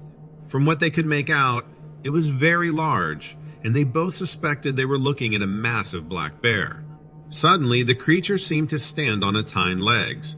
The undergrowth still obstructed their full view, only allowing glimpses of the animal. They watched for several moments as it moved effortlessly in the dense undergrowth. Edward and his friends soon noticed something even more ominous. They felt as though they were being watched. Within moments, the horrifying realization dawned on them. They were being stalked. Edward describes the hair on his neck and arms standing on end as they felt several pairs of eyes on them, despite not seeing any. Knowing they were in danger, Edward and his friend knew they had to leave, but fear paralyzed them. They were afraid something might attack them if they moved. Mustering enough courage, they began to retreat from the clearing. As they did, their suspicions were confirmed. They heard heavy movements from the deep woods on both sides. Edward recalls hearing a deep, raspy breathing that reminded him of his late grandmother, who was a longtime smoker and died of emphysema. This sound, along with the breaking tree limbs, suggested that whatever was following them was enormous. The fear escalated because they realized that if this was a black bear, its behavior was uncharacteristic, as bears don't hunt in packs. Also, the raspy breathing hinted at a large animal. Their pace quickened as the unknown entities started following them. They felt the woods around them go silent, a sign of a large predator's presence. The entire journey back, they felt as if whatever it was, possibly a bear, wanted them out of its territory. After the encounter, Edward ensured his friend was all right. He confided that he was hesitant to share the full experience publicly, fearing ridicule. However, he believes they encountered Bigfoot, despite how unlikely that might seem. This area has a history of peculiar occurrences, from UFOs, strange lights in the forest, to sightings of strange creatures. Edward admits that if it was really a black bear that they saw that day, the behaviors of the entities in the woods didn't make any sense. He argues that animals either make their presence known when humans are nearby, or they disappear, leaving only sounds of movement and breath. People have claimed to see a very tall, upright, and carnivorous creature near the same forest in Pennsylvania. Could this be what they encountered that day? Could a case like this be considered an encounter? I don't know. Black bears often become the go-to explanation for many Bigfoot sightings. If this was a case of misidentification, how do we explain them being stalked in the woods by other equally large animals? Is it possible that Edward and his friend saw a massive black bear from a distance, which they misidentified as a canine, and the stalking by other animals was just a coincidence? When I brought this up to Edward, he admitted that while he initially doubted it was Bigfoot, several things led him to believe that it wasn't a black bear. The silence in the woods, the feeling of being driven out of a territory, seemed far too aggressive for a group of black bears. But truth is often stranger than fiction. What do you guys think of this story?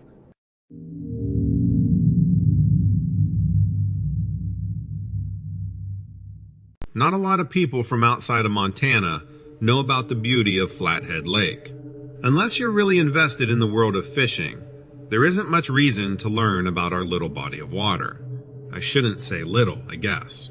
Flathead Lake is massive.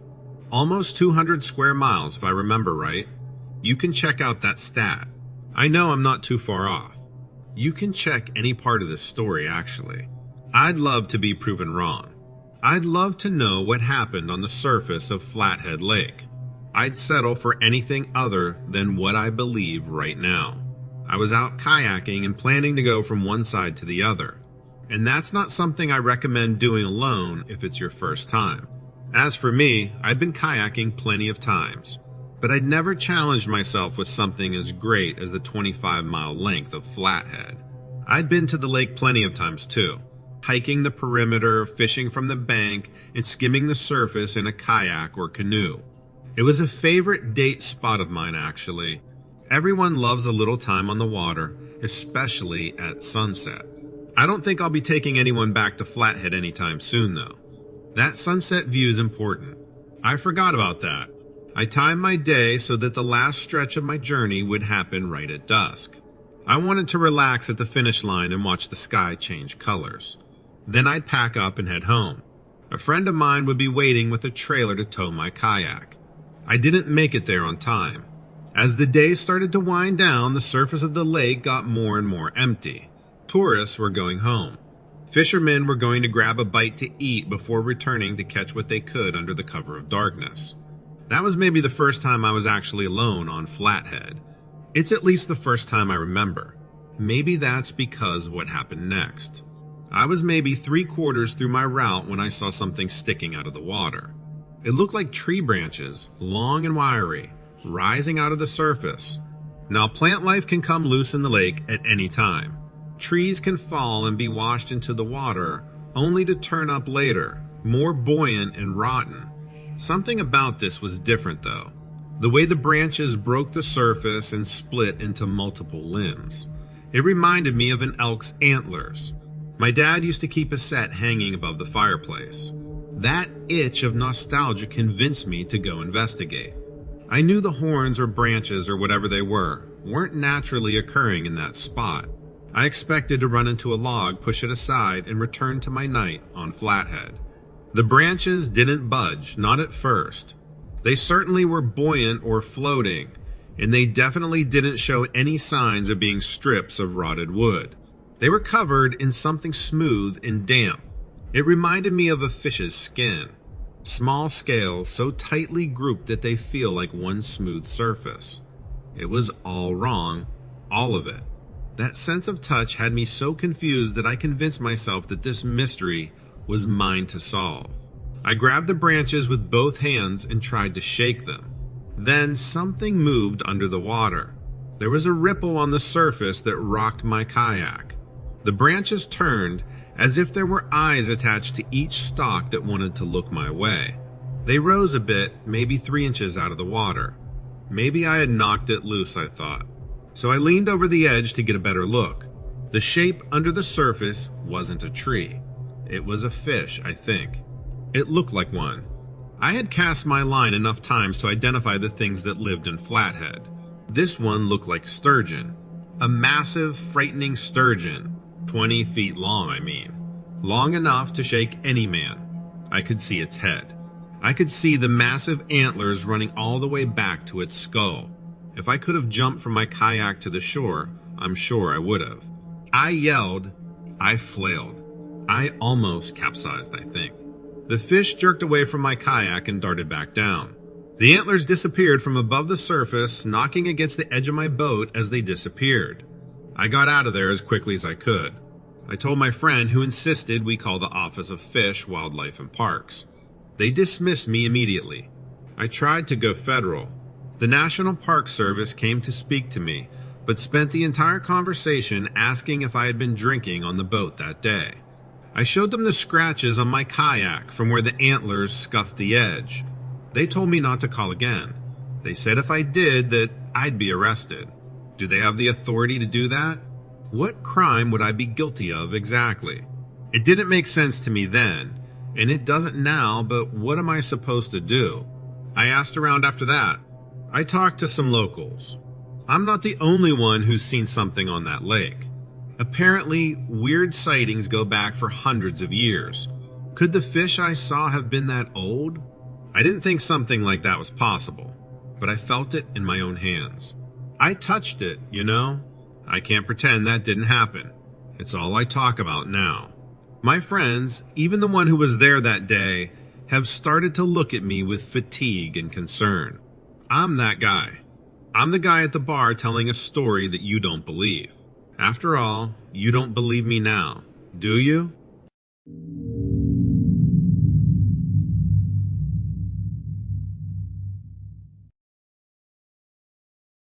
My grandfather, who, rest his soul, Hasnell Past used to work as a police officer and eventually a sheriff for well over 30 years of his life.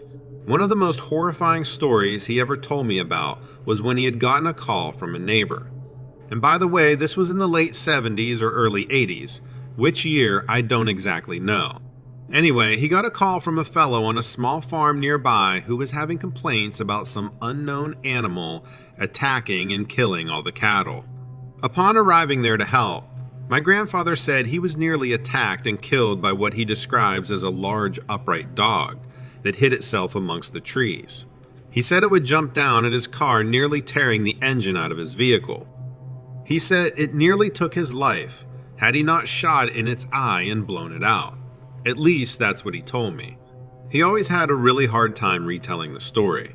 He would shake really bad and you could tell it really stirred him up. In fact, he didn't even like talking about it. And the only time he ever did is when I kept asking him to retell the story. I probably had him retell it to me at least 4 times. And guess what? The details never changed. His reaction was always the same. I think he suffered from mild PTSD from it, said he had never seen an animal like it. But after that farm had continuous calls about similar situations. Livestock going missing, cattle showing up dead and mutilated. He would never respond to the calls, or else he would have somebody else go and take it. Not after that. He also had a very hard time explaining what happened to his car. He said that a bear or something larger than a bear attacked him. But as you would know, saying that kind of thing around town, especially in the small town my grandfather grew up and policed in, didn't take him very far. In fact, he was often mocked, made fun of, and even risked his career at several points. I wish I can give you more details on what happened, but he never really did go into vivid detail of what the creature looked like, other than it was very tall, large, pitch black, and hid up in the trees. The creature left a deep impression on him, a creature he often referred to using the term panther. The comparison wasn't accidental.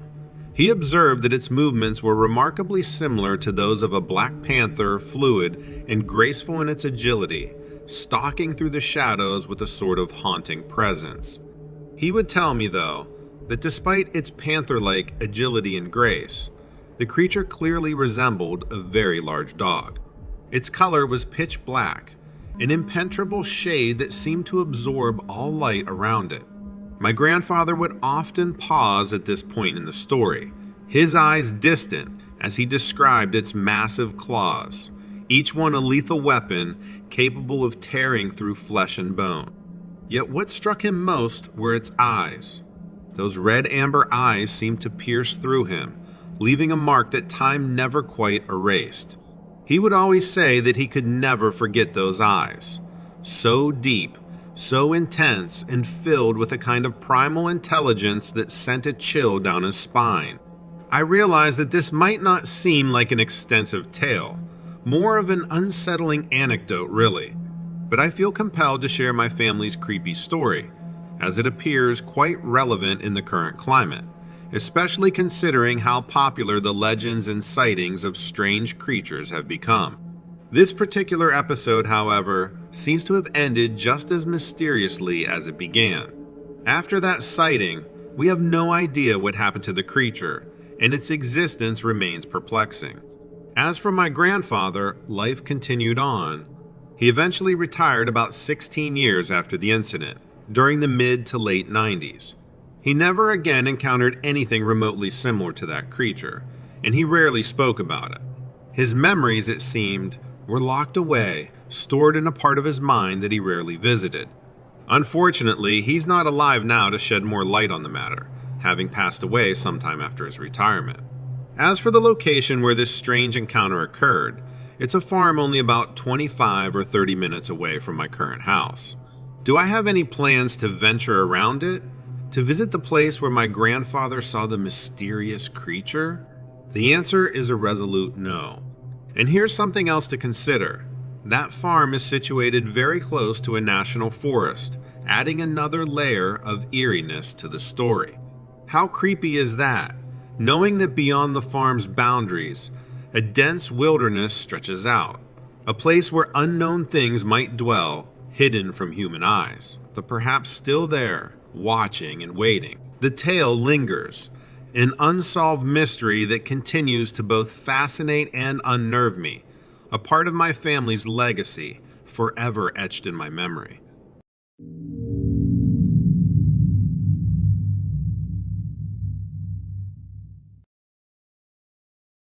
The gray dogs were always part of our lives. Growing up in the Southwest, you just accepted always hearing about them. They were just always there. You might get told by your parents to come in by a certain hour. Otherwise, the gray dogs might get you. You might find a wild animal who met an untimely end. You would hear that the gray dogs were always responsible. You might even see them, ducking behind rocks, hunting from behind the bramble. If you saw the gray dogs, you always headed for the other direction.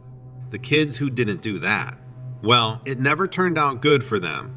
I wasn't one of those kids, the brave ones, or maybe they were the stubborn ones. Depends on who you asked. I did know a few of those kids though. Jalissa from 5th grade ran into the gray dogs. They terrorized her family's ranch for a while.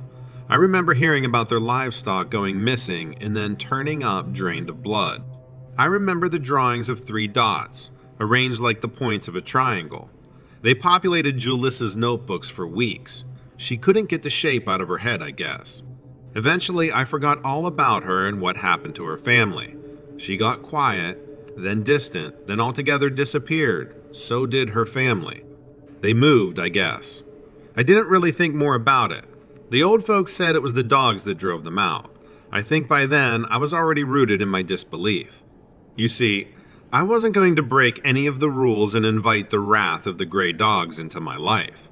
But did I think they could be responsible for so many things? Did I think they could drain the blood of a cow or chase a family off their property? No, I didn't. They were dogs, dumb as coyotes, I thought. Later in life, I was visiting home for the holiday. All memories of Jalissa long gone by this point. Even in November, my hometown doesn't get much colder than 60 degrees. It's a good place to head to and visit when you want to escape the snow. I didn't expect that my car would break down a quarter mile from my destination.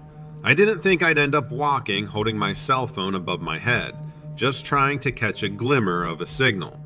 It was broad daylight and the walk wasn't terribly far. I figured that worst case, I'd get to my parents' house and have my vehicle towed. Before I made it there, however, the gray dogs appeared. I heard their chattering first, like teenagers giggling under the bleachers. Their high-pitched laughter drew my eyes to the sides of the road in the direction of the sound. I spotted their little heads and their long ears sprouting up from behind the hills of rock and foliage. I didn't understand why they were laughing. It was so off-putting because, well, dogs don't laugh. Was it because I was alone? Was it because I'd finally made it all the way back home? Right to the place that the dogs were waiting? Was it because of Jalissa? I say that I forgot her. But in reality, I just let her go. I let her drift away when she probably could have used a friend. But you don't think about those things when you're a kid. However, I think that the dogs might now be my karma. But of course, even if they were smarter than coyotes, dogs don't act like that. They aren't vengeful, they just happen to be there. And I just happened to be in their way. They came over the hill, suddenly descending on the road. There were 4 of them. Spines rose from their backs like barbed mohawks. Their eyes were bulbous and as animated as any man's. Their tongues were long and seemed to be prehensile. They curled and coiled in the dry air. Each long, tubular tongue seemed to reach for me like an outstretched hand. I ran as quickly as I could. I feared what would happen if those tongues stuck to my body. I'd be covered in the same trinity that decorated Jalissa's notebooks. The 3 puncture marks left by the dogs, a triangular stamp left in the place where they drained my blood. That's what they wanted, right? That's what it seemed like. They wanted my blood.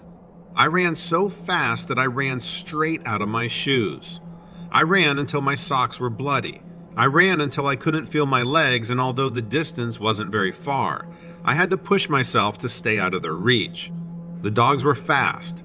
Even if there were only 4 of them, it felt like one was always at my heels. Another was always closing in at my side. They were surrounding me and urging me to run faster if I really wanted to escape. I did, of course. I crumpled onto my parents' porch and my folks came out yelling louder than I'd ever heard. The dogs scattered. They're fearful like other creatures, I guess. That doesn't mean they're to be underestimated.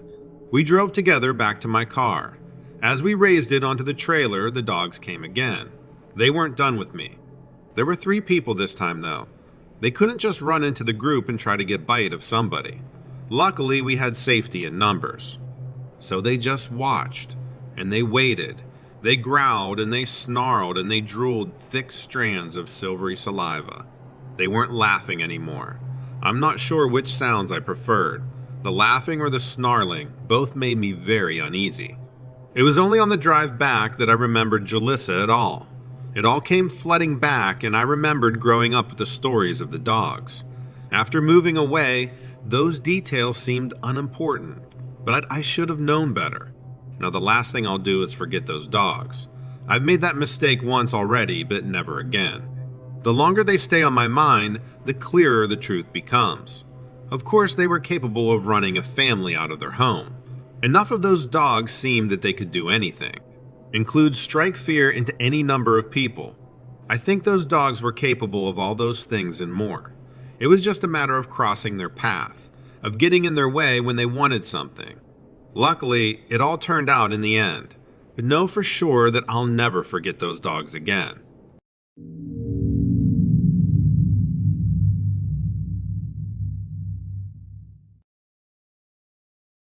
Something had been stealing from the park for weeks.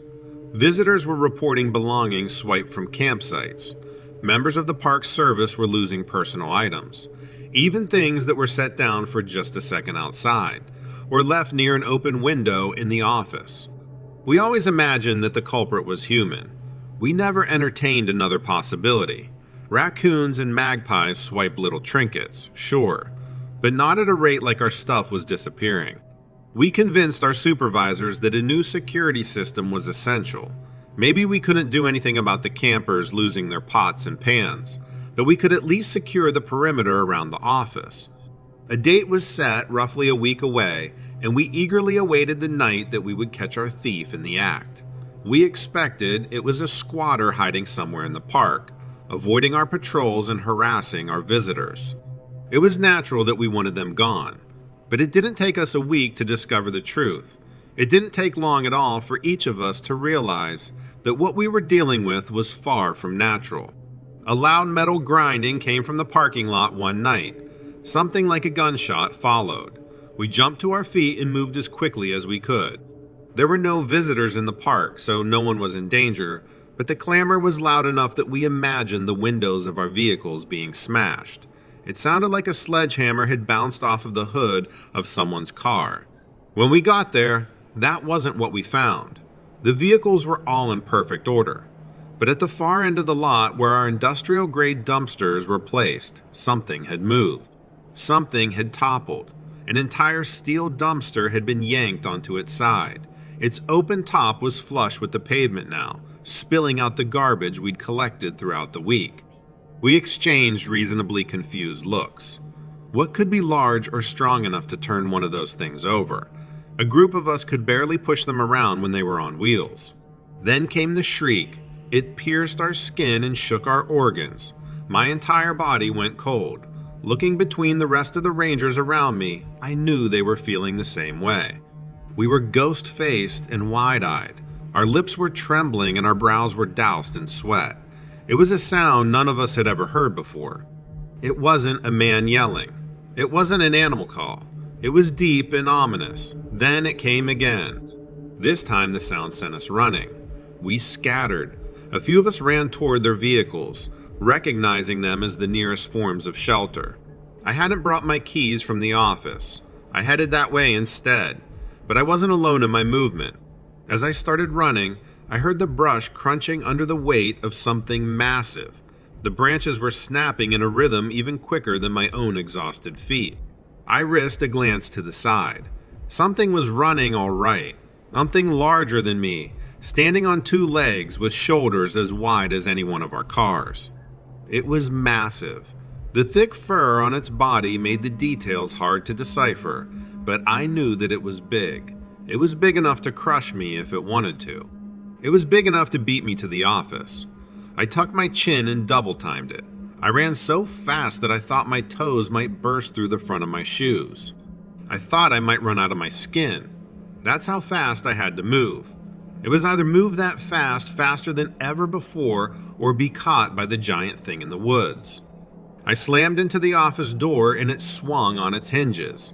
My hip crashed into the first desk. I hadn't thought about stopping. The furniture made for good brakes. I whipped back around, ignoring the searing pain in my side, and slammed the door shut. I heard another shriek as I turned the lock and started to brace the frame with the desks and chairs. I moved a locker in front of a window, peeking just once, to check if another ranger was approaching the office. They weren't. The rest of them had found their own pockets of safety, I guess. This one was mine. I watched through the narrow gaps in my barricades looking for the beast outside. I caught another glimpse of it just once. Its back was turned to me, stalking toward the forest. It had come and gone that quickly, I realized.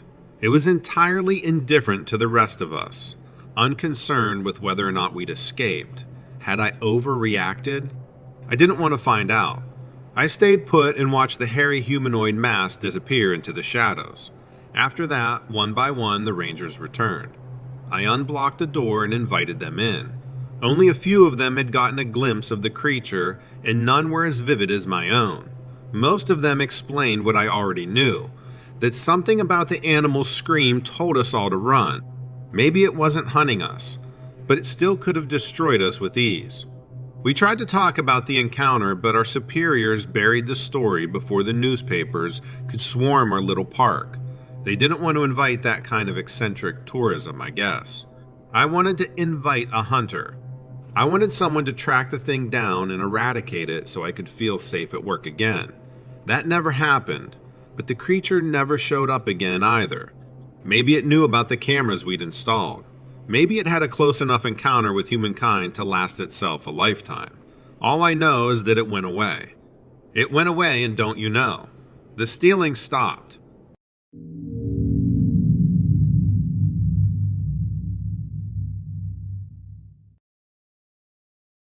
So about 2 years ago, I had to move because I got a promotion and needed to switch cities. I moved from Chicago to San Francisco. I'm a single parent, so it was difficult already, but my kids had a hard time adjusting to the city. It was completely different. Money was tight, so I had to rent a small apartment, and the goal was to only be there for a few months. No longer than a year, until I could upgrade us to a better one. It wasn't much of a place, but it was good enough. There was a kitchen, a bathroom, and my kids shared a room while I slept on the couch. We were there for a few weeks when one of my kids began waking me up in the middle of the night because they were having nightmares. This was unusual, but I thought it was just stress. She would talk about a tall man who wouldn't let her sleep. Like I said, weird, but stress does things to kids. My oldest child was struggling to sleep too, but just said she didn't feel tired. I thought it was jet lag. A week or so later, I came home from work in the early afternoon. I get home before the kids do, so I try to make them their snacks. I was in the kitchen when I heard what sounded like footsteps behind me. There was nothing there, but I thought maybe I heard the neighbors. I turned on the stove and suddenly, it was like I was shoved. My sleeve caught on fire, but thankfully I wasn't hurt. When my kids came home that day, my youngest was pale and shaky and had a fever. She spent the whole night screaming and yelling about the tall man. Throughout the night, things just got weirder. Doors opened on their own. Plates were smashed on the ground. The apartment was icy cold and was filled with this awful stench like rotting meat. I decided to take my kid to the ER. We left, and as we closed the door behind us, there was a lot of banging and rattling from inside the apartment. By the time we made it to the ER, my kid was fine, fell asleep in my arms. We made it back by early morning, and it was beyond trashed. Everything was broken. Pillows were torn to shreds, boxes emptied, dressers flipped over. It was awful. This was the start of the hell we would start to live in. Every night the house would be trashed. We just lived in constant filth. My youngest began to have behavioral issues that led to them being suspended for trying to attack another student. She became increasingly violent and had to be locked away at night, and my oldest had to sleep on the couch with me. I consulted behavioral experts and therapists for her, but nothing helped. As she grew more violent, so did the instances around the apartment. There were times I would wake up to a pillow pressed against my face, the burners on the stove turned on, or water running while the drains were clogged. After a year, I had enough, broke the lease, and moved us to a motel for a little while. Once again, my youngest became horribly ill and spent hours vomiting. She was sick for a few days, but once she was better, she was no longer violent. She was very calm and back to her normal self. But after a few weeks, it came back. Weird things happened around the motel. She became aggressive and I began hearing and seeing things. I'm not crazy when I say this, but I would see a tall, dark figure out of the corner of my eyes. Sometimes it would just stand there, but other times it would seem to come at me. I began to have awful nightmares where I would see it. Often, I would die and wake up sweating and shaky. My youngest began sleepwalking, and I'd often find her trying to leave or grabbing a knife or something. I began to do some research and realized that maybe we were being haunted by a ghost or a demon or some evil being. So I bought some crosses and put them up in the room. Every night they would fall to the ground, no matter how they were put up. I'd rest it on a dresser and it would end up halfway across the room. Eventually I tried to contact a local church. Of course, whenever we got there, she was perfectly normal. They tried to ask her questions, splashed holy water, all kinds of stuff, but she didn't react in any way they wanted her to. We took them to our motel room where they questioned her and seemed to try to provoke the evil in her once again. But nothing happened. They basically told me she was perfectly fine, but that they'd pray for her. They didn't think anything evil was haunting or attacking us. That night, everything was so much worse.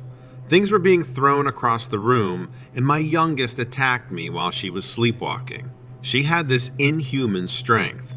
It was like fighting a grown man. I called again and asked for help, but once again she acted normally. They didn't say anything, but it definitely felt like they thought I was lying. I've spent the past year moving around, just to get a few weeks of sanity back. Fortunately, I was able to do my work remotely, but my kids are struggling in school. My youngest is always in trouble, and I'm afraid to even let her leave the house. It doesn't matter what I do. This thing always returns and it won't go away. I can't keep doing this to my kids and I want my child back. Hopefully this will all resolve itself soon. Let me know if you have any suggestions.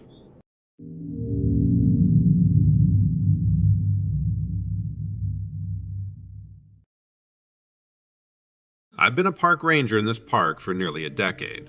You might think being a ranger is all about enjoying Mother Nature's glory, and mostly you'd be right. But sometimes, it's an entirely different story. This particular park isn't just any patch of land. It's a vast expanse of wild wilderness, remote and isolated. But to me, that's part of its charm. There was a fellow ranger here named Hank. He was older and rough around the edges, but he was a very wise man. He'd been working these parts long before I arrived. Hank would often recount odd happenings, strange sightings, and the folklore of the park. I'd laugh it off, suggesting he'd spent too much time alone in the woods. Yet a part of me took his tales seriously. Call it intuition or a gut feeling, but I believe there is truth in his stories. This place is magnificent, but when you are miles from the nearest town, you can't help but feel vulnerable. Vulnerable to the unknown. When you're here, you learn to respect this place not just for its beauty, but for its secrets. And as I was about to discover, some secrets are better left untouched. Little did I know, a lesson awaited me that would forever change my perception of this remote corner of the world. I was on a routine patrol, the quiet isolation of the trail my only company. I took a break in a spot I enjoyed for its tranquil beauty. That's when I first noticed a peculiar stillness. No birds singing, no leaves rustling, not even the soft babble of the creek. I had never experienced such an unsettling silence in all my years as a ranger. In this unnatural quiet, I spotted something odd near the tree line, a strange silhouette against the vibrant hues of fall. As I squinted to see better, I choked on my breath. I was looking at a figure tall and stark white against the backdrop. Thin, almost skeletal, its limbs elongated, bending in ways unnatural to humans. It stood on all fours, its back arched. Its pallid skin was tightly stretched over its frame, with two large glowing eyes that seemed to pierce the wilderness. There was no discernible mouth, just those intense, unwavering eyes. Then it spoke in my voice, echoing through the wilderness, asking for help, pleading. It was my voice, but altered, like a warped recording. That's when I realized I was dealing with something very out of place. I ran, leaving the creature behind, my heartbeat drowning out all else. Some secrets are meant to remain hidden. Over the following weeks, sleep evaded me as the memory tormented me. Closing my eyes, I'd see that pale creature again with my own voice haunting me. Unable to articulate my experience without sounding insane, I kept it all to myself. But it was all bottled up. One day, I discovered old records of similar sightings in the ranger station. Creatures that mimicked human forms and voices, dating back generations. They were known as shadow walkers, and the name itself was terrifying. Part of this land's history, they were believed to be ancient spirits, possibly predating the mountains themselves. They were shapeshifters, never perfectly mimicking sounds or forms, but getting very darn close. They were viewed as omens, and they were both feared and respected by the locals. Finally, I realized I wasn't going mad, albeit a horrifying revelation to learn what exists in the woods. From that day on, my duties as a ranger took on a new dimension. It wasn't just about protecting people from the wilderness or wild animals. It was about shielding them from something more hideous. My respect for the land deepened, and a vigilant eye was always kept on the unknown. I began to research more, delving into tribal histories and ancient folklore, consulting with local elders and historians. The more I learned, the more I understood the depth and complexity of these beings. They weren't merely creatures. They were manifestations of the land itself.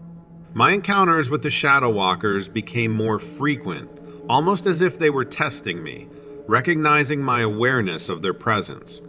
There were times I could hear them at night, mimicking the voices of my loved ones, attempting to lure me into the dark embrace of the wilderness.